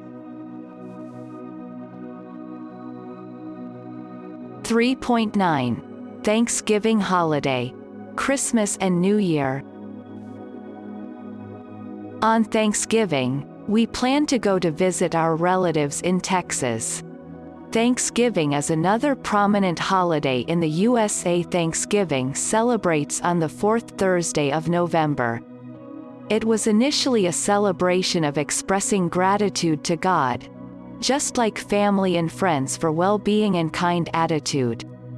This holiday has its roots deep in American history, to the very first immigrants from England who arrived on the shores of America in 1620 on the now famous Mayflower. According to ancient tradition, several generations of the same family gather in a senior's house for a festive dinner. Many dishes have become not only a tradition but also a kind of holiday symbols. Stuffed turkey with cranberry syrup and a large sweet pumpkin pie. Early on the morning of November 22nd, we left the farm and drove along the road to Texas. The road and the weather accompanied our journey. We were almost there when something unexpected happened. The wheel burst. Greg quickly put a spare, and we went to the nearest Walmart to buy a new one. Purchasing a wheel did not take much time. I still could not get used to the fact that the service and availability of goods here are beyond praise. The experience of my previous life was still firmly within me before coming to the USA. To the college station, we arrived late evening and stayed there overnight. The next day my daughter with her family came here from Houston. Evelyn is just a miracle. She is like a little angel, and so everything shines with happiness. The first lower teeth have already appeared, which a great event for the family was. In a couple of days, she will be 6 months old. Soon she will be sitting on her own, and there are the first steps. What a wonderful time it is. What a pleasure to see how gradually a baby grows out of a tiny lump. Here for mothers, there are no problems with feeding babies and washing diapers. This is good, simplifies life. But alas, there is no such parental leave as in Ukraine or Russia. Here, a working mother goes to work almost immediately after the birth of the baby, if I am not mistaken after 1.5 months. Some women quit their jobs, others help out their relatives, and others hire a nanny. Michael and Dasha decided that Dasha would stay with Evelyn for a year, and there it will be seen. Michael does not mind that Dasha, after this, got a job. And it is right. A woman should be independent, and independence can only be given to her by a career. The next day we went to Houston. I entered the mobile home and was smelling of such a native smell that even tears welled in my eyes from overwhelmed feelings. On Sunday, Greg and I had to return to Oklahoma. In the morning, we lit 6 candles on a festive cake in honor of our baby's half-year-old, and we already have to leave. The heart has broken with longing, but alas, one must obey the circumstances. In the evening we arrived at the farm. Everything was okay. Ricardo is a very responsible person, and therefore you could rely on him and leave the farm for several days in his care. Greg was happy to be home. I understand him. Firstly, 8 hours drive at his age, and secondly, it was his house. Mine stayed there in Houston. The only thing that warmed me was my daughter's promise to visit me for the new year. December 1995, the year at the beginning of which I arrived in the USA, quietly came. A year full of changes and impressions in my life. A hectic year. The holidays were coming, and I sent all my acquaintances, friends, relatives a Merry Christmas and a Happy New Year cards. The biggest event this month was an invitation to an interview at the Immigration Department in Oklahoma City. The interview was scheduled for Monday morning, so we went to Oklahoma City the day before on Sunday. Arriving in the city, we settled in a motel and then went shopping. Greg wanted to give me a Christmas present. Back in Houston, I looked for me a leather coat in a Burlington store, but it did not fit me in size. There were boutiques with leather goods in Oklahoma in Elk City, but they were fabulously expensive. I purely intuitively realized that the Burlington store should be in all major cities. I expressed this idea to Greg. He took this incredulously but was not too lazy to look into the telephone directory. Indeed, he even found 2 stores of this system in Oklahoma City. I was proud of my ingenuity. So, little by little, I began to understand and master in a new country for me. In the store, I saw a black leather coat and a cream leather jacket. The problem is what to choose when both things I liked. We decided to buy both on account of the following holidays. Greg had a slightly elongated face at the sight of the amount on the check, but he did not back down, he paid. So in my wardrobe, 2 good leather things appeared. In the motel, we had some problems. In the room which we occupied, a wash basin flowed. We moved to another. But there it turned out to be impossible to breathe. It can be seen before us in this room heavy smoker stopped. They moved us to the 3rd room. There were more or less tolerable conditions, and we stayed in it until the morning. In the morning, by the appointed time, we were in the Immigration Department. The officer invited us to the office. At first, he took fingerprints from me, and then the 3 of us raised our right hand and promised to tell the truth and only the truth. In this country, much rests on trust. The officer reviewed all our papers, photographs, credit cards in my name, insurance policy, and letters that came to me on Greg's address. All of this should confirm that our marriage is not fictitious. The officer recorded all information on my profile. Everything was going well. But suddenly one "but" came out. I, as always, do not succeed the first time. Here I am so ugly. There are no 2 documents. Evidence of a divorce from the first husband, Zenek, and Greg with his first wife. It's good that I took this document with me to the USA. It is only necessary to translate into English. Good things, we can send these documents by mail. After that, I will first receive a temporary green card, and after a year, a permanent for 10 years. But a temporary card also gives me many advantages. I get a social security number, and it opens the way for me to pass and get driving permits.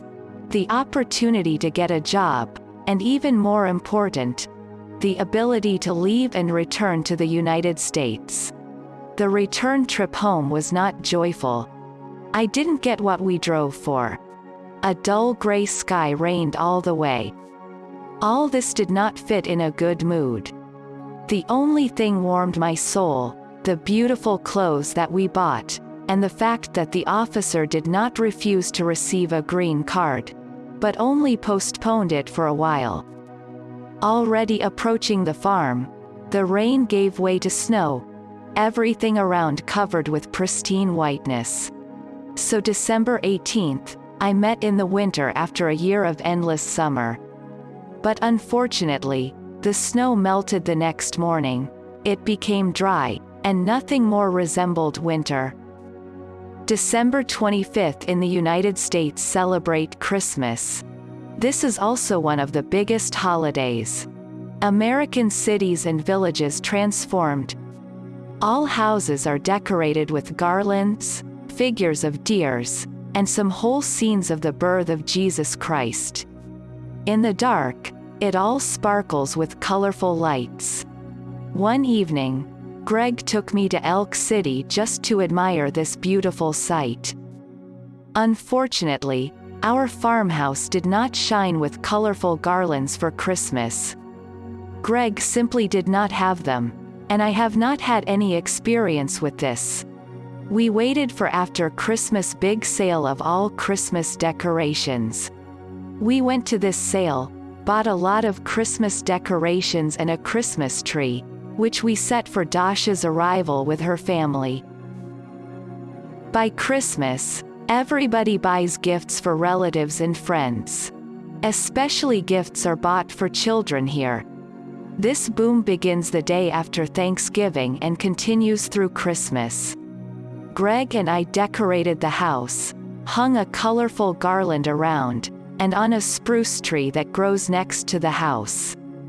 Unfortunately, it happened after Christmas but before New Year. We put some gifts under the Christmas tree. Everything is ready for the celebration of the new 1996 year. My first New Year in a new country. What will bring this year to us? The coming year is leap year.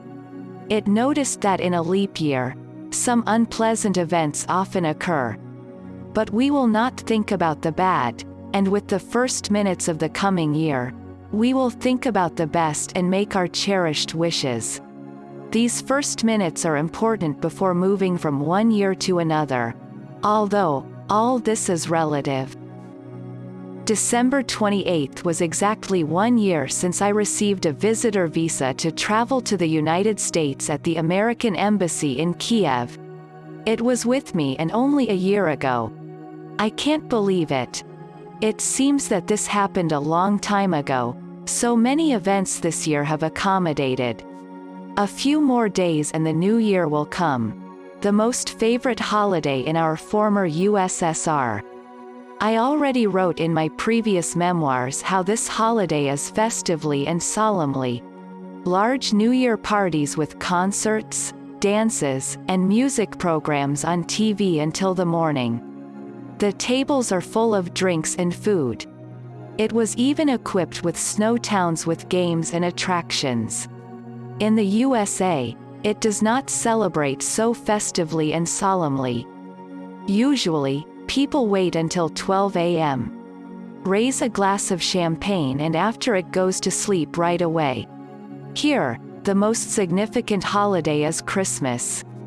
On New Year's Eve, it is customary to make a wish. So I made a wish for the last New Year's desire to come to the USA as soon as possible. Thank God my desire came true.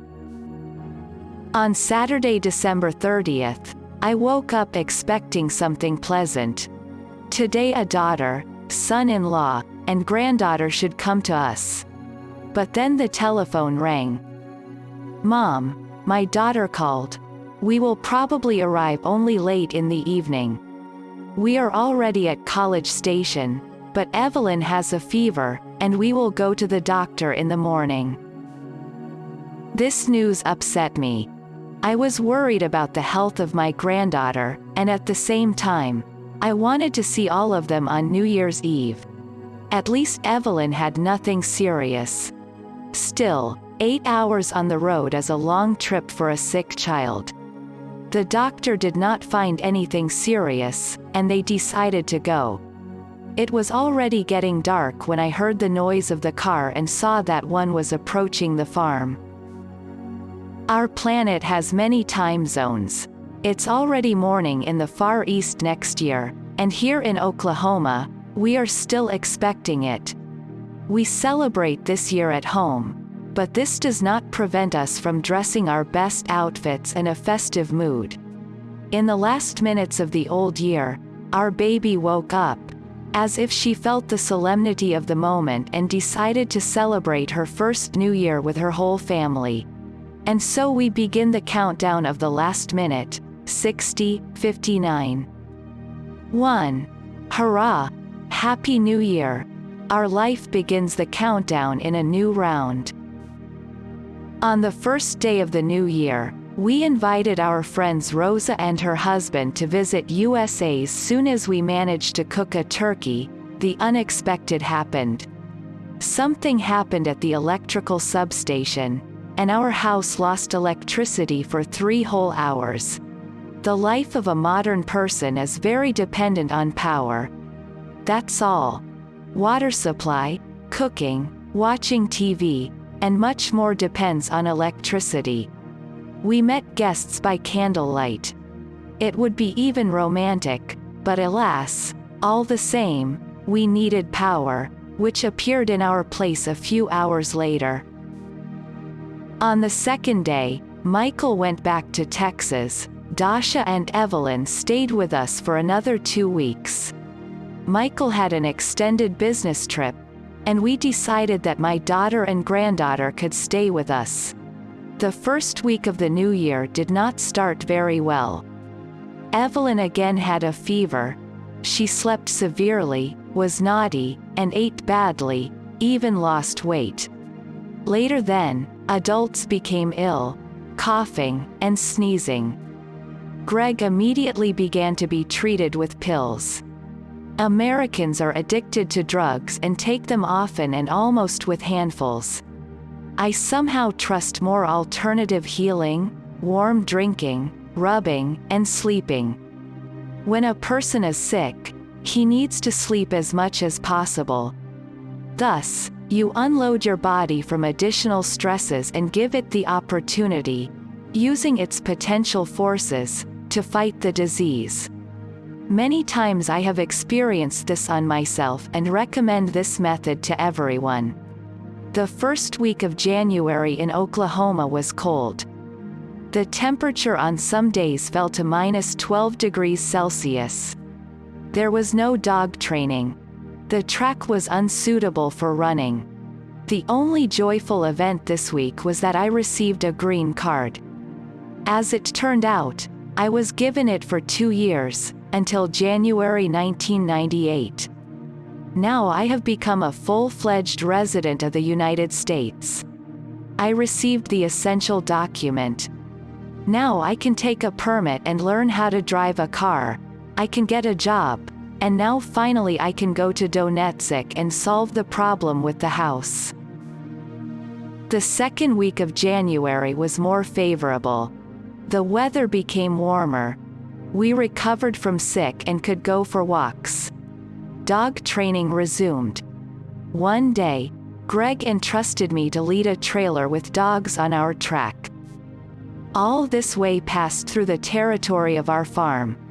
He showed me how to drive a car.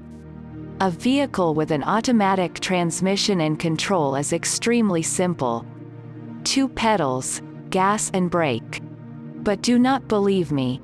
I was worried about the upcoming event and did not sleep almost all night. I drove the dogs safe. I liked driving and began to force the study of the driving book intensely. While still in the apartments in Houston, my daughter and I began to study these rules. Together it was more fun, and the process went quickly. In May, before Evelyn's birth, Dasha passed the test and received special permission to study driving a car. That is, you can drive a car only when there is a person next to you who already has the driving license. This permit is issued for a year, during which you can take a driving test and get a driving license. That time in Houston, I also wanted to take the test, but alas, I didn't have a green card then and the social security numbers. Now this time has come. I spent all my free time in communication with my daughter and granddaughter.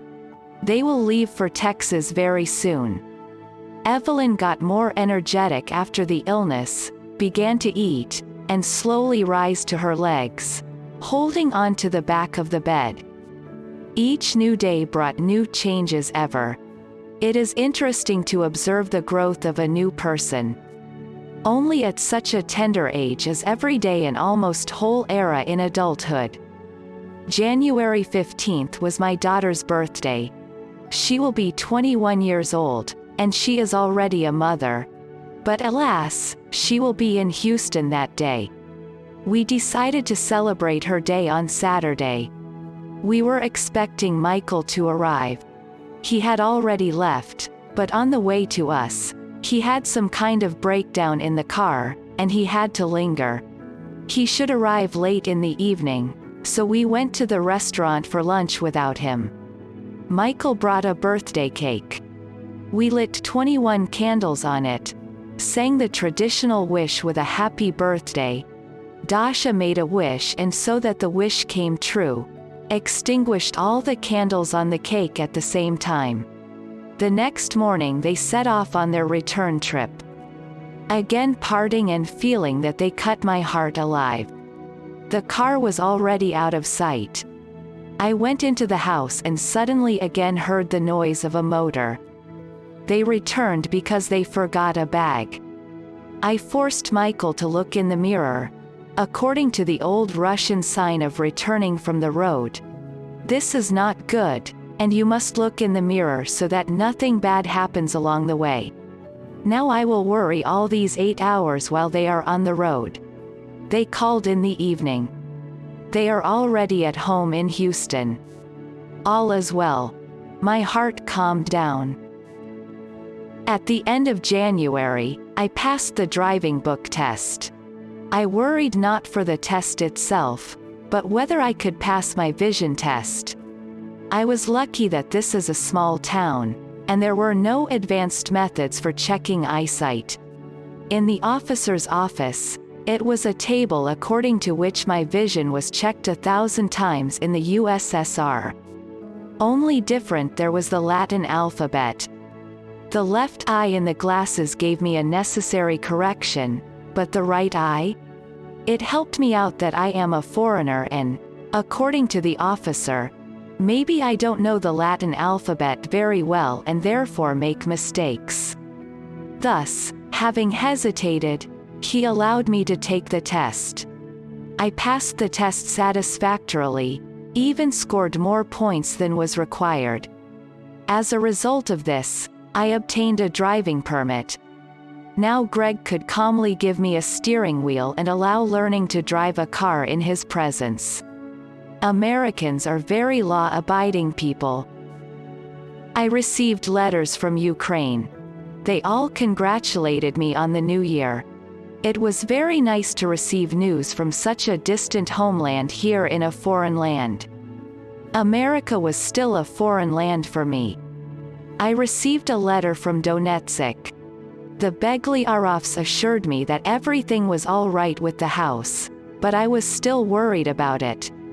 I started a conversation with Greg that I would have to go to Donetsk to resolve the issue with the house. I explained to him that I had left the house to strangers, and this was a burden for them. They have their problems there. We decided that he would buy me a ticket for April. We found a Ukrainian airline company, which flies a direct flight from Chicago to Lvov. It suited me very much. In Lvov, I have many friends and will glad to see them. Before the trip to Ukraine, I decided to stop at Houston, and from there to Chicago. I was already looking forward to this trip. No matter how good I am here in the USA, it was nice at least for a while to return to my environment, where I can communicate in my language, watch TV and understand everything, and not wade through a thicket of unfamiliar words. I can take public transport and go where I need to be independent of anyone. Yes, there was one plus: the opportunity to return to the USA at any time. Greg is a kind person, but we are entirely different people. We were brought up and grew up in different conditions. And now, by the will of fate, we were in the same space. We were there all 24 hours and 7 days a week. I never thought that such a constant presence of the husband so that it can get bored. Somewhere I am partially introverted. From time to time, I like to be alone. But in this situation, this simply was not. Those rare moments when he was busy somewhere on the farm were great happiness for me. At the beginning of our life together, we took walks, ride on a bicycle, bought a tennis table, and played tennis. However, now he has calmed down because I was with him. He spent more and more time near the TV in the living room. Always turned on TV made my head swell. We had very rarely the entertainment. This was a church on Sundays and a joint dinner with friends after the end of the service. And then we went back to our farm, changed into home clothes, and Greg sat down in his chair, turned on the TV and, asleep, watched the programs. Well, I tried to fill my time with something interesting. At one such moment, I wanted to write a book in which I would describe my life. I already have many years of life experience, many different events, and memories. Why not leave this for my descendants? I remember how interesting it was for me to listen to my grandmother's recollections of her life. Maybe it will be interesting to my descendants. In general, I have a new exciting project. But all the same, I didn't have enough live communication. I went out and wandered along the road that passed near our house. There were open spaces around, but it seemed to me that I was in prison, in a posh but prison. I couldn't go anywhere on my own, there was no public transport, and I hadn't driven a car yet. I understood that learning to drive is my priority. Such a life with a boring husband certainly did not suit me. Sometimes I thought, is this my future? No, it is impossible. It is not for me, accustomed all the time to strive for something new, a resident of big cities. I tried to start a conversation with Greg about moving to a big city. After all, this business, which it contains, does not bring profit. Dog races have attracted crowds of spectators, but since there were casinos, fewer people go to the tracks, and therefore fewer dogs are brought to the farm to grow and prepare them for the races.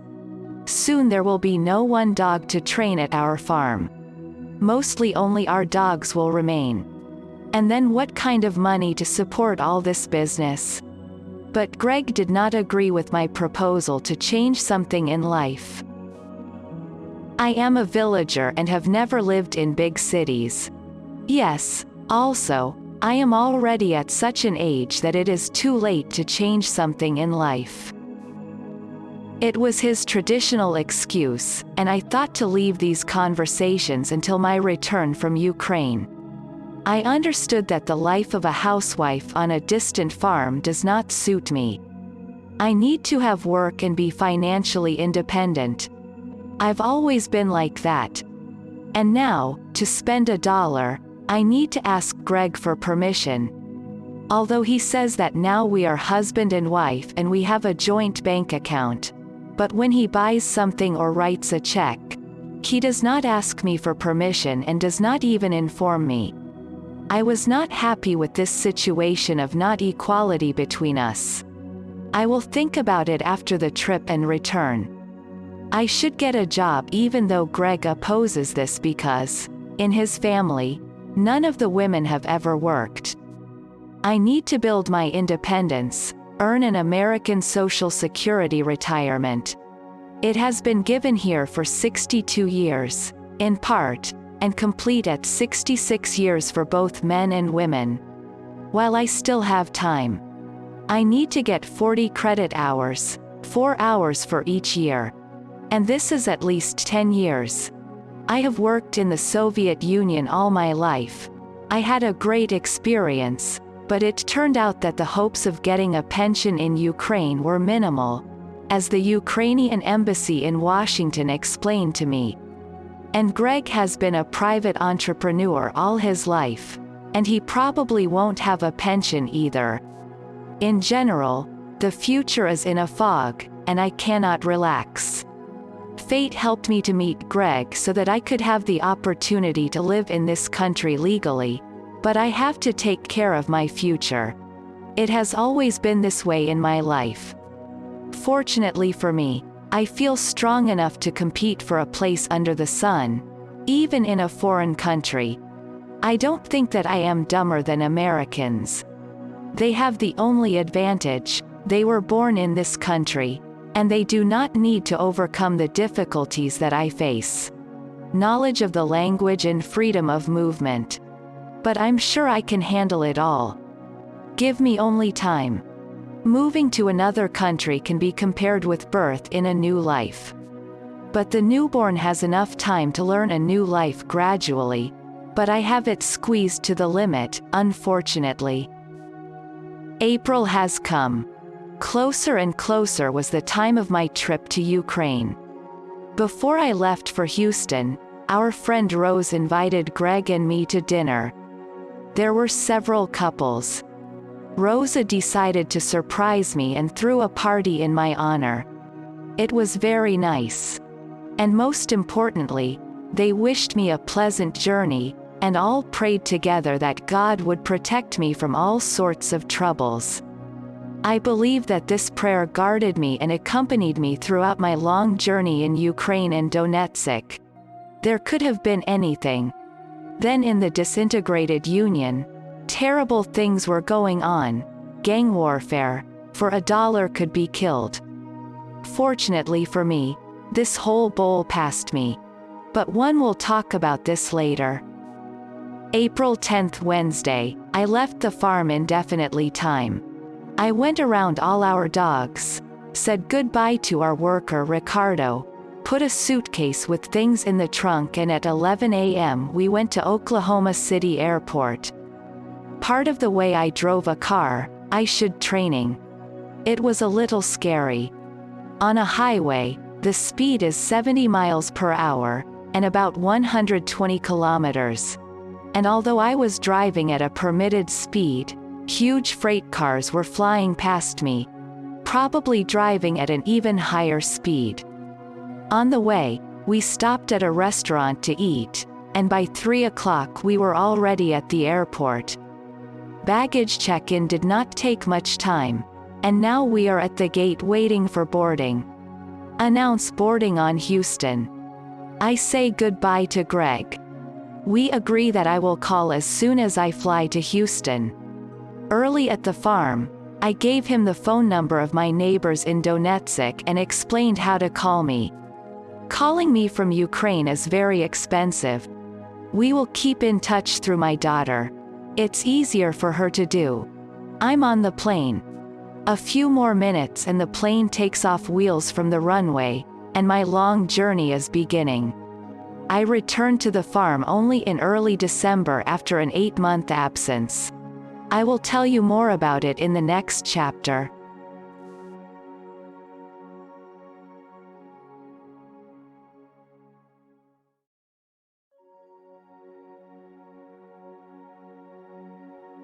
Chapter 4. 4.1. The Trip to Ukraine. LVOV. The plane went down, and a few minutes later, we landed at Houston Airport. I went to the arrivals hall and didn't see anyone meet me. I thought maybe they were waiting for me in the luggage compartment. As soon as I headed there, I saw Dasha and Michael with Evelyn in his arms, hurrying to meet me. Evelyn was dressed in a beautiful little white dress. She has matured over the months that I have not seen her. I took her in my arms. Dasha was worried that she would cry. She is afraid of strangers. I hoped that she still remembered me. To Dasha's surprise, Evelyn did not cry but even smiled. I pressed her to me, and as if a warm wave enveloped me from head to toe. A small child is like a source of good energy. Evelyn sat in my arms, and her head turned in different directions. She examined with interest everything that surrounded her. Eyes were so curious. I had a whole week ahead in Houston. It seemed like a lot of time. But in the worries, the days passed quickly. First, we went shopping to buy gifts. I could not come from America empty-handed. There were many friends, relatives, and acquaintances. I wanted to make something pleasant to everyone. And although we did not buy anything expensive, I spent $400. I had a credit card, which Greg issued to me from his account as a family member. It meant that the credit history was in his name. In the USA, credit history is a vital indicator of your reliability. The percentage of interest in purchasing price depends on credit history. I paid with this card for purchases. I bought myself a not expensive camera. Well, how to go on such a trip and do not have a camera? Greg had a video camera, but he was afraid to give it to me. We went to the store with Dasha. She already drove the car on her own. Michael bought her a used Buick, a car not of modern design, but reliable. Dasha was somewhat disappointed, but for a start, it was not bad at all. It should be said that Michael was a rather tight-fisted man, but simply greedy for money. He tried to win all the time in the little things, but usually, such people always lose in the big. On Sunday, Michael's parents visited us, and we all went to the Space Center. In Houston, or rather in Clear Lake, there is a Space Flight Control Center. There are also trained astronauts. The tour begins with a viewing pavilion, which houses a model of a spaceship, exhibits, and even stones brought from the moon. There is also a cinema room where you can watch a film about the history of space exploration. The film was shown in a 3-dimensional format, and there was a real sense of your presence there. It was interesting to see the Earth from space. It is darkness, the thick darkness of space. In the distance is a bright spot of the sun, and right in front of you, our blue planet. Our blue planet is our spaceship, which day after day, hour after hour, minute after minute, together with our solar system, rushing across the expanses of space. It is hard to imagine, but it is. Continents appear on the planet, surrounded by a huge water basin.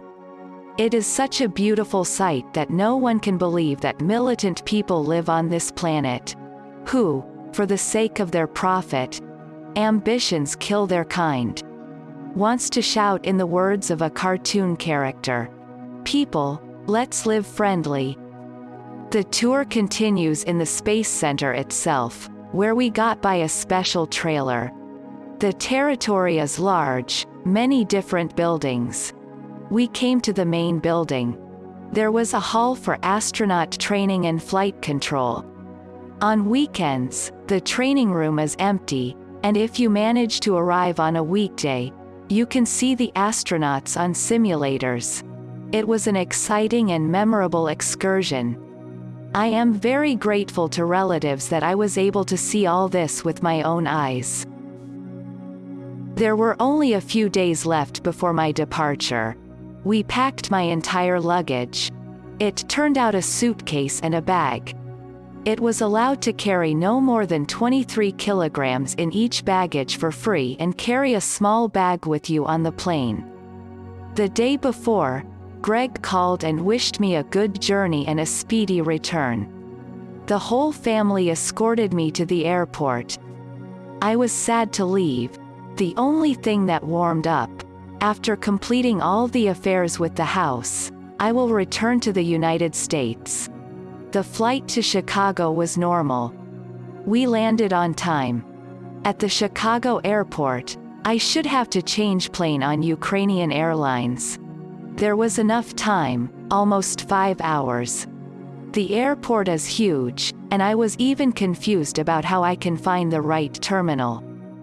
Thanks, Darlene. Darlene is another American friend of mine with whom I corresponded while living in Ukraine.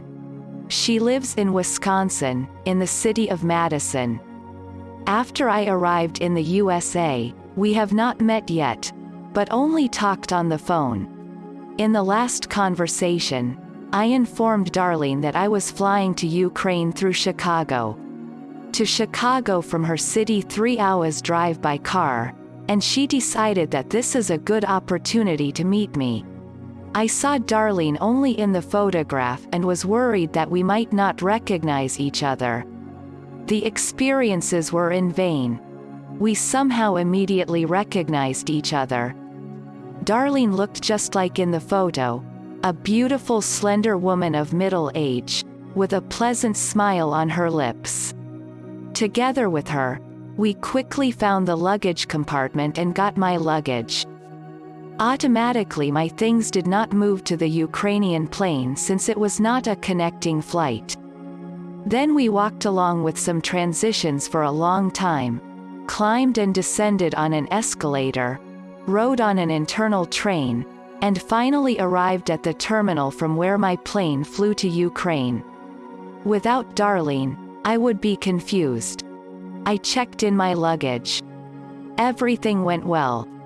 There was still a lot of time. Darlene and I sat at the tables of a local restaurant. Darlene threw me questions. She was all interested in how I lived in Ukraine and my impressions of America. Darlene worked in a large construction company, rented apartments. Her aged mother lived separately in her own house. Sometimes it's better to live apart. Darlene has another sister, but the sister left her family in another state when she was still young and very rarely visits them. Darlene was not married and had no children. I did not ask for details, as I understand it. This is something very personal. It's not customary to ask such private questions. So the hours of waiting flew by, and I had boarded. We hugged goodbye and agreed to meet after my return from Ukraine. I got on a plane and immediately realized that I am in Ukraine. The plane was old, the upholstery on the seats was dilapidated, and most importantly, the smell of the toilet was in the cabin. Everything as usual. There were 2 rows along the plane. Each row had 3 seats. It did not a huge plane as I flew to the USA. There were no headphones for listening to music or videos. I thought, how can I spend 10 hours flying in such an airplane? My place was in the middle. A young girl was sitting at the window, and an older woman took the 3rd chair. She seemed so thick to me that I thought about how she would fit in a chair. But she began to lose weight in front of my eyes. First, she took off one coat, and underneath was another and so on. When she took all off, placed it under the seat, and on the top shelf, she turned into a woman of normal size. People are tricky to invent. My fellow travelers turned out to be nice and communicative people, and we chatted almost all our way. We were fed and even treated to strong drinks. Almost at the end of the flight, we dozed off and then announced that we were going down. The plane landed in the early morning in Lvov. As international flights, we were probably alone.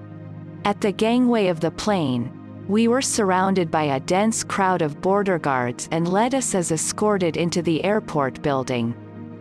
We were taken to some narrow room, where they left us waiting for baggage. Then they brought our luggage and formed a real flea market of things and people. A thorough search began. The sight was disgusting. Border guards treated passengers as potential spies or criminals. I examined all the bags and suitcase. They asked how many dollars I am carrying. I showed those that I had in my purse. There was little, in my opinion, $200, that Dasha gave me for the trip. And if you think better, how much dollars you still have hidden from us? The officer asked somehow, lazily. We can even search. I had $1,000 in the inner belt pocket that Greg gave me for spending. It was the allowed amount for carrying, but I did not want to show it to the officer, and I did not say anything, thinking what would happen, it would be. But then something distracted him and, in a hurry to another passenger, he put me a mark permitting access to the city. At the exit from the airport, my ex-neighbor Olga from Konevskaya Street with her youngest son Orest and my other neighbor Lesia was expecting me. "Have you been kept there for so long? Your plane has already landed like an hour, but you still don't get out." Olga, smiling broadly and hugging, came up to me. "Yes, they checked us very intensively. They were afraid that we brought something that was not allowed. It was necessary to show to the authorities that they were working, and out of international flights alone landed at that time." "Well, turn around," Olga asked me. "Let me see an American." "Yes, I see that you have already acquired an American gloss." On the trolleybus, we rode to my native Konevskaya Street. The benefit the airport is almost in the city, only a few stops by trolleybus. As soon as we entered the trolleybus, I immediately realized that I am in my natural environment. A lot of people at stops, crowded transport, and here we are still with my suitcases. Soon we got my native street, on which I grew up, on which every day I ran first to school, then to college, and then to work. My daughter was born here. Here I buried my grandmother. My grandmother and I were not blood relatives, but this is not the main thing. Now I can say that not that only blood makes people to be related, and something is probably more. Probably similar energy. Indeed, even after leaving this life, my grandmother often came to me in my night dream, warned and protected. Memories, memories. In Lvov, I decided to stay a week. Donetsk will not run away from me anywhere, but in Lvov I have many friends. Everyone I need to be visited. Who knows when I come again next time? I stopped at Olga's home, familiar and already slightly different yard. On the second floor is an apartment, my former apartment, but other people already live there. It just so happened. I regret it, probably not. I have seen other places, and I'm even trying to settle my life on another continent. The street and the yard has changed. Everything is right. There is nothing unchangeable in this world. The very next day, a trip to friends and the distribution of gifts began. Everyone, of course, said that they do not require a gift, but I saw how people were pleased with my attention. My heart rejoiced that I give my friends at least a piece of joy in this life. I went to visit my old friends, Ulyana and Lyuba. I met Ulyana and her family when I came to work at the factory after graduation from high school. When Ulyana got married, I somehow became more close to her sister Lyuba. Ulyana's marriage life didn't work out. She divorced with her husband. The reason probably was that they did not have children. Ulyana was treated, but everything was in vain. And then at almost 40 years old, she gave birth to a daughter. It happens.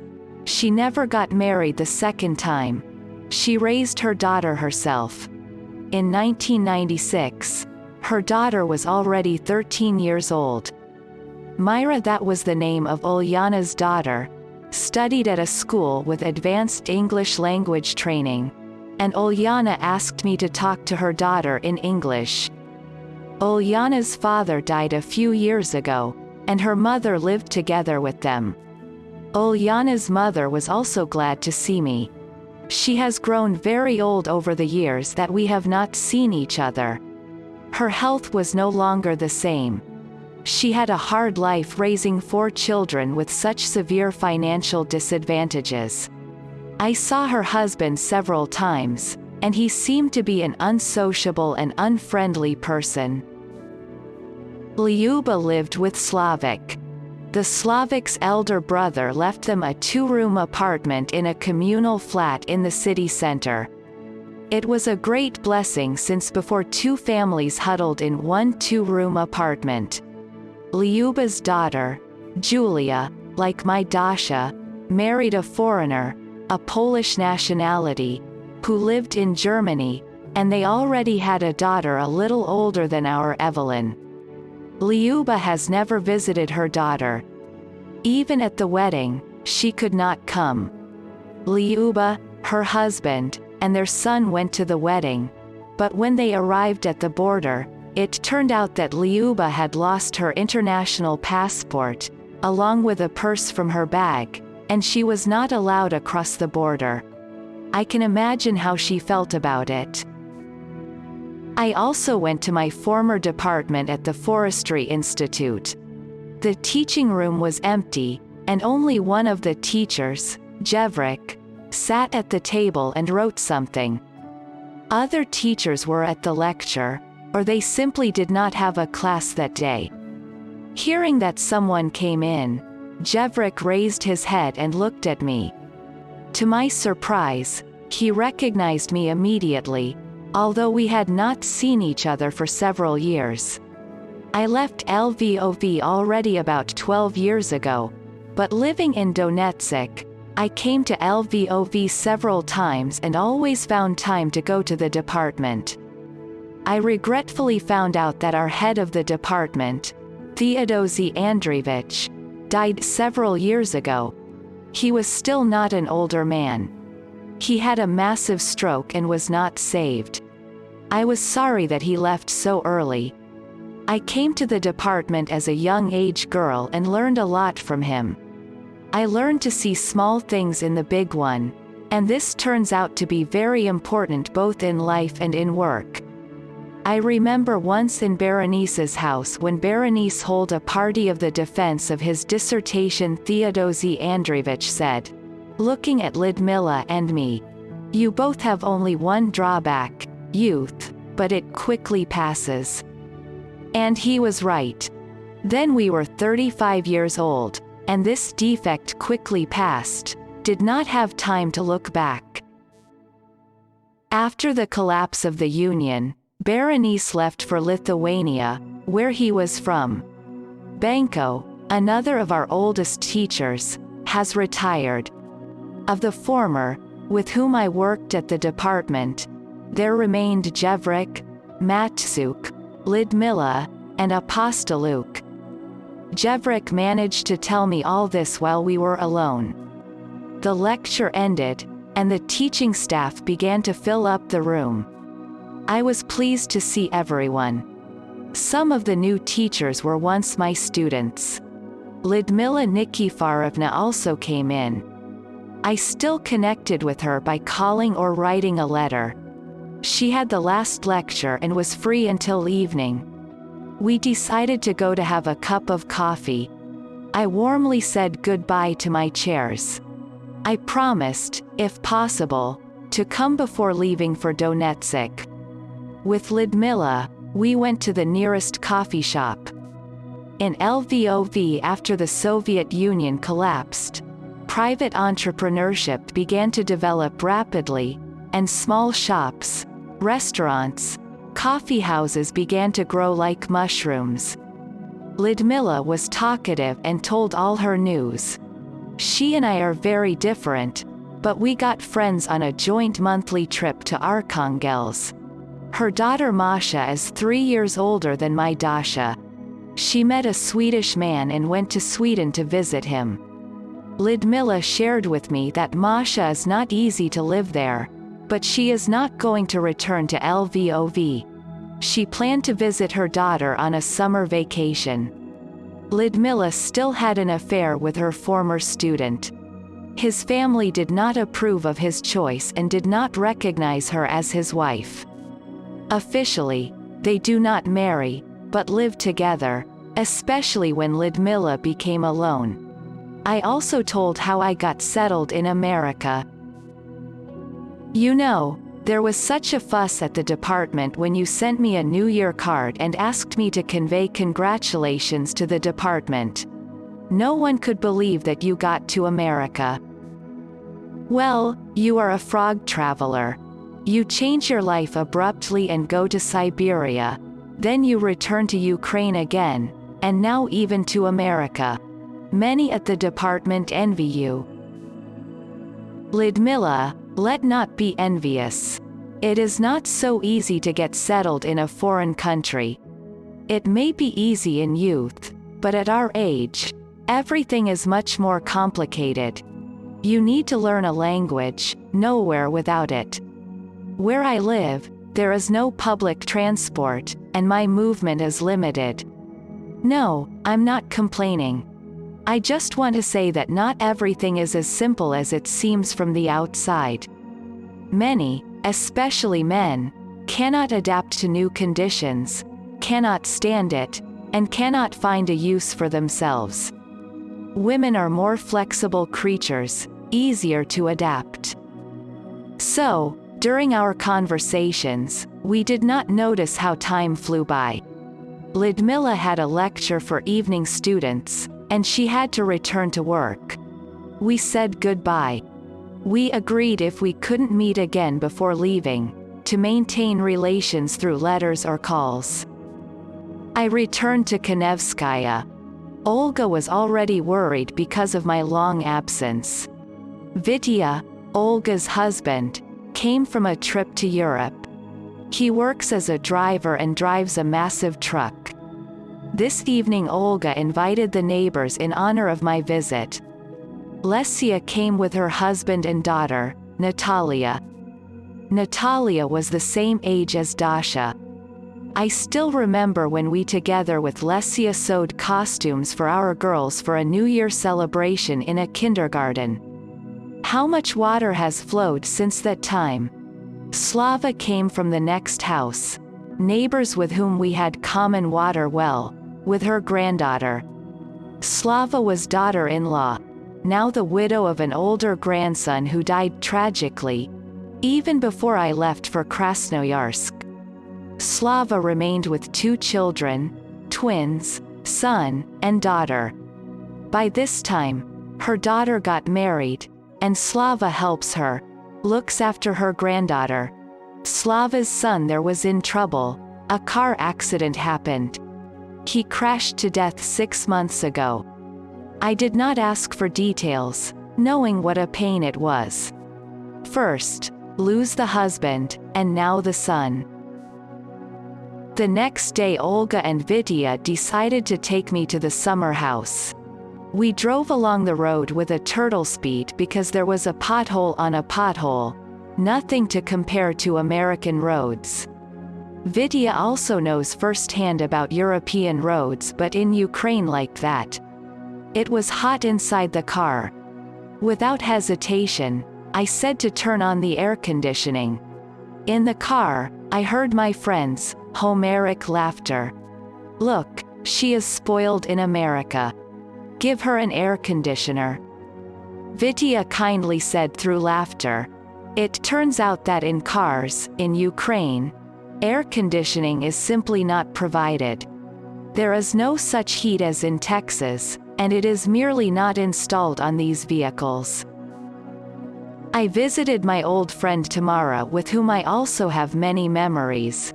She lives on Sihev, a new district in the eastern part of Lvov, a bit far from Kanevskaya Street. In Lvov, there is good public transport, and it is a pleasure to ride around the city. Tamara's son Misha graduated from school and thought of continuing to study further. He wants to learn to be a psychologist. Misha had health problems because his mother, Tamara, at her young age had a severe illness, inflammation of the meninges.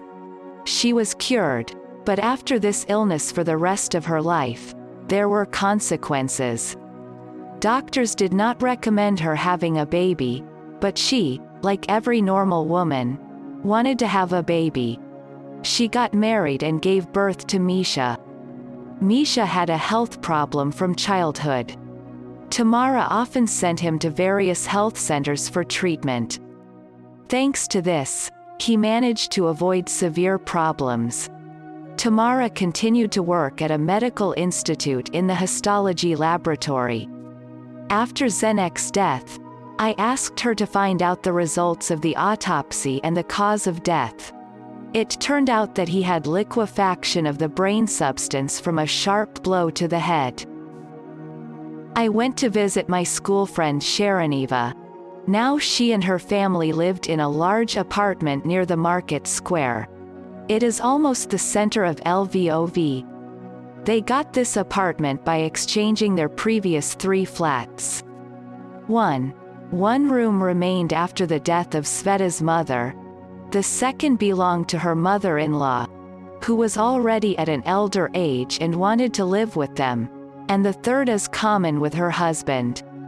The new apartment had a large long corridor from which there was an entrance to the rooms. The eldest son had already married and lived with his family in this apartment. The younger also grew up. We talked about our school friends with whom Sveta maintains friendship. She continues to be friends with Luda Omelchenko and Marina. About the others, she knows a little. The more time passes, the farther and farther our past days and memories go. Sveta was lucky with her husband. He turned out to be a very reliable person in life. Purely by chance, at a dance party in the House of Officers, Sveta met him. I was with her then. We weren't going to go to this dance floor, just accidentally wandered. At first, this guy seemed like such a nondescript kid, but he turned out to be such a good husband. That's how it happens. Also, I visited Anna Alexeyevna, the sister of Olga. Olga was an old my mother's friend. Once all 3 sisters, Kapitolina, Anna, and Olga, lived in one large apartment on Kievskaya Street. My grandmother and I often visited them. Olga worked as a nurse. When I was tortured by hordeolum, she gave me a blood transfusion. Later this family parted in separate apartments. I previously called Anna Alexeyevna and agreed when it is better to visit her. When I arrived at Anna Alexeyevna, her sister Olga was there as well. We hugged warmly.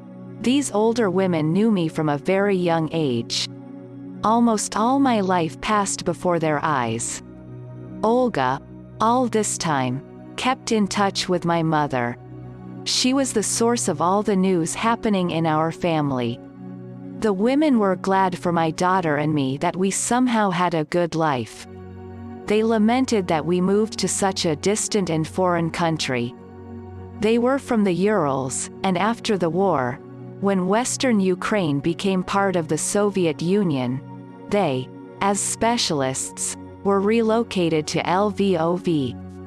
All 3 sisters were doctors.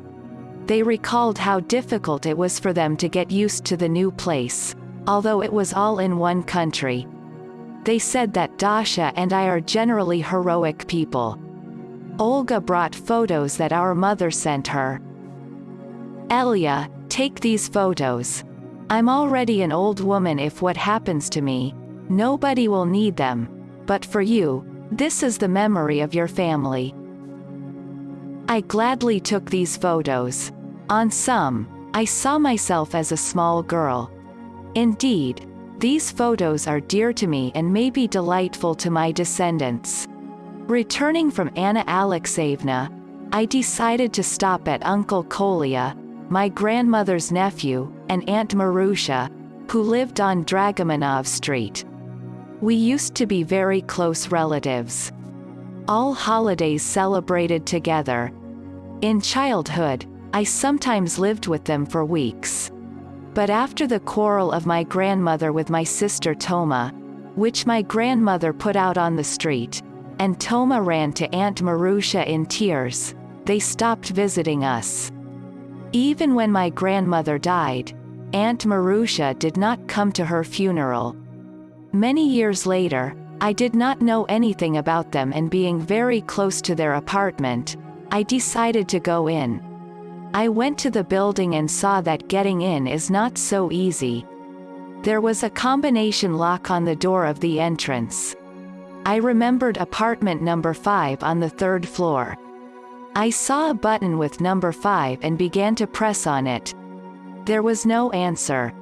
There was nobody near the entrance, and I did not know how to get inside. I was about to leave when the door opened, and Aunt Marusha appeared on the threshold. Her face was unfriendly, either because she had to go down from the 3rd floor or because she saw me. She did not offer me to go up to the apartment. Here, right on the street at the entrance, she said that Uncle Kolya had already died and made me understand that we had nothing more to talk about with her. So our relationship has not recovered. She turned and left forever. I never heard anything about her again. The last visit I made when I was in Lvov, I went to Zovneva Street to the apartment where my godfather and his family once lived. I knew that Uncle Volodya, my godfather, had died long ago, but I wanted to know about his family. When I knocked on the door, an unknown woman opened me. I said who I am and why I came. The woman kindly invited me to go to the apartment. It turned out that the whole of Uncle Volodya's family, Yuri, with his wife, his brother Grisha, and their mother left for America several years ago and lived in California in Los Angeles. This woman knows about this from the neighbors with whom they maintain a relationship. She did not know their addresses in America, and I was ashamed to ask her to find out the address from the neighbors. I thought maybe when I return to the USA I can find them. Finally, I went to the cemetery where my grandmother and now Zenek were resting. Silently stood over their graves. Their bodies rested in the graves, but where are their souls now? And what kind of mystery is death? Really, with the end of the body, human disappears forever. Then what is the meaning of this life which sometimes so oppressive and cruel? I do not want to believe that there is nothing more beyond the threshold of death. There must be a soul that exists forever. Someone talks about reincarnation. Maybe some of my family and friends are already living here on Earth again, but in a different body. I want to look at this mystery, at least out of the corner of my eye. But alas, this is hidden from us. A week flew by quickly, and on Friday evening, my friends took me on a train to Donetsk. 4.2. Donetsk. I am engaged in repair. From Lvov to Donetsk, the train takes 36 hours. I always loved to travel by train. You do not need to worry about anything and just relax. You can look out the window at passing fields and copses. You can lie, doze, and dream under the gradually tapping wheels and smooth wiggle of the car. It is a unique feeling of falling out of the routine of life. Night, day, and night again passed, and in the morning, the train arrived in Donetsk. At the station, Beglyarov's family, Lily, Anatoly, and their son Arthur met me. I have already written about the difficulties of life that befell them. Arthur was still a child when there was a massacre in Baku, and they had to flee the city. Then they tried to settle in Armenia, but there they were strangers, so they ended up in Donetsk in Ukraine, where I first met Lily. Lily worked as a postman at our post office. When I left for the USA, I asked them to live in my house and look after the dog and cats. Before that, they rented a room from the owners not far from us, and just a month before my trip, they were given a place in the factory's dormitory, where Anatoly worked. I was worried that now they would not want to take care of my household, but they agreed. I was confident in their honesty and decency.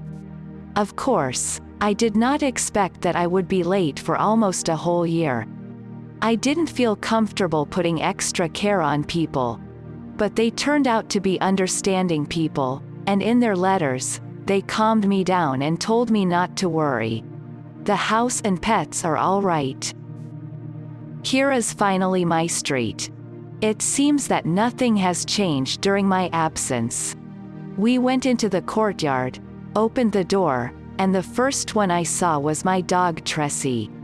She was so glad to see me that I was scared that her tail would come off from a joyful wag. She recognized me, and her faithful eyes said, "Where you have been, my mistress, for so long." I entered my previously cozy house and did not recognize it. Now it seemed so small, dirty and gloomy, maybe because I'm already used to a spacious house in Oklahoma, or perhaps because other people with their energy lived in the house for more than a year. Living in Oklahoma, I missed the house and often fell asleep, mentally walking around the rooms, but the reality was different. Lily made dinner. We sat at the table, and then I realized that I was hungry for a long journey. I was still a little staggered after the train, and indeed I had to reintegrate into my old life. This feeling is probably known to many when returning home after a long absence. As if you get used to your routine again. After lunch, I decided to help Lily clean the table and started washing the dishes. I'm already used to the fact that in the USA we washed dishes with special soap and it became clean and crispy on all sides. This soap was not here. I saw that laundry soap was on the wash basin.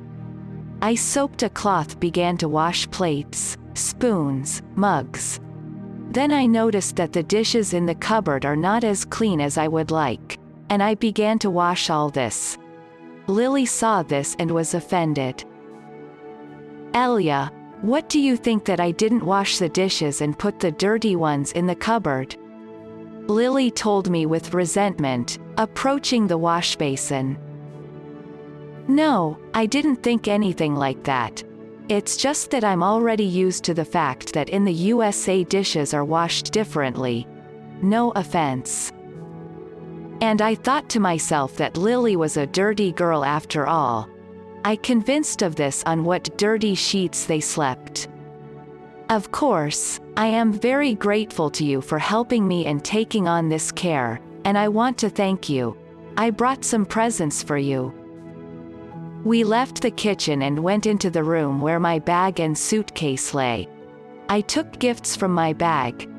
I brought for men a t-shirts and Lily a blouse. Also, I took out $100 and gave Anatoly, as the head of the family. They probably expected more from me, but alas, at that time, I could not provide those more because I do not have my own money and was dependent on Greg.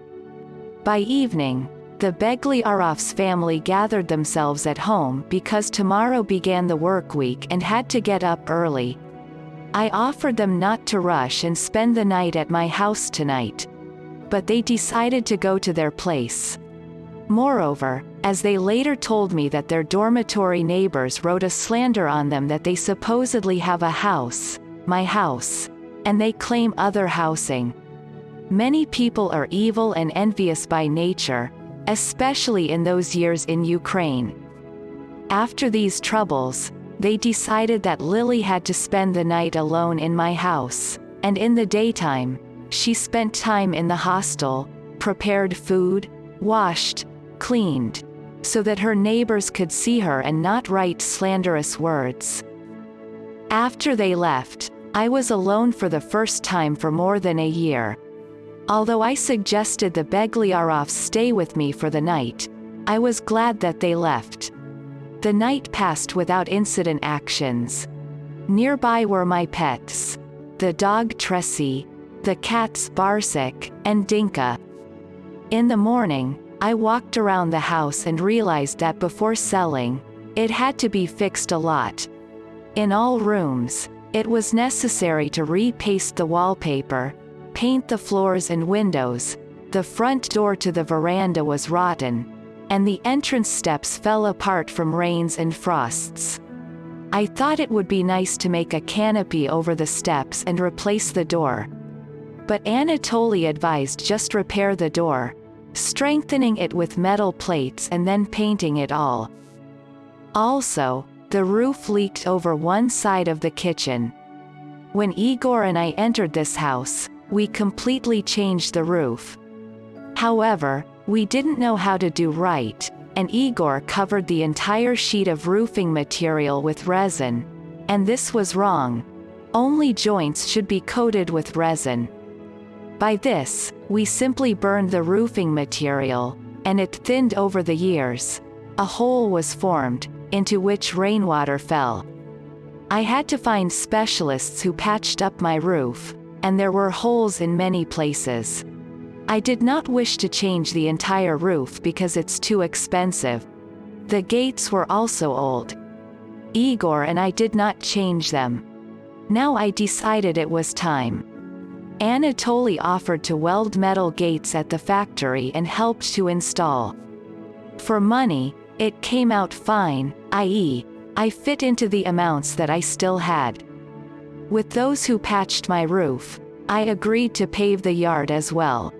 The volume of work, as you see, was massive. But it didn't scare me. I can glue wallpapers and paint by myself, and even the steps repair, I will do by myself. I was never afraid of physical work. Most importantly, I felt independent and free myself this time. Almost the day after arrival, I start to work. First of all, I freed from furniture in the first 2 rooms. I went to the city center and bought wallpaper. I bought glue, paint, cement in a hardware store near our street. I had to carry a heavy load, but I had a cart on wheels, and it helped me out. Dasha had some friends in Donetsk. The closest was Lyuba and Sveta, with whom she studied together in the 10th grade. Dasha gave them gifts, and I visited them in the coming days. They lived not far from me. I invited them to my home. When they saw that the house should be renovated, they offered their help.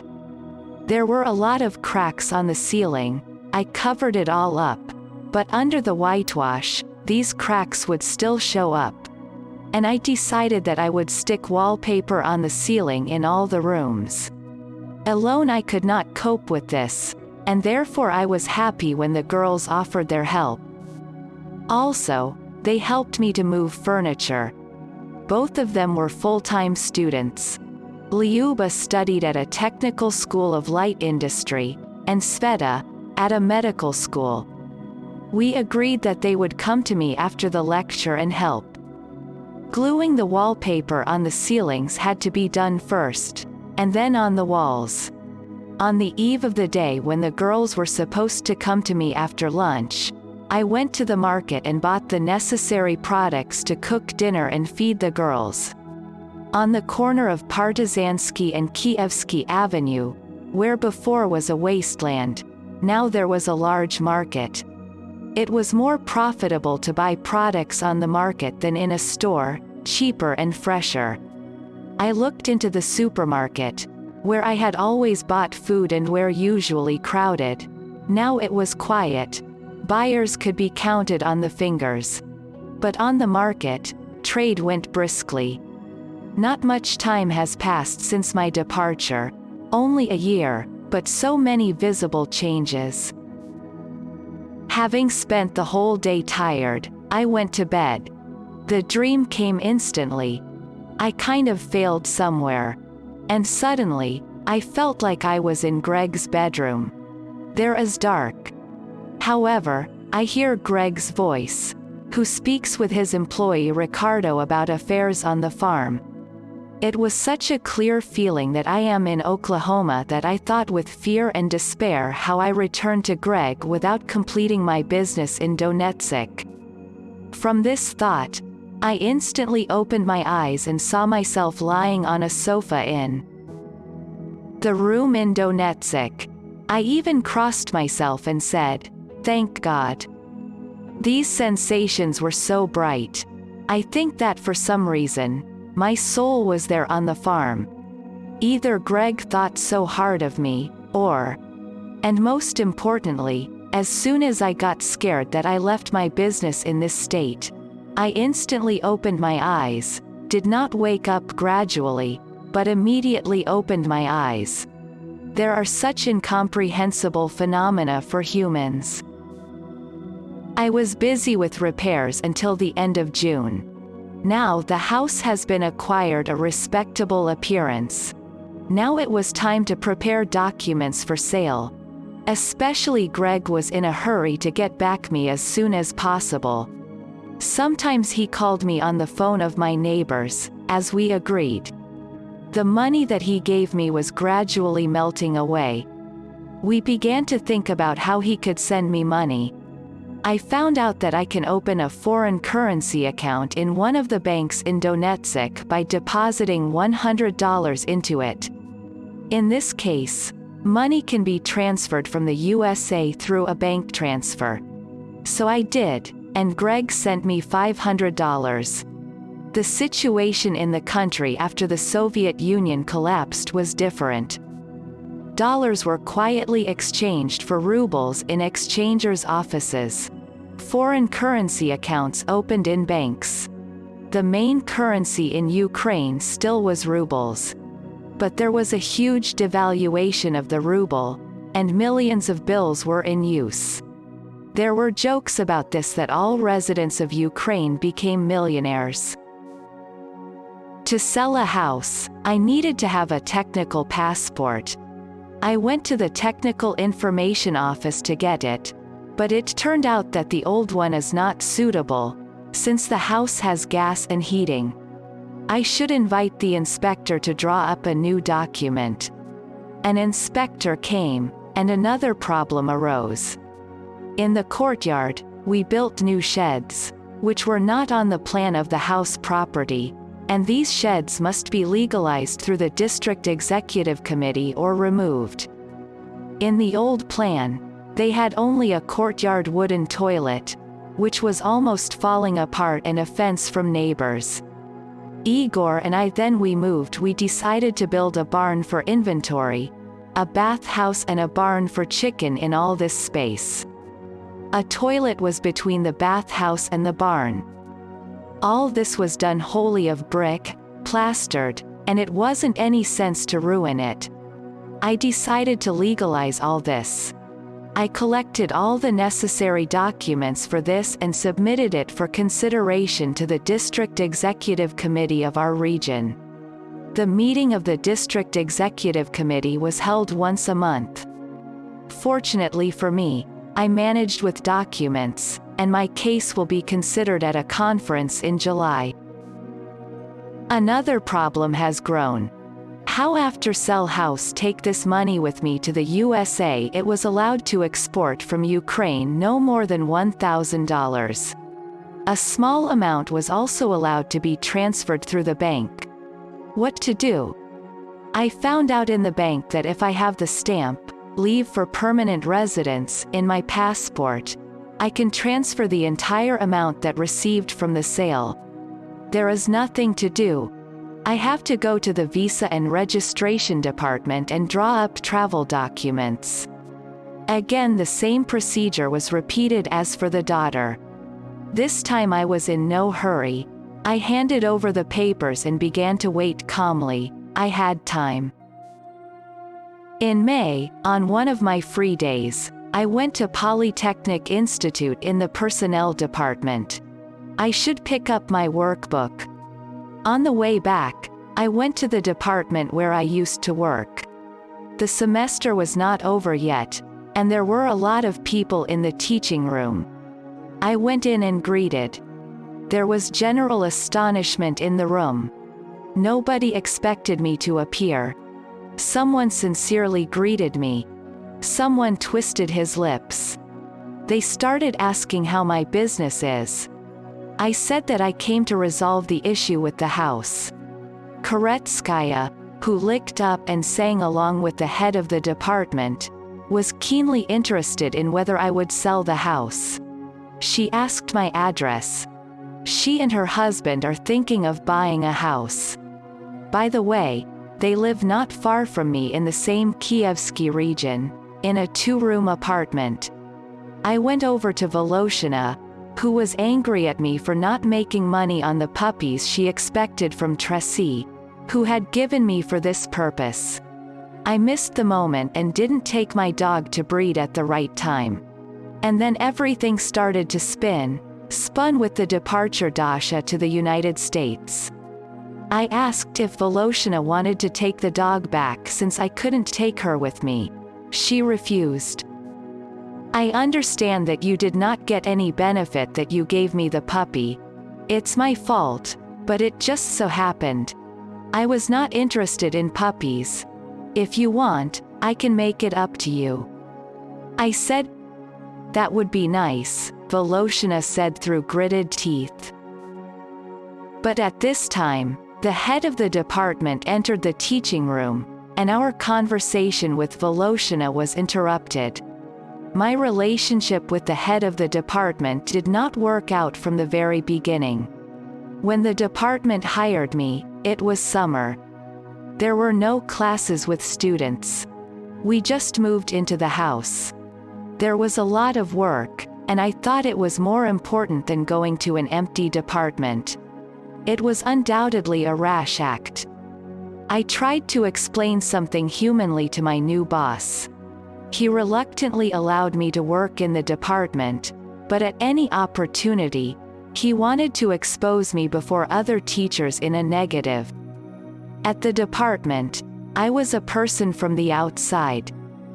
There were growing up their relatives, who had to be arranged. I was the first candidate for dismissal, and the fact that I resigned from the department was a relief for him. Seeing me, he greeted and asked with interest where and how I now live in the USA. He casually noticed that one of our graduates lives and works in Maine. Then he turned away and began to discuss something with Koretskaya. Somehow, everyone immediately lost interest to me, and everyone pretended to be preparing for lectures. I waited for Galina. She should have come in a few minutes. We became friends with Galina recently before my departure and then kept in touch through letters. After meeting with Galina, I had to go to another friend of mine, Ira. She and her mother started their own business, cafe. I called Galina with me. After visiting the department, I had such an unpleasant sensation that I seemed to have eaten mice. I wanted to dispel this impression. Ira was in a cafe and very heartily forgiven Galina and me. Irina once was my neighbor. She and her husband rented a house on our street. She was a witness to all my experiences and sorrows when parting with Igor and always treated me well. While we were sitting and talking like this, her mother came. I was also familiar with Ira's mom, but not so close. I said that I am preparing a house for sale. There remain furniture and a lot of things that I cannot take with me. I invited them to come and see. Maybe they will buy something for themselves or a cafe. It was nice to be in the company of friendly people. Gradually, the unpleasant impression of visiting the institute was gone. The sediment indeed remained, and I no longer had the desire to go there again. Later, Galina told me that one of the women said about me, "Look, our former employee began to dress to taste, but before she went in some rags." Of course, I never went to rags. I tried to dress as much as possible, sewed something, and knitted something. Maria Petrovna, our oldest lady, also remarked about me, "The most worthless of us, and there she goes, went to America." What to say? The most natural envy and anger led all these people. Yes, God is with them. God be their judge. From me did not descend, but they did not increase. I wonder how their fate happened after those terrible events in Donetsk. In Donetsk, I did two more useful things. By chance, in a newspaper, I found an advertisement for an office where new techniques for improving vision were applied. I signed up for this treatment. It was necessary to go through 10 sessions. The therapy included laser stimulation, photostimulation, electrophosphene stimulation, drug electrophoresis, and phonophoresis, blinding fields. For some time, I began to see better, but I did not notice a radical change in visual acuity. Perhaps this treatment should be repeated from time to time. It was something new in this area. I thought that after returning to the USA, I could try to find those interested in this treatment and offer them to do this business. Indeed, I can't raise it by myself. The United States is a very advanced country using the latest equipment in medicine, but according to vision correction, they mainly use glasses and lenses. I took the address and phone number of an organization that supplies and developing a methodology for this new trend in medicine. The second thing, one of my fang teeth, was reconstructed. I did it before leaving for the USA. I treated him very carefully, but due to some accident, the tooth superstructure broke, and the wire on which the whole structure held was exposed and began to interfere with my mouth. I found a dentist's office near my house and went to see him. He looked at my teeth and said that he could restore this tooth, but it is not reliable and not for long. In my situation, to save my teeth, I need to put bridges. He proposed gold-plated bridges. Earlier, before that, I saw that many people had golden teeth gleaming in their mouths, and this was perceived normally. I agreed, although already at that time, people were starting to insert white porcelain teeth. The dentist did not advise me on porcelain, as they have more work, more time, and pain. Maybe he did not have the necessary equipment or skills. In general, he persuaded me to crown with gold plating. The price was meager by American standards. Greg told all his acquaintances about this phenomenon. For several $100s in Ukraine, I had 4 bridges installed. However, with every cleaning procedure, doctors in the USA were angry with the doctor who put me these bridges. They couldn't clean teeth thoroughly under bridges and crowns. These bridges served me for about 10 years, and then at one time, everything broke down. But this is only later. House repair work completed. I had a break in the business and could rest a bit. July was almost drawing to an end. I had to decide something with my dog. Greg strictly did not order the dog to be brought to America. I called my mother in Ulmanovo and asked if I could bring them a dog and a cat. At first, she said that I would bring all pets, but later she refused the cat. By that time, I only had Barsik. Dinka, the cat, was taken to Ira's mom cafe. They came to me, bought a set of furniture that Igor made in Krasnoyarsk, bought a sewing machine, a table with chairs, and took the cat, Dinka. Ira's mother said that they have several cats living in the cafe and have enough food to feed them. They took Dinka with them, but after a few days, she ran away from them and was lost somewhere. I didn't see her again. Maybe someone picked her up. For Barsik, I started buying chicken navels. He ate and became a beautiful and well-fed cat. 4.3. Ulmanovo. So my dog Tressie and I are going to Ulmanovo. However, to be allowed to take the dog into the train, I need a certificate from the veterinary clinic stating that the dog has a rabies vaccine. I had to take Tressie to the clinic. The clinic was not closed. It was necessary to go through almost the whole city. On the way back, we hit rush hour. The trolleybus was a crowd. It was difficult for my dog to be between people's legs. When we finally entered the house, she fell like a knockdown. For the dog, I had to buy a separate ticket. The dog was put on the scales, and I paid for the ticket by weight. At the station, I was escorted by Galina and Liuba. Liuba stayed at my house.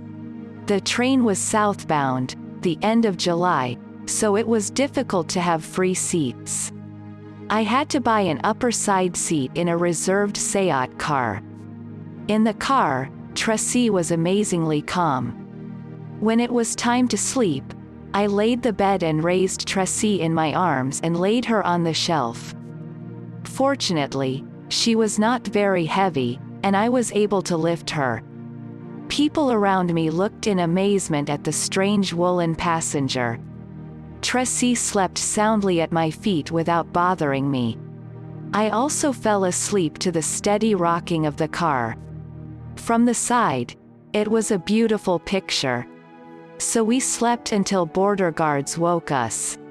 The train approached the Russian-Ukrainian border. The train at the border checkpoint will stand for about an hour, and I decided to take Tracy for a walk. When we were leaving, the border guard stopped us and asked if I had documents for the dog. I answered in the affirmative. Then, already in the car, they asked me to show the documents. Everything was okay. After an hour and a half, we ride on, and about 9 o'clock in the morning, we arrived in Voronezh. In Voronezh, my younger sister Lila met us. The last time we had seen each other in Crimea. It was a year before Dasha left for the USA that summer. Almost all of our family had a vacation in the Crimea. Our meetings through years were rare, and such luck did not happen often. Before that, I met with Lila and my mother, in 1980, there in the Planarskoy. Then Lila was a little over 20, a red-haired girl, and now, she was a slender young woman. She is very prettier during this time. We drove to Ulmanovo by car. Lila agreed with her friend, and they came to meet us in his car. My smart little dog rode in the car for the first time, and she was interested in everything. She stuck her face out of the open window and enjoyed this journey. We arrived in Ulmanovo. On the doorstep of the apartment, our mother met us. How many years have passed? 16 years. Of course, Mom got older. She was already over 70. Alas, the years have spared no one. She was with bright red hair. The mother did not recognize any chemical dyes and used only henna. Henna, on gray hair, gave such a bright red color. She was still vigorous and active.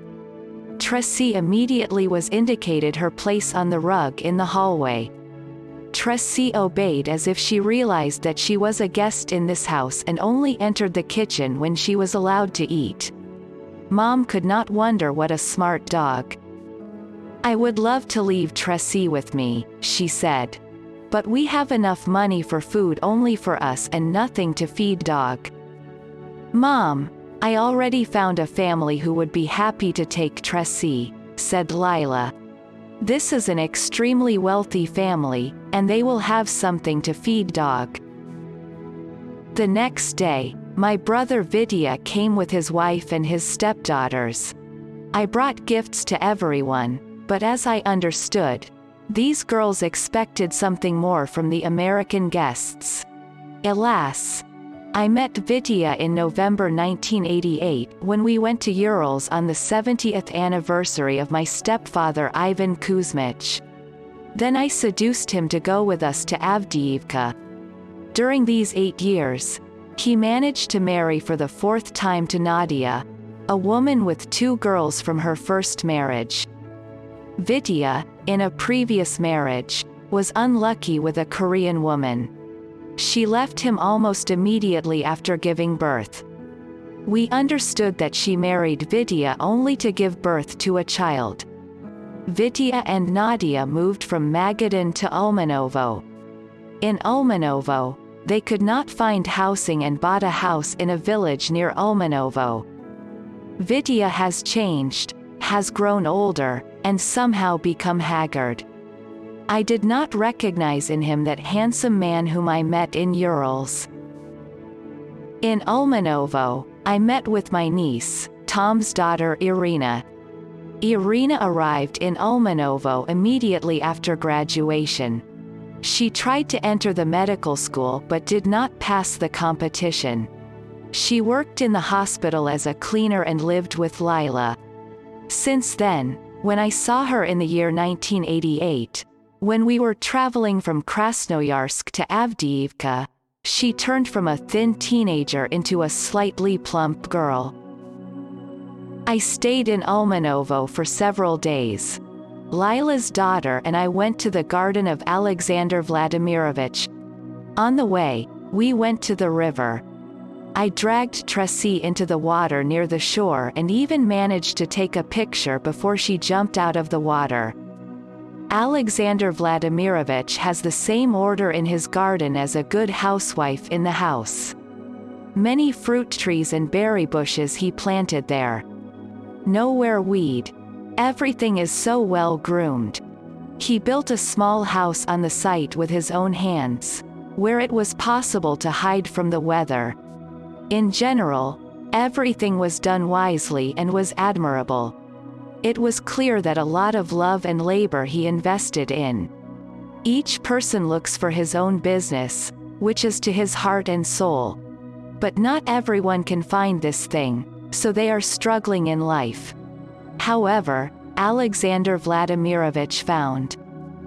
The evening approached when I had to pack my way back.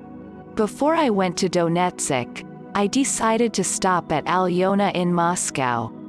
We agreed with her in advance that I would come. We had ideas about a joint business, and Alyona has already probed the ground in this direction. She tentatively agreed to meet with several travel agencies, and now we had to go there together to talk more intimately about joint business. Tracy was still with my mother in the apartment. You cannot imagine how difficult it was for me to part with my woolen daughter. I kissed Tracy on her furry face. Actually, I never kissed animals, but there was a special minute.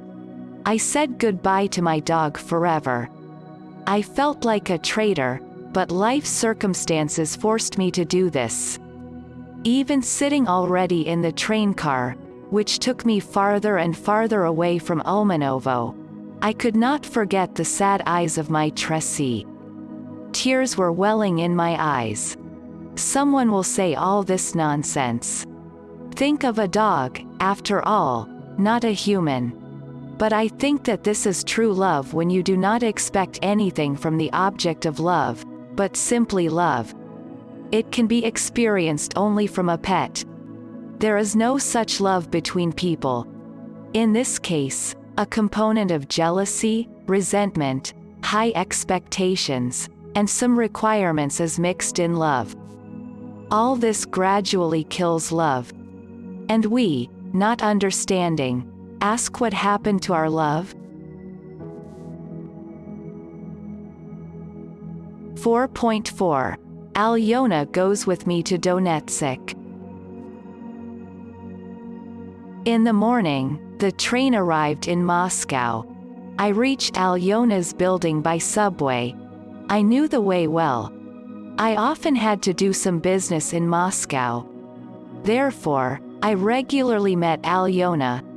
She was a rather complicated person, some kind of inflexible, prickly, or something. I felt some kind of tension next to her, maybe because we did not grow together and met already as adults. Visit to travel agencies had shown that Alyona does not have the necessary flexibility in negotiations. She already somehow very energetically tried to find out what interest she would have in the joint business. There was no actual conversation yet, and she already wanted specifics for herself. I, with my inherent tactfulness, tried to smooth out these sharp corners. Looking ahead, I'll say that we didn't succeed in a joint business. I will probably say a seditious thing, but it seems to me that any undertaking with Alyona ends with nothing or failure. It can be seen that she has something in her fate that hinders success. After finishing all our runs of Moscow business, I suggested that she go with me to Donetsk. She agreed. To find train tickets were difficult because of a busy summer vacation time. I bought a ticket from Moscow to Donetsk in advance. The ticket is also in the reserved Seat car for side seats. Until the last, we did not know if we could buy a ticket for her. Alyona's husband helped us. He agreed with the guide of our carriage, and we are already on the train and going to Donetsk. Alyona stayed with me for a week. During this time, we traveled around Donetsk. Once, many years ago, Alyona, Mother, and Lila lived for a while in one of the districts of Donetsk. Since then, Alyona has corresponded with one of her friends. In the late 70s, her friend went to Israel, and Alyona lost contact with her. We went to the building where her friend once lived in the hope of learning something about her. Hopes came true. A neighbor of Alyona's girlfriend still lived there. The neighbor gave Alyona the address of this girlfriend in Israel. We were visiting another family. Our younger sister Lila had a dream to marry an American. Lila has long been divorced from her husband, the father of her daughter Julia, and wanted to arrange her personal life. She, like many in those years, found a marriage agency that helped Russian women find a couple abroad. She already had several recipients from the USA with whom she corresponded. Lila was lucky. She already easily received a guest visa in the United States, but so far did not know where and how to go. The visa was valid for a year, and time was running out. So far, none of the recipients have expressed a desire to invite her to the United States. One of the men with whom Lila corresponded turned out to have relatives in Donetsk. So we with Alyona went to them. They were a middle-aged woman and a young girl. The girl had scoliosis. Scoliosis is a spinal deformity. It can be of different types and levels of difficulty. I heard about this disease, but before, I had not had to deal with it. It was painful to look at the girl disfigured by this disease. But she and her mother are already used to it. They welcomed us hospitably, and knowing why we had come, talkatively talked about their distant relative, Roman, who lived in Illinois. They showed us numerous photographs, told the story of how he had immigrated to Israel in the mid-70s with his parents. They did not reach Israel. In Vienna, they applied to the U.S. Embassy for a visa. They waited a long time, received a visa, and left for the USA. They also talked about his unsuccessful marriage and divorce. In general, they characterized this man well. We spoke to Lila about our visit by telephone. We thought it would be a good party for our sister. Lila wrote him a friendly warm letter and hinted that she would love to come to him. She even has a visa, but so far, she does not have the necessary amount of money to buy a ticket. It was like a subtle hint that if he is interested in Lila, he will send money or buy and send a ticket. A week in Donetsk flew by quickly, and Alyona had to go back to Moscow. I was pleased that she came to visit me. I often came to them in Moscow. They hospitably hosted me, and I wanted to pay them back the same. I took Alyona to the station, put her on the train, and in the remaining summertime, decided to go to the Crimea to Planarsko. Now, after the collapse of the Soviet Union, this village was returned to its old name Koktebel.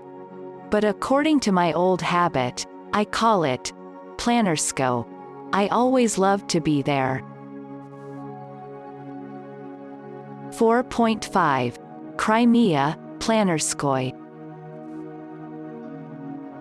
Solved. Going to the Crimea. Crimea as a pearl. There are the beautiful calm, warm sea, a combination of steppe and mountain air, excellent beaches, and affordable. I asked Lyuba, Dasha's friend, to stay at my house during my absence. I was lucky. I got a train ticket with small difficulty. The truth is also in the reserved Seat car, on the side shelf. When I arrived at Planarskoy, from the bus station, I went to the Alla, but other people lived in her apartment. It turns out that in this spring, Alla moved to a nursing home in Sokolinoy. This is not far from Koktebel by bus. I decided to go there to see her. In recent years, while we were living in Donetsk, I invited Alla to stay with us during the winter time. Here in Koktebel, her housing was entirely unsuitable for housing in cold winter weather. She came to me all sick, colds. She warmed up with us, ate well, and in the spring, could return home. But last winter, when I left for Dasha, she had a bad time. She somehow survived the winter and then applied for a place in the nursing home. This spring, she was able to get a place and moved. I had to walk a long, dusty road from the bus station. As I reached Alla's place, white shoes turned gray. The nursing home was in a very picturesque place. Tall pines surrounded it. The stupefying smell from the warmed needles, bright greens complemented the landscape. I went to the reception room and found out in which room Alla lives. However, I was not allowed to go straight to her, but they called her into the hall. Alla was surprised at my appearance. I wrote to her from Donetsk that I would probably come to the Crimea, but I did not know when. I wrote to her old address. Maybe she didn't receive my letter. Accompanied by Alla, I was allowed to go with her to her room. Together with Alla, 2 older women lived in the room. I pulled out of the bag the things that had been brought for Alla. One of the older women with undisguised envy looked at these gifts and said, "I see you brought good things," said one of them. "Alla, you should hide them away, because someone could steal it." Things were the most ordinary, but for those people who live in this house, expensive. When dinner time came, Alla called me to the dining room with her. I doubted whether they would feed me either, but I was fed. After lunch, we walked through the forest park. It was too late for me to go back to Koktebel, and I decided to spend the night with Alla. We laid a jack on her bed, but the bed was small, and Alla went to sleep on the sofa in the hall, where the residents watched TV in the evenings. The next morning I returned to Koktebel. It was necessary to look for housing. At the bus station, I met a young woman from Moscow. She also just arrived and looked for accommodation. We decided to search together. My new friend was called Valya. We found housing near the central beach and for a moderate fee. In the courtyard of a large house, there were several temporary shelters. We occupied one of them. Nearby in another shelter already lived 2 young girls. They arrived 2 days earlier. There were 2 beds, a table, a couple of chairs and hangers, where we hung our things. Shower and toilet in the yard, as usual. What else do you need to relax? We ate at a cafe, of which there were already many tuned along the beach. Some of the food could be bought at the bazaar and in the store. We swam in the sea, sunbathed, and climbed the mountains.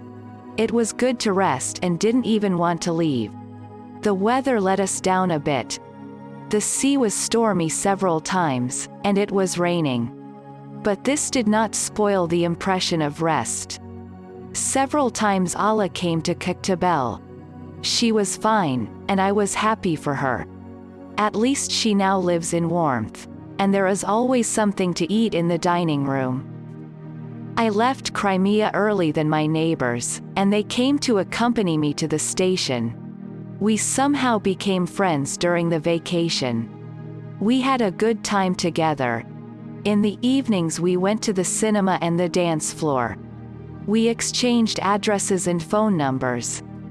Unfortunately, we never had to meet again.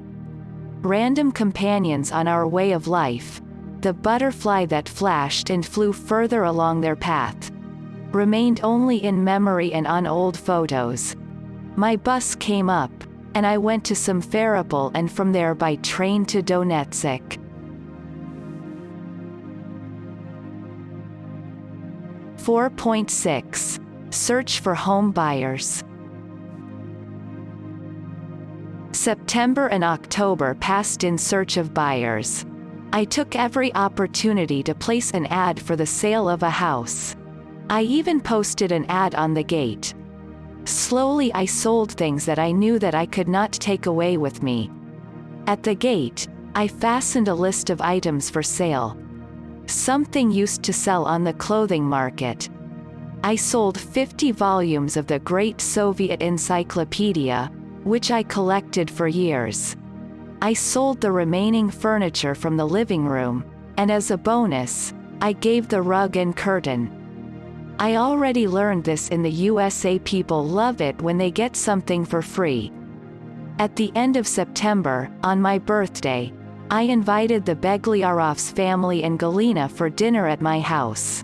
The day before, we celebrated my birthday in Ira's Mother Cafe. I was pleased that such nice people surround me on such a day.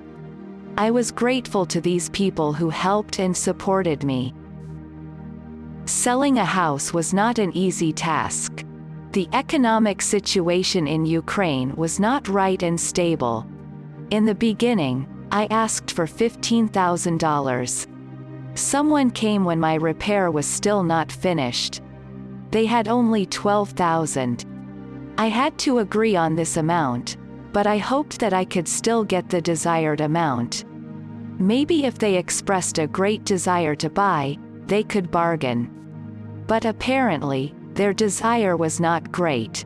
Time passed, but there were no serious buyers.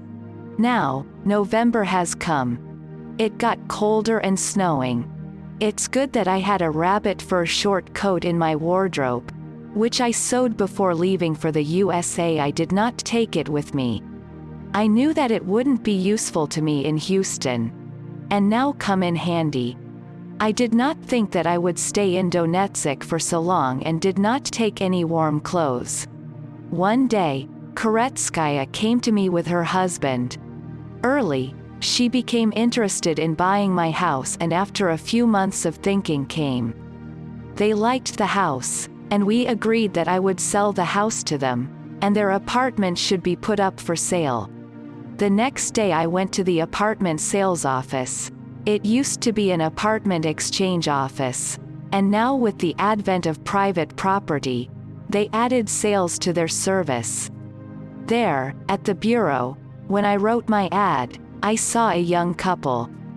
They asked something from the worker who accepted these announcements. And from the conversation, I realized that they want to buy an apartment in Donetsk. I went to them and offered my option, Koretskaya's apartment. I told them that I am selling a house, and my former employee wants to buy it, but first, she wants to sell her flat. They agreed to come and see. I gave them my address and called Koretskaya on her work number from a payphone. There was no other connection. I told her that there were people who wanted to buy her apartment. We agreed that she would come to me on the same day as these people, and together they would go to see her apartment. At the appointed time, Igor and Lyudmila, the name of my potential buyers, came. I invited them into the house and said that the woman who was selling the apartment should arrive soon, and they would go with her. It's not far from here, at the very beginning of Partizansky Prospect, next to the little market. You drove there today. The apartment is in a 5-story building on the 2nd floor. Lyudmila and Igor went into the first room, sat down at the table, and I understood from the expression on their faces that they immediately liked my house. The house was very comfortable and calm.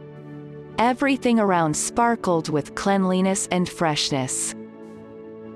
Elvira Ivanovna, you know, we liked your house, Lyudmila and Igor confirmed my guess with one voice. We don't even want to see your friend's apartment. Please show us your all house and courtyard. I showed them a house, a plot, an outbuilding, and other buildings. They liked everything. I was pleased that the outhouse is in good residential condition. They looked into the bathhouse, which also had a steam room.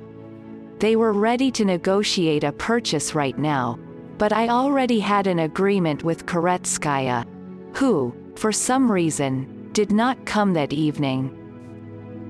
Lyudmila and Igor, let's agree on this. I'll call my friend, and I'll find out everything with her final decision, and then we will solve this issue with you. Let us meet you in 2 days. I liked this couple. Both of them were just over 30, married for 5 years. There are no children yet. Lyudmila lived in Moscow, but she was from the Donetsk region.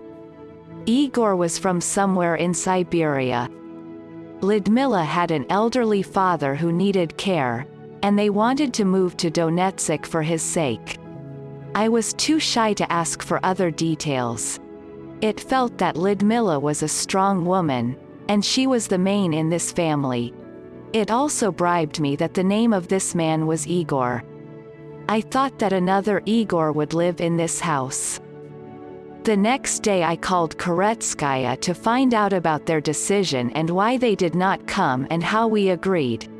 It turned out that she and her husband had not yet reached a final decision.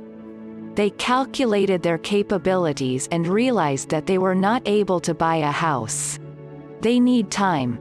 But I didn't have this time. I've been away from the United States for so long. A green card allows only a particular time to be outside the country.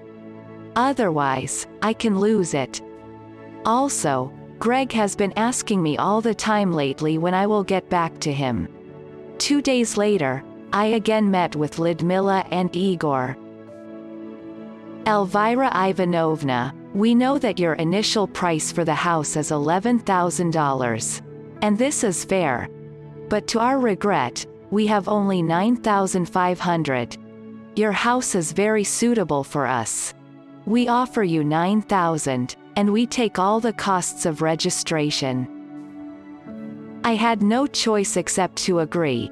Should I look again for new buyers or rent out a house, and wait for better times? And will be these best times in Donetsk? Have this headache with a house or have a life in America? I asked Galina, with whom we all the time kept in touch, to be with me during the registration of the sale. Formalization of documents took place in the presence of a notary public in a notary's office. All the necessary documents were in order. Igor handed me the money in cash. With trembling hands, I took this wad of cash. Before that, I had never held so many dollars in my hands. It was a little scary to walk along the street with such a sum. Fortunately, the bank where I opened my dollar account was not so far away. Galina and I almost fled, because we had to catch it before the bank closed. The sale procedure was delayed in time more than expected. Spending the night with that kind of money was scary for me. We ran to the bank, but it was almost time to close, and the security guard at the entrance did not let in. I began to beg tearfully. Somehow I managed to persuade him. Only when I put this money in my account, I calmed down. Galina was waiting for me at the entrance. She offered to spend the night with her, but I decided to go home. True, the house was already not mine, but in my thoughts, it was still my house, which we lovingly landscaped with Igor. Alas, this is already in the past. I went to bed. Of my pets, only Barsik remained with me. I fed him well, and he became a beautiful well-fed cat. I took him to my bed, hugged him, and covered with a blanket. He reached out to his full height. There was such calmness from him that all fears left me, and I fell asleep soundly. All this time, it was as if my guardian angel guarded me. Many knew that I came from America, selling the house, things. Arthur, the son of the Begliarovs, told me that his friends asked about me. The city was turbulent. A murder happened nearby on a nearby street, but I was apparently guarded by the prayer with which Greg's friends drove me on a long journey. The next day, new owners came. They were still in no hurry to move because, after a week, they had to return to Moscow for a few more months. They needed someone to leave the house for a while. I offered to speak with the Begliarovs, who already lived in this house. Begliarovs, of course, agreed. I left furniture in the kitchen, hallway, sofa, table, chairs, dishes, and more. Begliarovs could take all this to themselves. The new owners did not mind. They only asked not to unscrew anything until their arrival. Igor immediately took off an advertisement for the sale of a house from my gate, although I tried to object to him. For me, it was like a security certificate. If the house still is for sale, then I do not have the money yet. I want to make a small digression and talk about one more prophetic dream. Somewhere in September, I had a night dream that I am buying shoes in store. I asked how much it cost, and the saleswoman answered me that between 50 to 60 rubles. When I woke up, I immediately realized that this woman told me that I would sell the house in 50 to 60 days. I then calculated that this was in November, and in November, I sold the house. That's it. Now I can pack up on my way back. I called Dasha to say that I sold the house and transfer money to their account. Dasha gave me the bank account before leaving for Ukraine. I did not want to transfer this money to our with Greg's account. I decided to share this money with Dasha. Greg was unprofitable here. An interesting case has occurred. I dialed my daughter's number on a payphone through a code. The set has passed. I scream into the phone, "Hello, hello," and I hear Dasha talking to Michael, but she doesn't answer my hello. It turns out the phone worked like a listening device. It is exciting, but scary.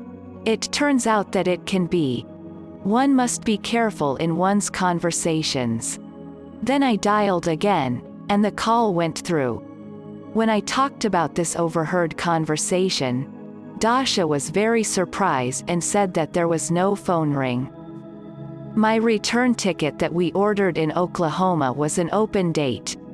I went to the Aeroflot agency in Donetsk to set the departure date, but they told me that it could only do in Kiev. I had to go to Kiev. Fortunately, one night on the train and you are in Kiev. In Kiev, I decided to visit the Mamishev family, whom I met through Michael, and my longtime girlfriend Nina. The Aeroflot agency told me that the Lvov Chicago flight cancelled, and I need to re-buy a ticket for another flight. I asked if there would be a refund for an unused ticket. I expected that they would return half the cost of the ticket, But it turned out that there was some kind of complicated recalculation. I will get a very insignificant amount of money, more trouble than the amount of money. All of this made me very upset. Most of all, I expected that I would still be back to LVOV and say goodbye to my LVOV friends. In life, not everything always happens as you expect it to be. You think one thing, but it turns out another. Therefore, you can never put off anything until later. I wrote a letter to Tamara, with whom we had only a brief meeting. She went on a business trip, and we thought to spend time with her before I flew back to America. I wrote that I could not come to LVOV. She wrote in response that she had a free week, and she would be able to visit me in Donetsk. I was incredibly glad about this. 2 days later, Tamara came to me. I had several paintings and an old grandmother's icon. I was told that I could only transport them across the border with the permission of the Artistic Council.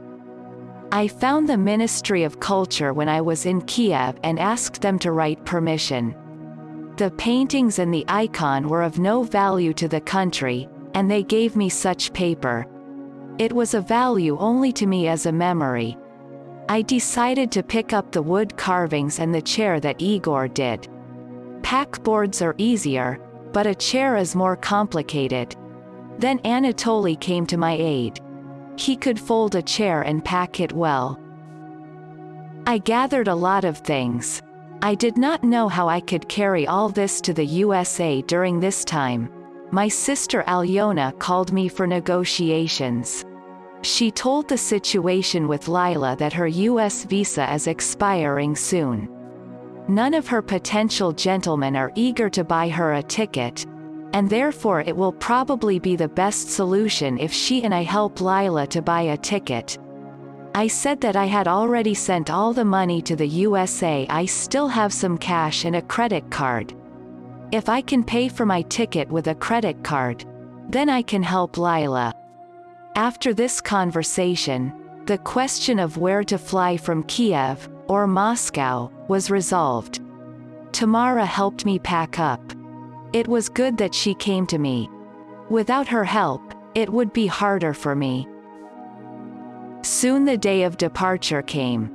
I was escorted by all my friends, Begliarovs, Galina, and Lyuba. Ira agreed with her friends about the car. Tamara, on the same day, returned to LVOV. She had a train at 3 o'clock. I have a few hours earlier. The only one I left unsettled was my Barsik, who had recently been my closest friend. I asked the new owners of the house not to drive him away and take care of him because he was used to this house and lived in it for more than 6 years. It known that the Kitty tribe gets used not to the owners, but the place. I don't know what happened to him after my departure, but I don't think that someone cared for him since I did. Now, remembering this, I have tears in my eyes. Forgive me, Barsik, for not being able to take care of you. Alas, circumstances are higher than us. And what else? I regret that I did not bring 2 books with me, my graduation project and dissertation. I did not think and did not know that I would need this. I didn't know what I would do. The future in the new country was still in the fog for me. Last hugs, kind parting words, tears of parting. Luggage are already in the compartment.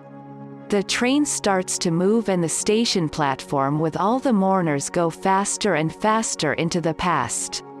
The first minutes of separation are the most painful. Then time gradually erases the acuity of these sensations, and new experiences fill a life. But still, all this past will forever remain with you in your soul.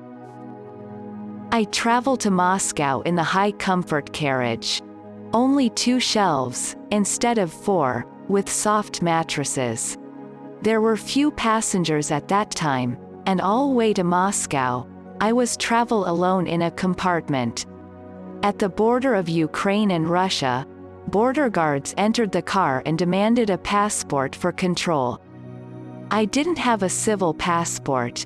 It was taken away at the visa department, and I had only international with the stamp, for permanent residence. Customs officers seized on this and began to search my bags. They saw the paintings and the icon and asked to show permission for export. I showed them a permit. For some reason, they took it from me. What for? It's still not clear. And this permission I had only in one copy, and I did not think at all that I would have yet another border ahead. Why did I not ask for 2 copies from the ministry? Alas, everything is known through experience. All my documents were in order. There was nothing forbidden, and the customs officers left me alone. They were thinking of making money at my expense. I heard their joyful exclamation when one officer, entering my compartment and taking my passport, exclaimed, calling another, "There is a passenger on permanent residence." But alas, they had nothing to complain about. They just took away permission to export the icon and paintings, because of which I had problems in Sheremetyevo. If I were smarter, maybe they would return this permission to me for a bribe. But I didn't realize it, and the train started moving and drove on. In Moscow, at the station, Alyona and Lila met me and helped with the luggage. This time I had more things than when I had for the first trip. Now I knew that I was leaving forever. Now the former home except for a visit only. The next day we went to the agency to buy tickets. I didn't have much cash, so I thought to pay for my ticket with a credit card. We picked up tickets for the French company, Air France. I held out my card for payment, but to my surprise, it did not pass. I thought it might be some kind of error in the computer system, and asked to check again, but it did not work. I had to call Greg and find out what the problem was. At the agency, we asked the lovely girl who served us to postpone these tickets until tomorrow. I wanted to go to the main post office to book a conversation with Greg, but Alyona allowed me to call from her home phone. It was expensive, but there was an emergency. Greg immediately picked up the phone.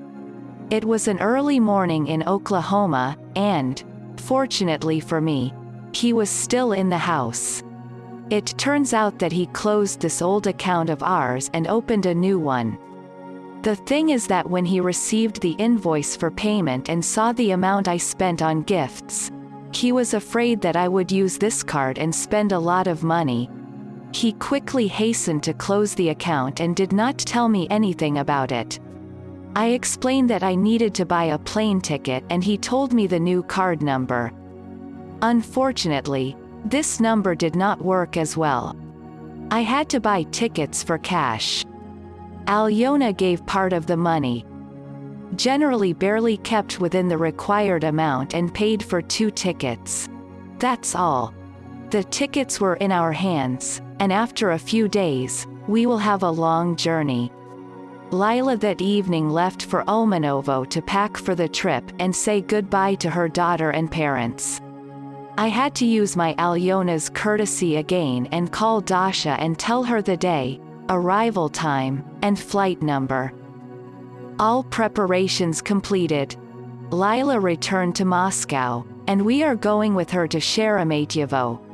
Ticket registration and baggage check began, and then my honesty failed me. I said that I was carrying several paintings and an icon. They asked me for permission to export these items abroad. I said that there was permission, but it was taken from me when I crossed the Russian-Ukrainian border. A customs officer, woman, was called, and she took these items and led me to the commandant's office to issue an exemption. The paintings were returned to me. It was just amateur paintings, and they didn't represent values for the state, and they took the icon, although the icon, did not express much value either. It was just an icon, which painted in large numbers in icon painting workshops. Only for me, it was a value, as a memory of my grandmother. It was her icon. I implored the officer and tried to prove that I received permission from the Ministry of Culture to export, which means the icon has no value, but alas, they need a piece of paper. The icon was confiscated. Officer said that the icon will be in their storage for a month, and it can be obtained by proxy from my relatives or friends. All other things went through control safely. I was worried that they could still find fault with the chair, but fortunately, the chair passed without problems. There was one more problem. The customs officers were suspicious of my temporary green card, which was not in a plastic version but on cardboard. It is good that another customs officer said that he had already met such an option on cardboard, and they let me through. Lila went very smoothly with both luggage and documents. Why is everything for me with such a creak and difficulty? And then I remembered one episode. While still in Donetsk, I walked past a church, and women stood there and asked for mercy. I turned away and walked past. I was very tired of these beggars, but it was near the church. This is a special place. I had to give alms, and I passed by. So the punishment for this act came to me that they took away the icon, and with such difficulty I went through all this. God forgive me for this act. I understood and realized. In Paris, we had a transfer to another plane, which was supposed to fly straight to Houston. The connecting time was about an hour, and we thought that was enough for us. But our plane to Paris was delayed, and we landed when boarding on our other plane was already over. We jumped out of the plane and were confused about how to find our other plane. The airport is large, but there is almost no time. Another girl got caught up in us. She flew with us from Moscow and also to Houston. She heard me speak a little English and implored her not to leave alone. We rushed to look for our plane, and then we saw that an airport employee who was waiting for us was in a hurry to meet us. It can be seen from our previous flight reported our delay. I haven't been running like this for a long time. Without an accompanying attendant, we would certainly get confused and missed the plane. We run. We got our plane when all the passengers were already seated in their seats, and therefore we attracted everyone's attention. I was worried if they had time to overload our luggage and asked the flight attendants to find out about this. They managed to overload our luggage, and I calmed down. That's it. Now all the excitement is behind us, and we can relax enjoying an 8-hour flight from Europe to the USA.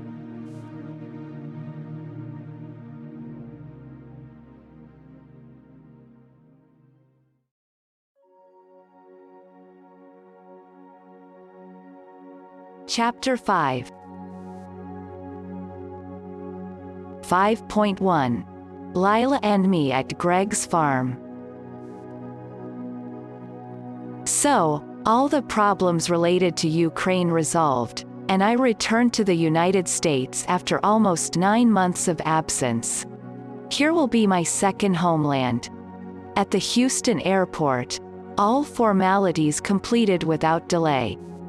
Lila received permission to stay in the USA. In my experience, the default permission usually gives for up to 6 months. But who knows? We were a little worried when approached the officer, but everything went well, and Lila got permission for 6 months.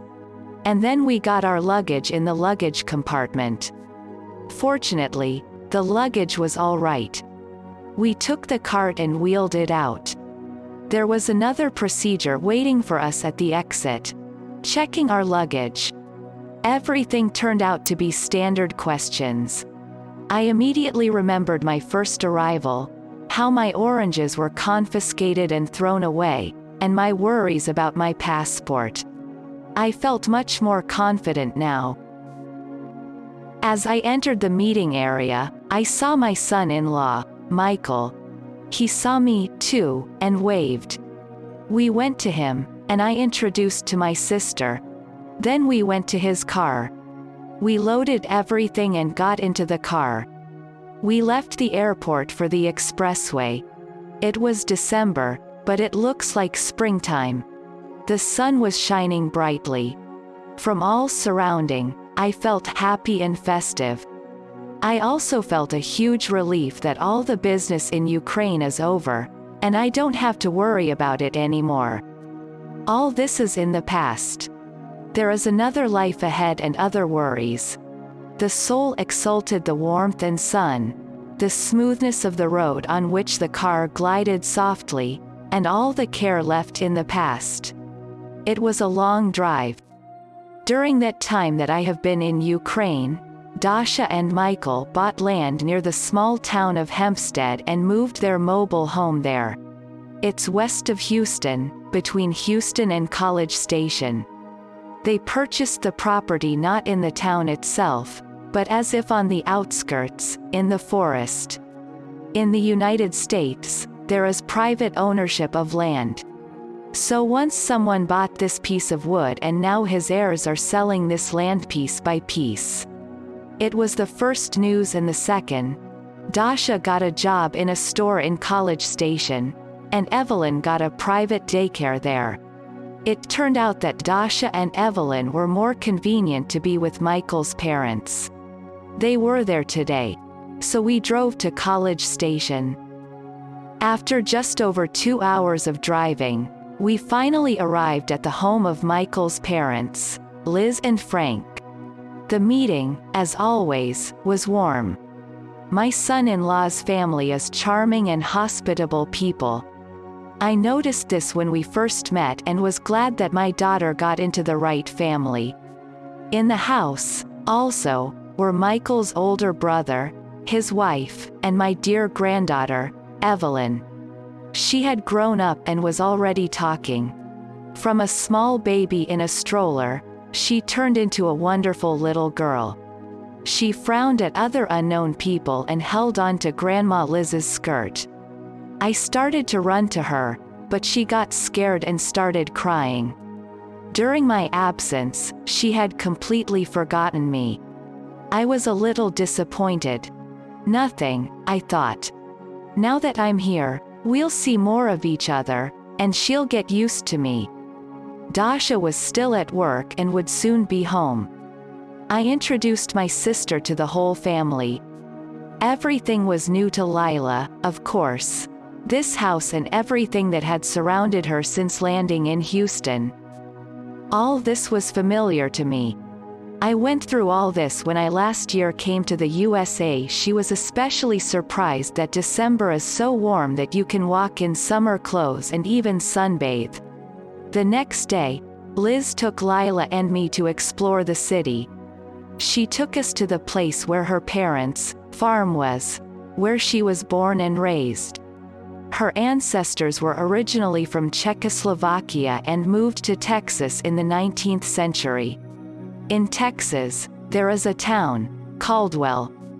In Caldwell, the main population is immigrants from the Czech Republic.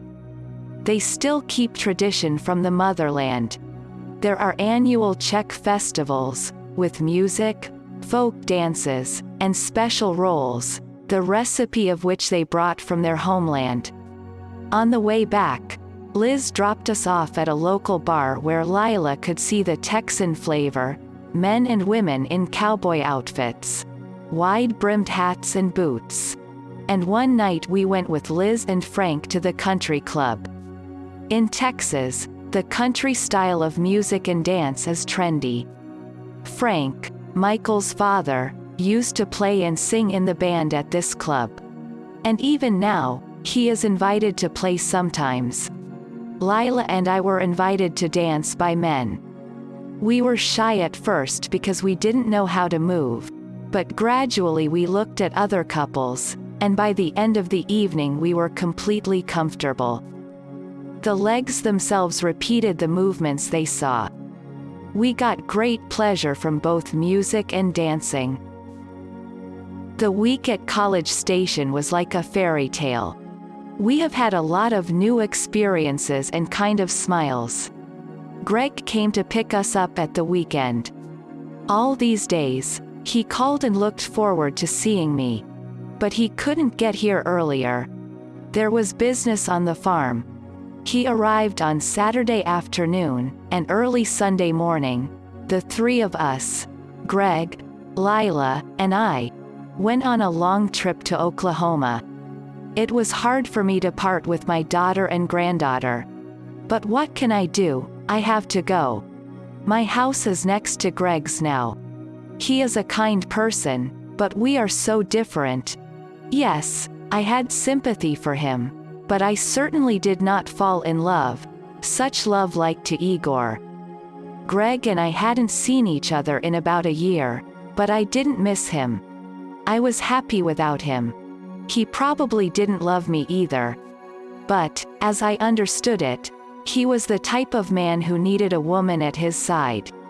To do him justice, he endured my long departure, and even agreed to visit my sister and take part in her fate. It's just that we are different, and our past is very different. But it seems that for some reason our paths met. The ways of the Lord are not confessable. He helped me get legal documents, and I helped him work on the farm, and brightened up his loneliness in a house in the fields. The way to the farm was not close. Only in the evening, we arrived at the place. 8 hours of travel. Only once did we stop for a bite at a McDonald's. The rest of the time, we drove. As we drove into the farm, I heard a dog barking and realized that I am back in my luxury prison. I didn't drive a car at the time, and my mobility was utterly dependent on Greg. 24 hours together is a big challenge. I never thought that freedom of movement is an essential part of our life. I need to speed up getting a driving license as quickly as possible. We put Lila in the guest room. A week later, we talked to Greg and decided that Lila would help work on the farm, and he would pay her $200 a week. There was enough money to start with, given that she didn't have to pay for housing or food. For Lila, it was like a gift from the sky. She could buy everything she needed from clothes and send parcels to her daughter and parents in Russia. Ricardo was still working for Greg, living on the farm. When we went grocery shopping in a nearby town, he gave Greg a list that he used to buy food for Ricardo for the week. Ricardo sent all earned money to Mexico and eventually planned to start a business there. He was going to work on the farm for another 6 months and go home. On weekends, the three of us went to the neighboring town of Elk City. There we walked in the park, showed Lila the local museum, which we already visited once with Dasha, and, of course, the shops. At the Walmart Supercenter, Lila and I first dived into the women's clothing department, leaving Greg to purchase other household items. When we were hungry, we went to a pizzeria or McDonald's. The town is small, so there were no posh restaurants. There may have been several, but we didn't know them. One day we came across a hotel Holiday Inn. What struck us was that the entire first floor designed as a greenhouse, with bridges and fountains. I thought all hotels this brand designed like this, but no, I've never seen anything like this in the Holiday Inn in a different location. There was a buffet in the hotel where you could eat as much as your stomach could hold. There were so many goodies and temptations that Lila overate at first and even felt bad. One day, Greg decided to take us to the big city, Oklahoma City, the capital of this state. It is a city with millions of population. In Oklahoma, there are 2 major cities, Oklahoma City and Tulsa. All the others are small towns with a population of up to 30,000 or less. All major companies and businesses located in these two cities. Greg and I also went there to get a green card for me. This time I had to learn how to drive and drove part of the way. It has not been an easy job for me yet.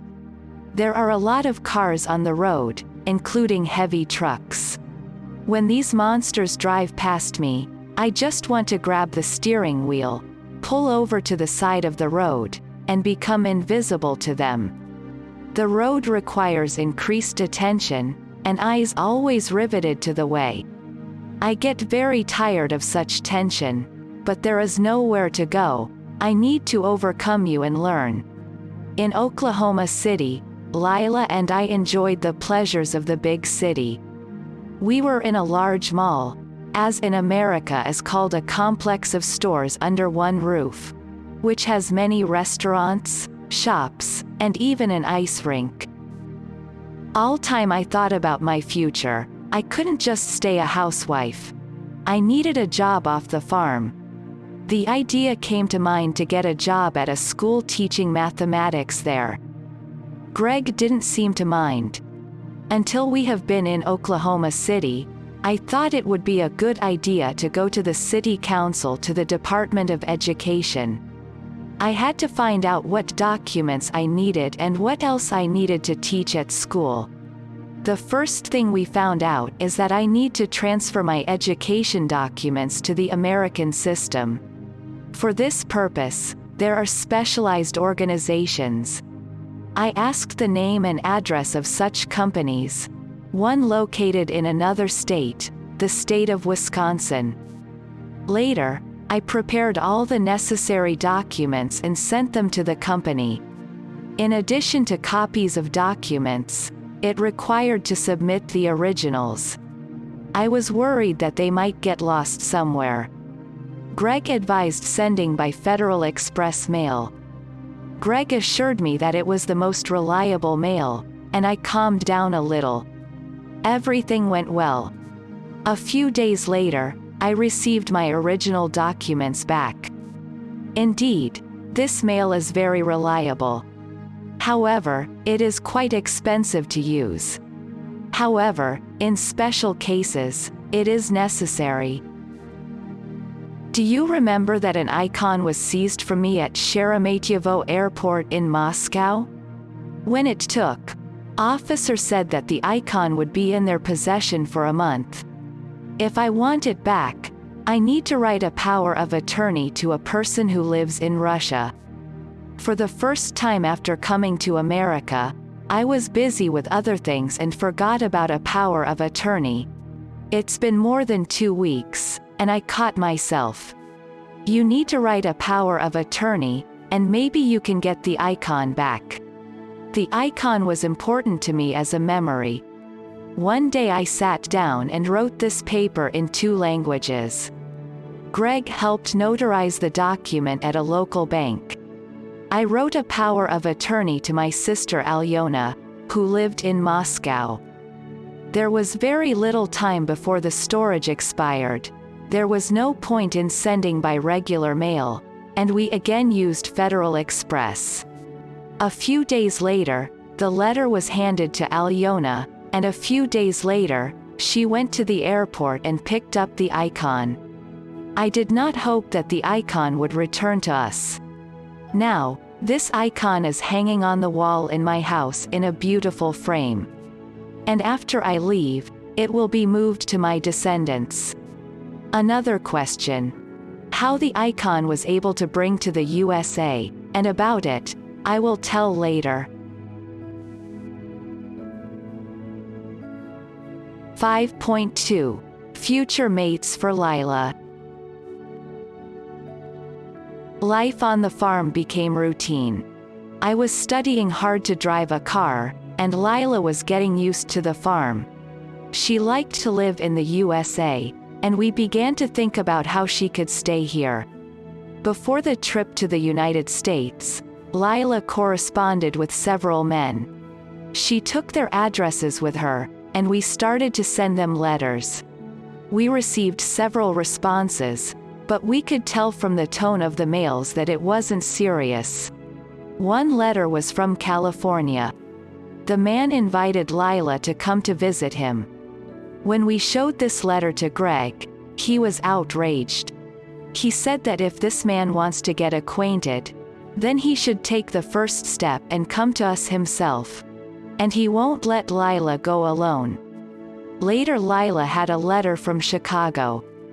Lila had a very close correspondence with him from Russia.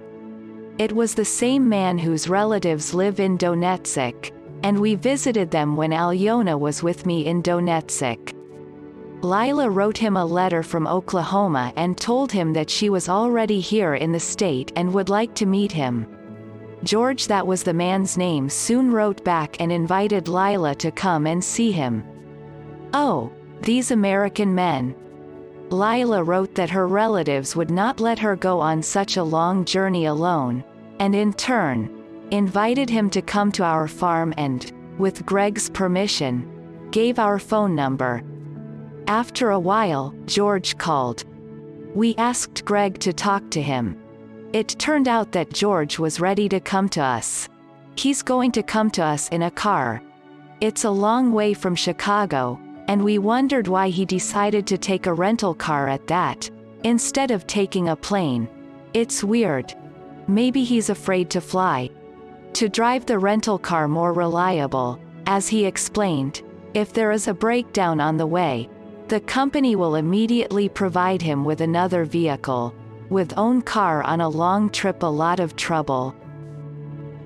In general, after a short time, a car drove into our yard, and we were able to see the overseas groom. At first glance, the man did not inspire us with confidence.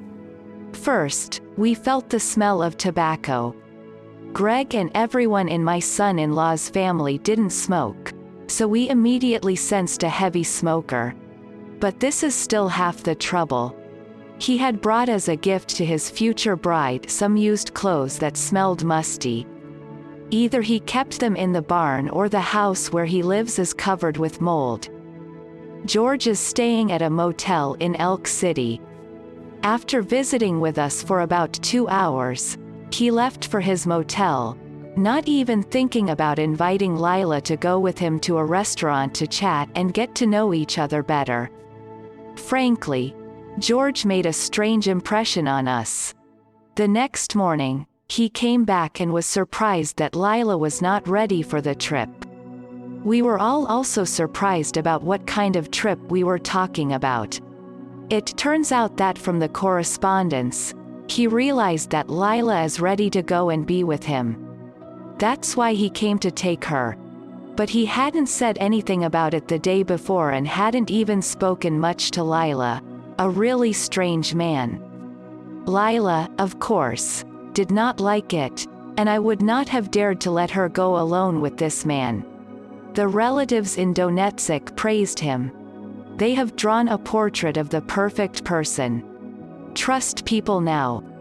To get rid of this fiancé, we asked Greg to tell him that Lila was bored here and was going home.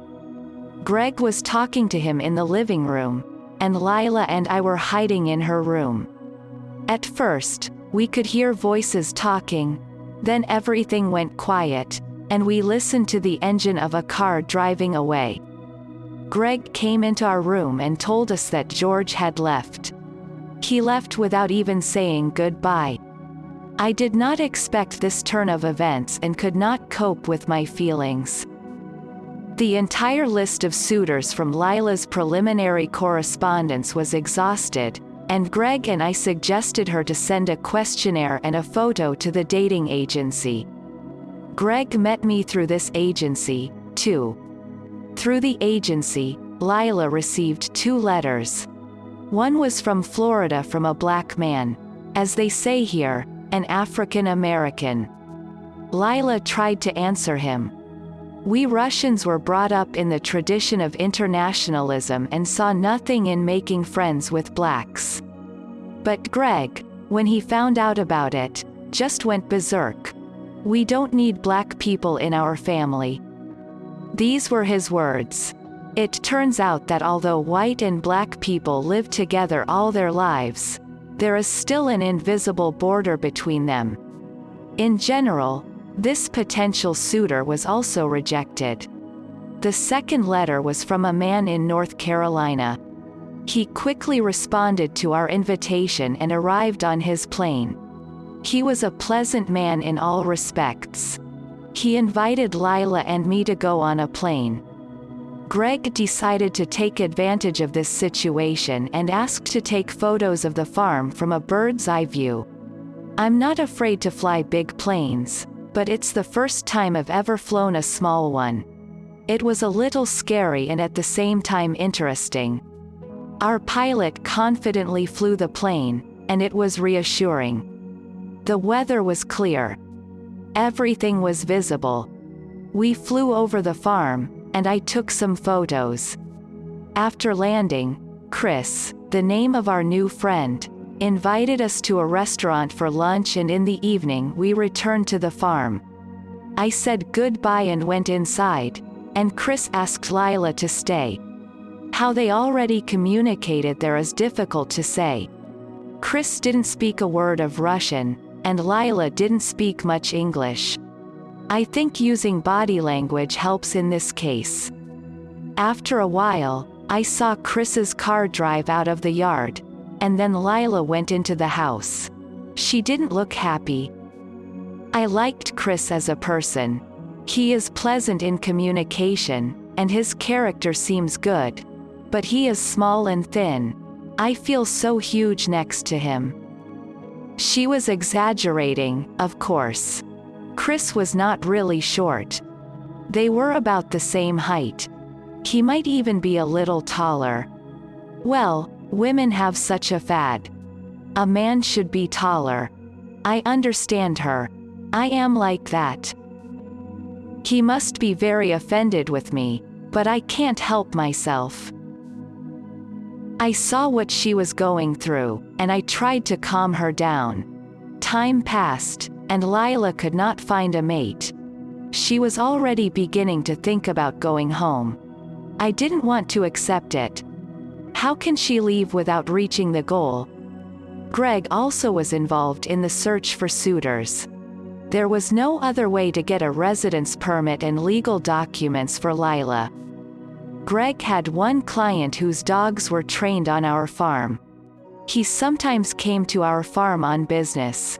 He was a very handsome man, single, and appropriate age. Lila liked him. We asked Greg to talk to him. When the man left, we started asking Greg what the conversation was about. To our chagrin, this man was not interested in women. He was merely gay. That's why he wasn't married. But he understood Lilia's situation and wanted to help. He offered to make a sham marriage with him. Lila did not prepare for this turn of events. She needed a real marriage, a man who could support her with a child in a foreign country. Lila needs to bring her daughter, whom she left with her parents in Russia. She couldn't do it alone. Meanwhile, it was already May, the last month of permitted stay in the country. It needs something to do. It turned out that you can apply to the immigration department to extend in the country for another 6 months. So we did. We prepared the necessary documents and sent them to the immigration department. The rationale was very naive. My sister and I have not seen each other for a long time. We live far from each other, and we asked to be allowed to stay longer with each other. We didn't expect a miracle, but a miracle happened. Lila was permitted to remain in America for another 6 months. One evening I got a call from Lena, a friend of mine in Houston from Ukrainian Society. We haven't talked to her for a long time, and I didn't even know where she was or what she does. She remembered me and found out my new phone number through Dasha. In conversation, she mentioned that her aunt came to her from Ukraine, and she was able to marry her off in 2 months. I complained that my sister was staying with me, and now it's been 6 months, and we can't find her a fiancé. Listen, Elia, my new American husband, it turns out she recently married an American for the second time, has a friend.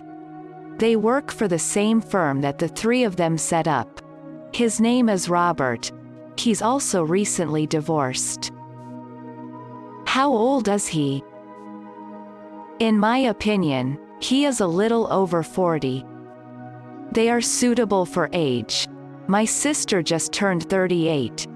Give us your address, and we'll send you a photo tomorrow. So suddenly there was another man and possibly a potential suitor. There is something above that guides our lives. Here are this unexpected call and an unexpected turn in the conversation. And how can you not believe in fate? Evelyn's birthday was at the end of May. She was 2 years old, and Lila and I decided to go to College Station. Greg was invited to go with us, but he pleaded some urgent business and suggested that we take a plane together. He drove us to the airport in Oklahoma City, where we were supposed to fly to Houston and then to College Station. Before that, we called Lena and agreed that she and Robert would come to Houston Airport to meet us. For some reason, Lena didn't get Lilia's photo. When we got off the plane at the Houston airport, I immediately saw Lena waiting for us at the exit and a young man next to her. I realized that it was Robert. I thought he is very darling. I could tell from Lila's demeanor that she liked him, too. Robert was well built, not thin like a pilot from North Carolina, standard male height, and good looks. Robert seemed to like Lila, also. We walked to the gate for boarding the plane to fly to College Station. But before boarding, Robert asked Lila to stay in Houston to get to know each other better. I flew to College Station alone. 5.3. Lila meets Robert. I get my driving license. I was pleased to meet my dear people again. We didn't see each other often. There's a long distance between us, 8 hours by car. Dasha and her family came for the New Year, and then in March with Liz, my son-in-law's mother. Their arrival is always a great joy. But unfortunately, the happiest time passes quickly, and there is a separation again. And a break up is not the same as a meeting. It's always regrettable. A thundercloud appeared in the path of the plane. It was a little scary. Later, when the plane landed, and my son-in-law and daughter met me, they told me that they saw lightning near the aircraft. It's a good thing, and there was no accident. I had a good week in Texas. Both Greg and his farm were put on the back burner. It was a celebration in routine life. One day we went to Galveston for the ocean. On the way, we stopped for Lila. After we parted at the Houston airport, she stayed with Lena for a few days. Robert came every day. Lena later told me that they sat side by side like two doves and neither dared to cross the main line. Lena decided to take the initiative in their hands and pushed them towards each other. So Lila ended up in Robert's apartment. This meeting at the airport changed her life. In Robert, she had found the man she wanted. And he, I understand, was glad to meet her, too. After his 2 failed marriages to female furies, Lila was their opposite. Calm, not conflicted, able to compromise. Perhaps Robert now needed a woman with whom he could rest his soul in peace. A week passed, and I had to go back to the farm. At the family council, it decided that Michael, Dasha, and Evelyn would come with me. Dasha and Michael will be back this weekend. and Evelyn will stay with me for a week or two. Lila was still in Houston with Robert. We arrived at the farm without incident. The road was long, but Americans are used to spending a lot of time on the wheel, so it wasn't much of a job for Michael. Greg was always friendly, and the weekend was a pleasant one. On Sunday morning, Dasha and Michael gathered for the return trip. Evelyn and I went for a walk around the farm and watched the dogs. We did it on purpose so that she wouldn't see Mom and Dad leave. They were afraid that she would cry. I was worried about how Evelyn would behave if she found out she'd been abandoned. But to my surprise, she didn't cry, just asked where Mom and Dad were. I said they were out on business and would be back later. That settled it. With the arrival of my granddaughter on the farm, my usual rhythm of life changed. I had to spend most of my time with Evelyn. Lila stayed in Houston, and Greg had to hire another Mexican. Especially since Ricardo had to leave soon and therefore needed someone to whom Ricardo could tell everything about working on the farm. It was June, and in Oklahoma, there came the heat. Therefore, training dogs on the track had to start early in the morning, before the heat. Training sessions were usually held twice a week, on Tuesday and Thursday. I was part of it, too. This Tuesday, Evelyn woke up early, and I had to take her with me. We left the house. It was still dark outside.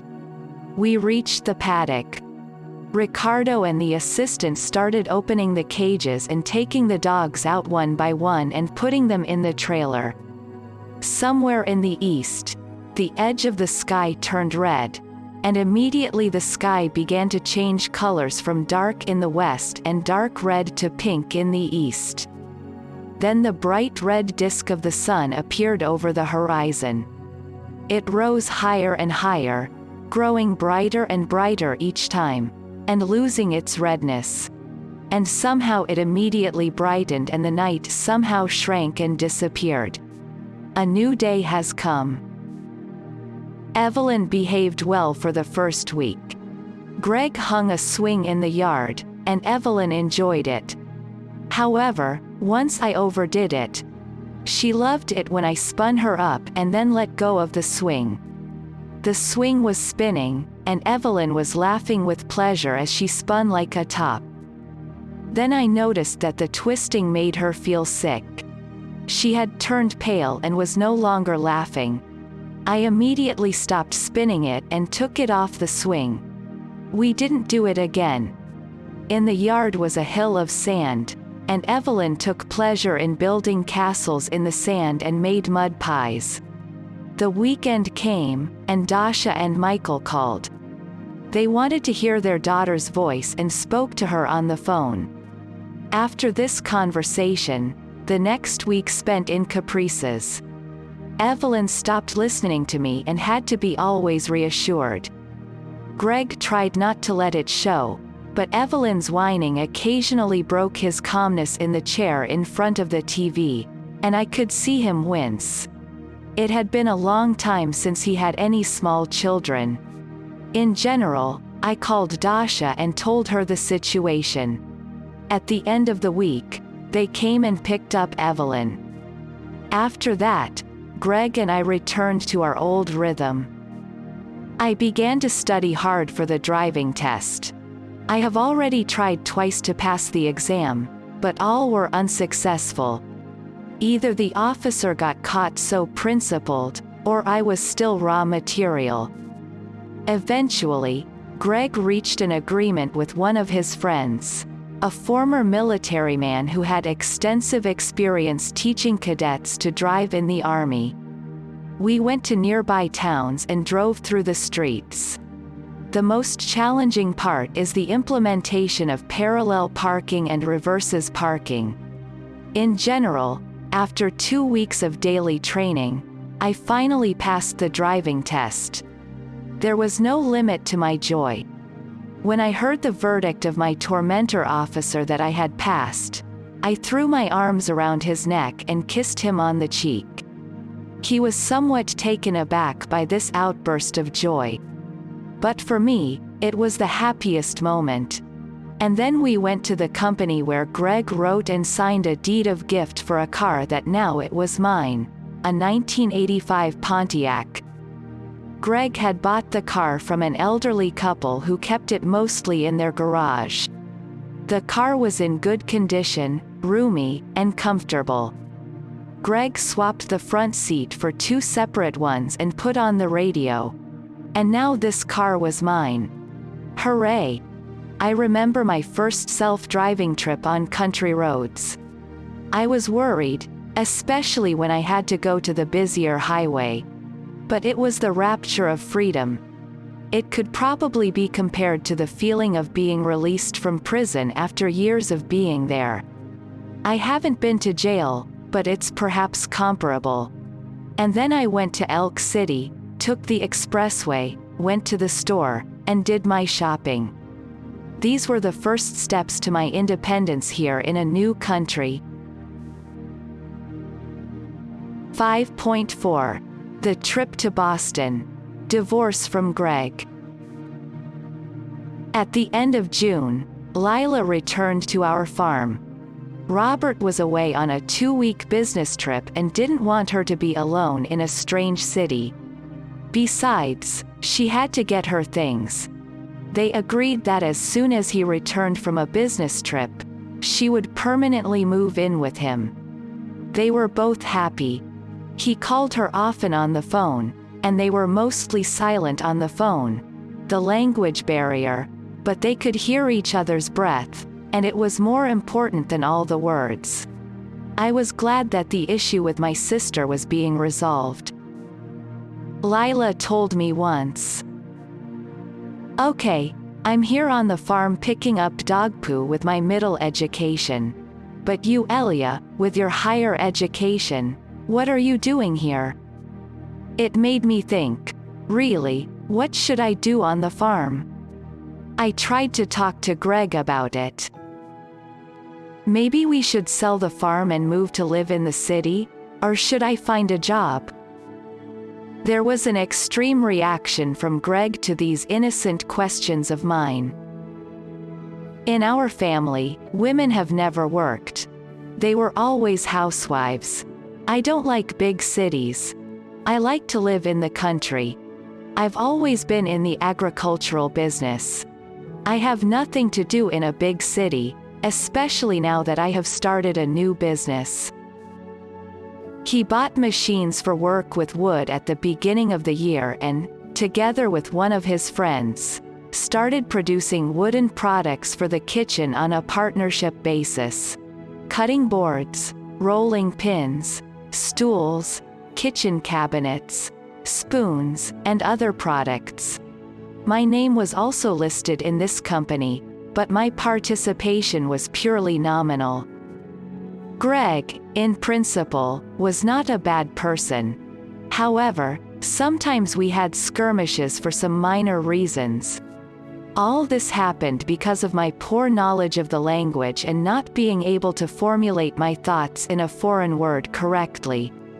Then he realized that he was wrong and asked for forgiveness, but in my soul, after all, this remained a bitter residue that did not go away. I understood that we are entirely different people who met at an age when each of us has already formed some of our habits and principles and will not be changed. In this case, we must either put up with all this or go our separate ways. Besides, I got stuck in the soul of the words said by Lila. Lila soon went back to Houston, and I was left alone with Greg.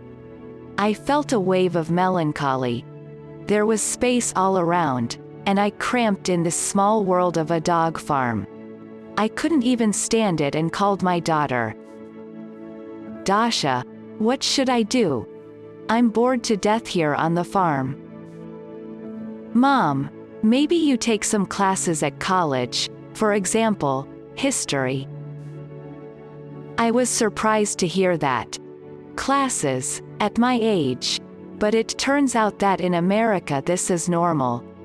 You can learn at any age. There are even all sorts of classes on continue education, i.e., in 2 months you can learn some program and also get a certificate. Well, I'll think about it. But then I remembered that I was talking to Lilia, the mother of Alex, a guy from Kiev who went to university at College Station, an acquaintance of Michael's. It was through Michael that I met Alex's or Alexander's family. Alex got his bachelor's degree from Texas and went to Boston to get his master's degree. So I called Kiev and talked to his mother. It turns out that she went to see him in Boston last summer, and in July of this year, his father, Valentin, comes to visit him. I told Dasha all this on the phone, and she gave me an idea. Mom, go to Boston for a week or 2. You'll meet Valentin there. You will see new places, and it will immediately become easier. I'll buy you a ticket so you don't have to ask Greg for money. Okay, I'll talk to Greg about it, and call you back. When I hung up the phone, I thought it would be a good idea to go to Boston. I told Greg that my friends from Russia were coming to Boston, and I would like to go there and meet them, too.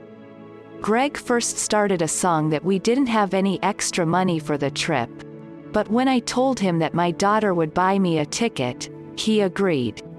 Then I called Kiev and asked when Valentin was coming. I said that I would like to go too and asked Lilia to talk to her son if he would not mind my coming. In a few days, everything settled. I called Dasha and said that everything decided on the trip and she can buy tickets. Hooray, I'm going to Boston. Alex's dad, Valentin, met me at the airport in Boston. Valentin had arrived a few days earlier and was already getting around a bit. We got on the bus and went to Alex's apartment. He and his classmates rented an apartment near the Technological Institute, where he studied. The apartment had several rooms. One of the students was away on vacation, and his room was empty. This is the room they put me in. Valentin slept in a tiny dark room. It was dark because there were no windows. The kitchen was shared, and right next to the kitchen was a toilet room with a bath.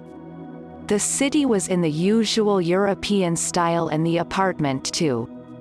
In Texas, and then in Oklahoma, I was already used to another, to separate bedroom areas, to a house with several bathrooms. Alex was pleased that I came, and he was able to put his father in my hands with a calm conscience. I could barely communicate in English, and besides, Valentin had very weak eyesight, and my help was absolutely necessary. In the evening, we worked out the route of a hike to exciting places, and the next day we went to these places. We were on the observation deck and looked at the city from the 65th floor, went to museums, went on a tourist steamboat, were in the aquarium and watched the life of marine animals and fish, took photos. Every day was filled with new experiences.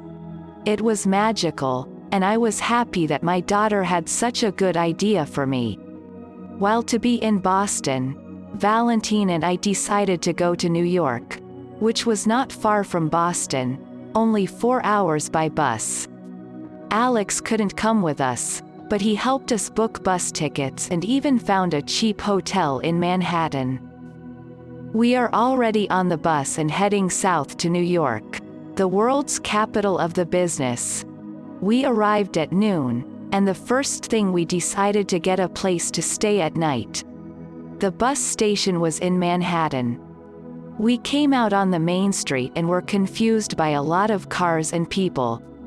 During my time in Texas and Oklahoma, I'd gotten used to so many people on the street. You don't usually see people there, just cars. We asked where we could find the address of the hotel. It was in a multi-story building, almost on the top floor. We rang the doorbell. A young woman in a dressing gown that was wide open at the chest opened the door. Through the door, I could see a large room full of bunk beds with stale linens. It turns out that this is something similar to a flophouse, where men and women spend the night all in this one room. The woman replied that she had several beds available. Then, looking at us more closely, she added that we were unlikely to be comfortable. We staked out 2 spots just in case if we might not find anything. Then at least we'll spend the night here. What a hotel Alex picked up for us. We went outside, exchanging impressions of what we had seen and laughing. However, we must look for a regular hotel. We asked passers-by if there is a hotel nearby in this area. They showed one. We went, but unfortunately, there were no empty rooms. But the receptionist gave the address of another hotel, not far from this one. We went there, and fortunately, there was a room, 1 for 2. We agreed. Valentin was not a man for me, but the husband of my friend from Kiev. So I wasn't afraid to stay in the same room with him. There were 3 beds in the room, but there were only 2 of us. The facilities were down the hall. It reminded me of a college dorm. It's all nonsense. The main thing was that we had a roof over our heads and a separate room, not a flophouse. We spent 3 exciting days in New York.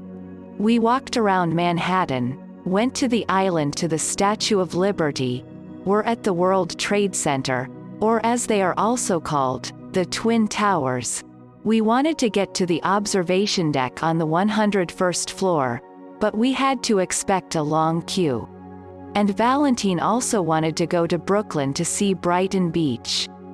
We had to choose, and we chose to go to Brooklyn, a place where the most of the Russian-speaking people, but rather the Jewish immigrant population concentrated there.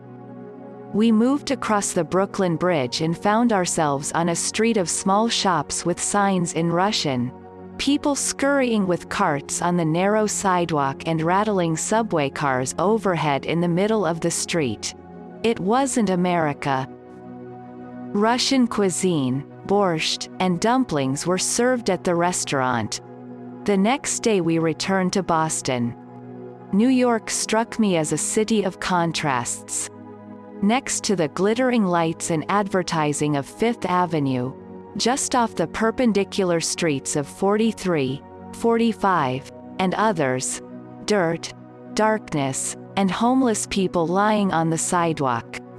And some subway stations, where it is scary to go down even during the day, and after passing a few stops, you can see the lavish, brightly lit halls of other stations. And all this is nearby. There are rattling trains on the 2nd floor next to the balconies, where clothes are dried on ropes. And all this is New York. One evening, we went somewhere far away and got a little lost. Then we saw 2 women. It turned out that they speak Russian. They were shocked that we were alone in the area at such a time. They said it wasn't safe and showed us how to find our way to our hotel. After a trip to New York, I concluded that in New York, it is good to live only with a lot of money. Then you can afford to live in a good and safe area, and not next to a rattling train overhead. The trip was over, and I was going back to the farm. Under the impression of this trip, Greg and I had a serious conversation. "I love you," he said to me, "but I can see that this life on the farm doesn't suit you. I'm at an age when it's too late to change anything. But I don't want you to suffer. We should get a divorce. I'll help you get a permanent green card. And then we'll file the divorce papers." So we made the right decision. I had a temporary green card for 2 years. After that, We had to apply again to the immigration department to confirm that our marriage was not a sham and get a green card for 10 years. At the end of this year, I had just reached this deadline. The documents we could submit 2 months before the expiry of this period. We decided that in October, we will send the paper to the immigration department and file for divorce. As soon as we finished with filing, I will move to my daughter and son-in-law. I even marked the date of my move on the calendar October 19th. After the main issue was resolved, I agreed with Greg that all this time before I left, I would work on his farm, and he would pay me, as Lila, $200 a week. In the remaining time, I will earn at least some money. At the end of August, I found an ad in the mail that a college in a neighboring town was opening computer courses. I had a computer, my son-in-law gave it to me, but I had a vague idea of how to work on it. And here, these courses. I had luck. I asked Greg to come with me for the first time, so I could learn all about these courses and remember the way. It was something new and exciting. I learned how to work on a computer, how to copy files, how to work on the internet. Now the computer didn't seem like a terrible beast to me. I learned how to handle it. Also, independent trips allowed me to gain driving experience and not be afraid to drive a car. One day I went to the college store after class to buy a book for the course and saw a book on drawing on AutoCAD on the shelf. This is a computer program for graphic works. I started leafing through this book and saw that the drawings in the book are familiar to me, because before moving to the USA, I worked in the drawing department. I had a fleeting thought. Maybe I should study this computer graphics program and look for a job in this field. I learned in college that computer graphics courses at this college would start in January. I will not be here at this time, and I have decided to postpone this issue after moving to Texas. In September, before my birthday, I had a night dream. Someone brought me a cake as a gift and said I should share it with Greg. I realized that it would be a pleasant surprise for both me and Greg. Indeed, a few days later, people came to us and bought 2 of our dogs for running. So it turned out that the dream was in hand, and my savings were replenished. In early October, Greg and I collected all the necessary documents and sent them to the immigration department. After that, we filed for divorce. Computer courses were over, and I could leave. I didn't make any claims on his house or savings. I was grateful to him for helping me get legal documents to live in the United States. I didn't need anything else. I looked around the house and thought that it was unlikely that I would ever be able to have such a house. But I put these thoughts aside and did not regret it. The main thing is that I will have the freedom and the ability to manage my own life. And this is more important than all other things. Greg himself offered to give me some items. I did not refuse and thanked him. He gave me the car, but made note that I don't drive it until we get an official divorce. By the way, my presence is not required at the divorce proceedings. Greg gave me some furniture, a small TV, a video player, and so on. I marked my departure on the calendar for the 19th. But my daughter called and said that Michael was going on a business trip, and they would not be able to come for me on the scheduled day. I should have to postpone the move for another 2 weeks. This news saddened me. I have already set myself up for this number, and it is unbearable to wait another 2 weeks. But what can I do? It is necessary to wait. A day later, my daughter calls and says that the trip is postponed, and they will arrive on the scheduled day. It turns out my message in the time-space was so strong that the event should take place. At the appointed time, my daughter and son-in-law arrived. All my belongings were loaded into the cars. Michael drove his car, and Dasha drove mine. Greg and I hugged each other goodbye. We parted as friends. Everyone had past lives, but we were different. We were both good people. Our paths in life had come together for a moment for something, and now we were parting forever. A few more moments, the farm, and my life on the farm will be a thing of the past. I passed another segment of my life. This time was not in vain. All these are life lessons for which we come into this life. Let's not lose heart. Let's leave the past in the past. There are 8 hours on the way and another life. 5.5. Lila's wedding. After a 2-year absence, I returned to my daughter's family. Now I was no longer just a guest on a visitor's visa, but a legal resident of the United States.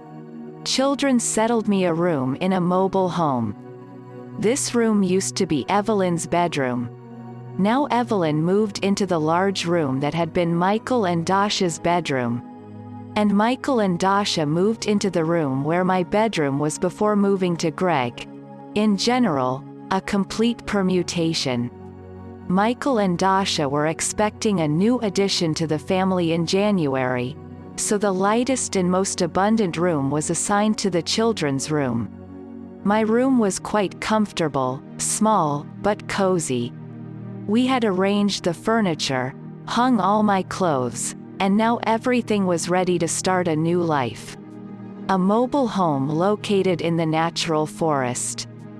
Only the square was cleaned where the mobile home and the driveway had.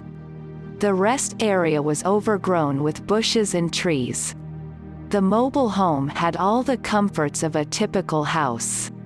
The only bad thing was the loud air conditioner. I had almost to scream to be heard. My only escape was when I closed the door to my room. Then there was silence in the room, or when the weather allowed not turning on the air conditioner. I stayed at home for the first week after I moved in. I was following Greg's request not to drive until our divorce. Evelyn was a little ill, and I took care of her. It was the end of October, but the weather was warm, and we spent a lot of time outside. In the yard, there was a whole children's playground with swings and a slide. We even went out of our yard and strolled up to the high road. There were other neighbors next to us, so it wasn't so scary. The only thing I was afraid of was wild animals and snakes. We were lucky to see neither of them. All the animals have gone far into the thick of it, away from people. Evelyn was getting used to me. The truth, she often capricious, and it was difficult to force her to eat. Most of the time, she liked to draw and play with herself. It didn't require much attention. When she was busy, I could sit at my computer and work on my resume. I had to think about my future job. When I was visiting Linda in Nebraska, a friend of hers started writing a resume for me. Now I've started typing this resume on my computer. Here, a resume was a vital part of getting a job. Michael showed me how to use a fax machine and fax my resume. He brought me the Houston Chronicle, which had a page with job ads. At first it was like reading Chinese to me. But gradually, I gained experience and began to understand the essence of the matter. A week later, Greg called and told me that we were divorced, and now I can use the car freely. He was somewhat hedging his bets. He was afraid that if I got into an accident, then before the divorce, he would also answer as a husband. But that's it, now we are divorced, and now only I will be responsible for my life. I had to start doing things related to all sorts of boom things. First, I should re-register my car and get a Texas license, buy health insurance, and look for a job. Michael and Dasha promised to help me with this, but they were busy at work, and I decided to do it all myself. All the offices located in Hempstead, the town where our address located. The town was about 15 to 20 miles from where we lived. Before I went to the town, I thoroughly studied the road, all the turns and traffic lights. The car was driven with a lot of tension, although it was a straightforward road, a small town, low speeds, and not so many vehicles on the way. I found a road transport agency, where I resolved the issue of re-registration of the car. However, I had to retake a vision test. It was the most unpleasant thing for me. I barely passed the right eye test. I have suffered from poor eyesight since childhood. Such an eye is called lazy in medicine. Maybe now it is treated, but at my age, it is too late. So I go through life with it. Finally, I got a new driver's license. After that, I went to an insurance agency. Michael previously spoke to associates on the phone, and they already prepared all the necessary papers for insured my car. I did not apply for health insurance yet. It was too expensive for my age. I still had Greg's health insurance for the rest of the year. He graciously agreed not to refuse, but to pay by the end of the year. I was hoping that I would soon find a job and then be able to pay for my health insurance. It's a good thing I saved some money so I could pay for car insurance. Hempstead is a small American town, of which there are many in this country. The entire population is about 10,000. There are several shops, a school, a bank, a market. That's probably all. I don't know what attracted my children to buy land there. Perhaps relatively cheap land value. They planned to build a house on this site. But it was not a promising place because of work. All children's institutions and entertainment places in the big city. Yes, near Houston, a huge megapolis, but it is still far away, an hour and more driving around the city. Driving every day is very tiring. Michael worked in Houston, and Dasha, in College Station. It is so much time spent on the road. I tried to talk them out of it, out of building a house in the middle of nowhere. But so far, there has been no decision either way. Lila still lived with Robert. They had already moved out of their rented apartment into Robert's house. He bought it a few years ago, but he didn't live in it, he rented it out. The tenants moved out. Lila and Robert began to settle in their house. Lila began to build her nest with great enthusiasm. The only thing that bothered her was that time was passing, and Robert was in no hurry to register their relationship. In December, the extended guest visa expired. The mother wrote from Russia that it was time to take her daughter to America. The girl is growing up, and they are old enough to look after her. Lila calls me and cries into the phone. "Elia, what should I do? What should I do? I have a good relationship with Robert, and I can see that he likes me and is quite happy with me. And he keeps delaying our official registration. Time goes on, and he doesn't understand it. Let me talk to him. Maybe somehow I find hint to push him to solve this issue. I understand that he was burned twice, but with you, the situation is different." I asked Lila to pass the phone to Robert and started the conversation by hinting that I had already bought a dress to go to their wedding. I don't know if he took my hint seriously. He was just kidding. He was a man who could not be pressed from the outside. I told Lila to talk to him seriously and explain that if they didn't get married, you would have to leave the country. In general, something worked, and after a while, Lila told me that they had set the wedding day for the beginning of November. Thank God. The issue resolved. The event was held in a small cafe. Lila was wearing a beautiful white dress with a train. Lena, who introduced Lila to Robert, took the lead over her. Together they went to buy a wedding dress and found it at a reasonable price. The room in the cafe was beautifully decorated. Frank, Michael's father, led Lila to the altar and handed her to Robert. The marriage was registered by a specially invited person who has this permission. The official part ended, the congratulatory speeches, and everyone was invited to the tables. Music began to play, and there was the first dance for the couple. There was a traditional cake that the newlyweds had to cut together and feed each other first. Lila was happy. She said that such a celebration and dress she did not have even when she first married. I was pleased for her, too. There is no longer any obstacle to her remaining here in the States, and I will have a sister nearby. I am the first in the family, and she is the last of the children.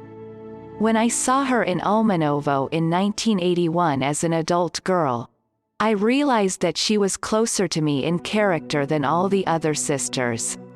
It was a purely intuitive feeling. It was justified. And now we will be together in a new country. December crept up, and with it Catholic Christmas. All the end of November and almost half of December, I was ill. I rarely get sick, but this time I caught a virus I didn't recognize. The cough seemed to come from the depths of my body. My illness put me to bed. Before that, I was going to apply for food stamps to get some food for free. I couldn't find a job, and then I found out that if I don't have an income, I can get these coupons. Just as I was about to go to get these coupons, I was put to bed by my illness. When Dasha found out about my idea of stamps, scolded me, and said that if I applied for coupons, it would play a wrong role in my life story here in America. I realized this illness was a sign of fate that prevented me from wrong steps. I didn't understand why this would have played a wrong role in my life, but I didn't apply for coupons anymore. At Christmas, my daughter's family went to College Station to visit Michael's parents. Lila and Robert were going to visit Robert's parents. They live near San Antonio. This is another big city in Texas. It's about a 4-hour drive from Houston. I asked to go with them. I wanted to meet Robert's family and see new places. We left early in the morning on Christmas Day and arrived there by noon. None of the groom's relatives were present at the wedding, so it was nice to meet new family members. In Robert's family, have 4 children, 2 more brothers, and a sister. Robert was the 3rd child, followed by another brother. Their father was a military man, often went on business trips, and the most time served in Europe. Their mother did not work all her life and raised children. Their older brother invited us to visit his home. He lived with his wife and daughter in a mobile home. I was a little surprised. Okay, Dasha and Michael are still a young family living in a mobile home. But these people are adults, their daughter is already a teenager. But it turns out in the USA, this is a fairly common phenomenon. Robert's parents also live in a mobile home, and only his younger brother lives in the house. The older brother held Christmas dinner. But their home had not been cleaned for a long time, and there was a layer of dust everywhere. To eat there was unpleasant. After dinner, we went back to Robert's parents' house for the night. In the mobile home, they had a clean house in contrast to the eldest son. In the morning, we went to the Catholic church. Robert's parents are Catholic. After church, we returned to Robert's parents. They own a large piece of land on which several trees grow. They used to grow vegetables, until the children grew up, and got their own families. Now they don't do anything on plot because of age. 2 sons live near their parents, Robert in Houston, and a sister some other place but also not far away from parents. Robert's father built a large room connected to the mobile home that use as a sitting and a billiard room. There I try to play billiards. It is a quite exciting and gambling game. In the evening, there was a Christmas parade in San Antonio. We asked Robert to take us there, but he refused. He said that there will be a lot of people, difficult to find parking, and not safe on the roads during the holiday. Lots of car accidents. We watched the parade on TV. I noticed that Robert is a cautious person and does not like to drive on holidays. Not trust. The morning after Christmas, we drove back to Houston. I liked this trip. I saw new places, met new people. As soon as we arrived to Houston, I hurried to my home in Hampstead. I wanted to get there before dark. A few days after Christmas, we celebrated the New Year. We decided to celebrate this New Year of 1998 with Lila and Robert at their home. We sat at the table, ate, Lila and I danced a little. Dasha did not dance. It was already hard to her. The baby was about to be born. We waited until the hour arrow reached midnight. Did drink champagne for the New Year and went to beds. There was no former fun when we sat all New Year's Eve in front of the TV, watched the concerts, and then went for a walk to congratulate the neighbors. All this remained in the old country. It's different here. 5.6. The birth of Maria, the second granddaughter. In the first days of the new year, there is a sense of some novelty, and although all the time deduction is purely relative, still there is a feeling in the soul. Yesterday was still the end of the old year, and today is the beginning of a new one. It is human nature to think and feel by finite quantities. In the last minutes of the transition from the old to the new, we mentally make our wishes for the next new revolution of our planet, Earth, and hope that this new year, our wishes will come true. I don't know what Dasha wished for in those minutes, but probably something related to the well-being of her family, including the birth of a second daughter, whose appearance we expected soon. Although the time was approaching, the parents still could not choose a name for the girl. One night, an agitated Dasha comes into my room. I already slept, but the sound of the door opening woke me up. "Mom, I just had an extraordinary dream," Dasha says in a shaking voice. "I dreamed that I was looking out of the window, and I have seen an old man with a big white beard who looked like Santa Claus. He hands me a package and says it's a gift for me. At the top of the bundle, I see a name written on it, Maria, and at the same moment, I realize that this is the name of our expecting daughter. Listen, Dasha, I also understand your dream that our girl is like a gift from God, and her name have chosen from God."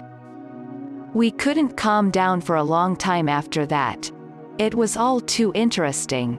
We, humans, know so little. We think that what we get through our senses is this one real world, and everything else is fantasy and fiction. But in fact, this is only a small fraction of what we live in. It is an interesting topic, and we can talk and argue about it indefinitely, but still we do not know the absolute truth. It is not given to us, living in this world of relative concepts. The first week of the new year has passed. Orthodox Christmas has come. All this is strange, of course. While other countries celebrate Christmas on December 25th, Christmas in Ukraine and Russia comes on January 7th. Here I want to make a small digression. The fact is that it is not the date of Christmas that differs, but the calendar used. Christians who celebrate Christmas on December 25th use the modern Gregorian calendar. Others also remember the birth of the Savior on December 25th, but according to the Julian calendar, this date in the 20th and 21st centuries falls on January 7th. Here is the essence of the differences. The Julian calendar was introduced in 45 BC by Julius Caesar, and was calculated by a group of astronomers from Alexandria.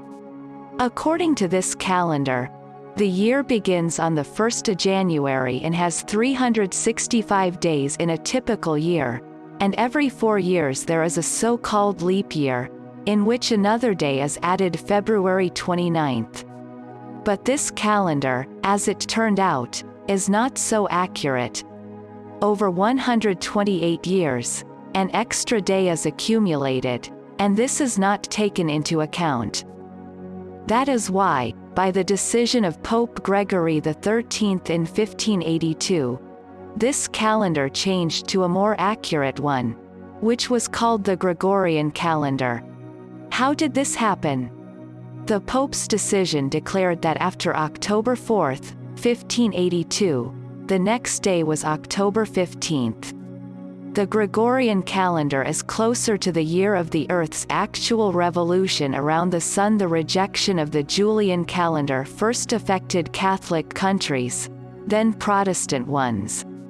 In Russia, the Gregorian calendar, a new style, was introduced already under Soviet rule. And the old Julian calendar remained in the ecclesiastical reckoning. It, of course, introduced some dissonance. First comes the new year of the Nativity of Christ, and then comes the Nativity of Christ. January 6th is the Holy Night of Orthodox. This evening on the table should be only lean dishes, no meat. According to tradition, there should be 12 dishes, but it does not always observe. It must be the Christmas pudding, which calls kutia. Kutia is made from wheat with the addition of grated poppy seeds, honey, nuts, and other sweets. My son-in-law liked this dishes and asked me to make this dish every Christmas. January 9th passed as usual. In the evening, Dasha felt that she was going into labor. She quickly packed up, and Michael drove her to hospital, where she was monitored throughout the pregnancy. I wanted to be with my daughter, too, but someone had to stay with Evelyn. Maria was born in the morning. The birth was not as easy as the first one. The second daughter came to this world with difficulty. That's a gift from God. She was born on January 10th, the birthday of Liz, Michael's mother. Michael's mother always says that this is the most important gift in her life. In the morning, Evelyn and I went to the hospital. In the hospital, we have seen our baby for the first time. She was so tiny and snored softly with her nose. There had been some minor problems during the birth, but now everything was fine. She was born healthy, but the hip bones slightly turned inwards, and so later, it will need to be shown to an orthopedist to remove the clubfoot.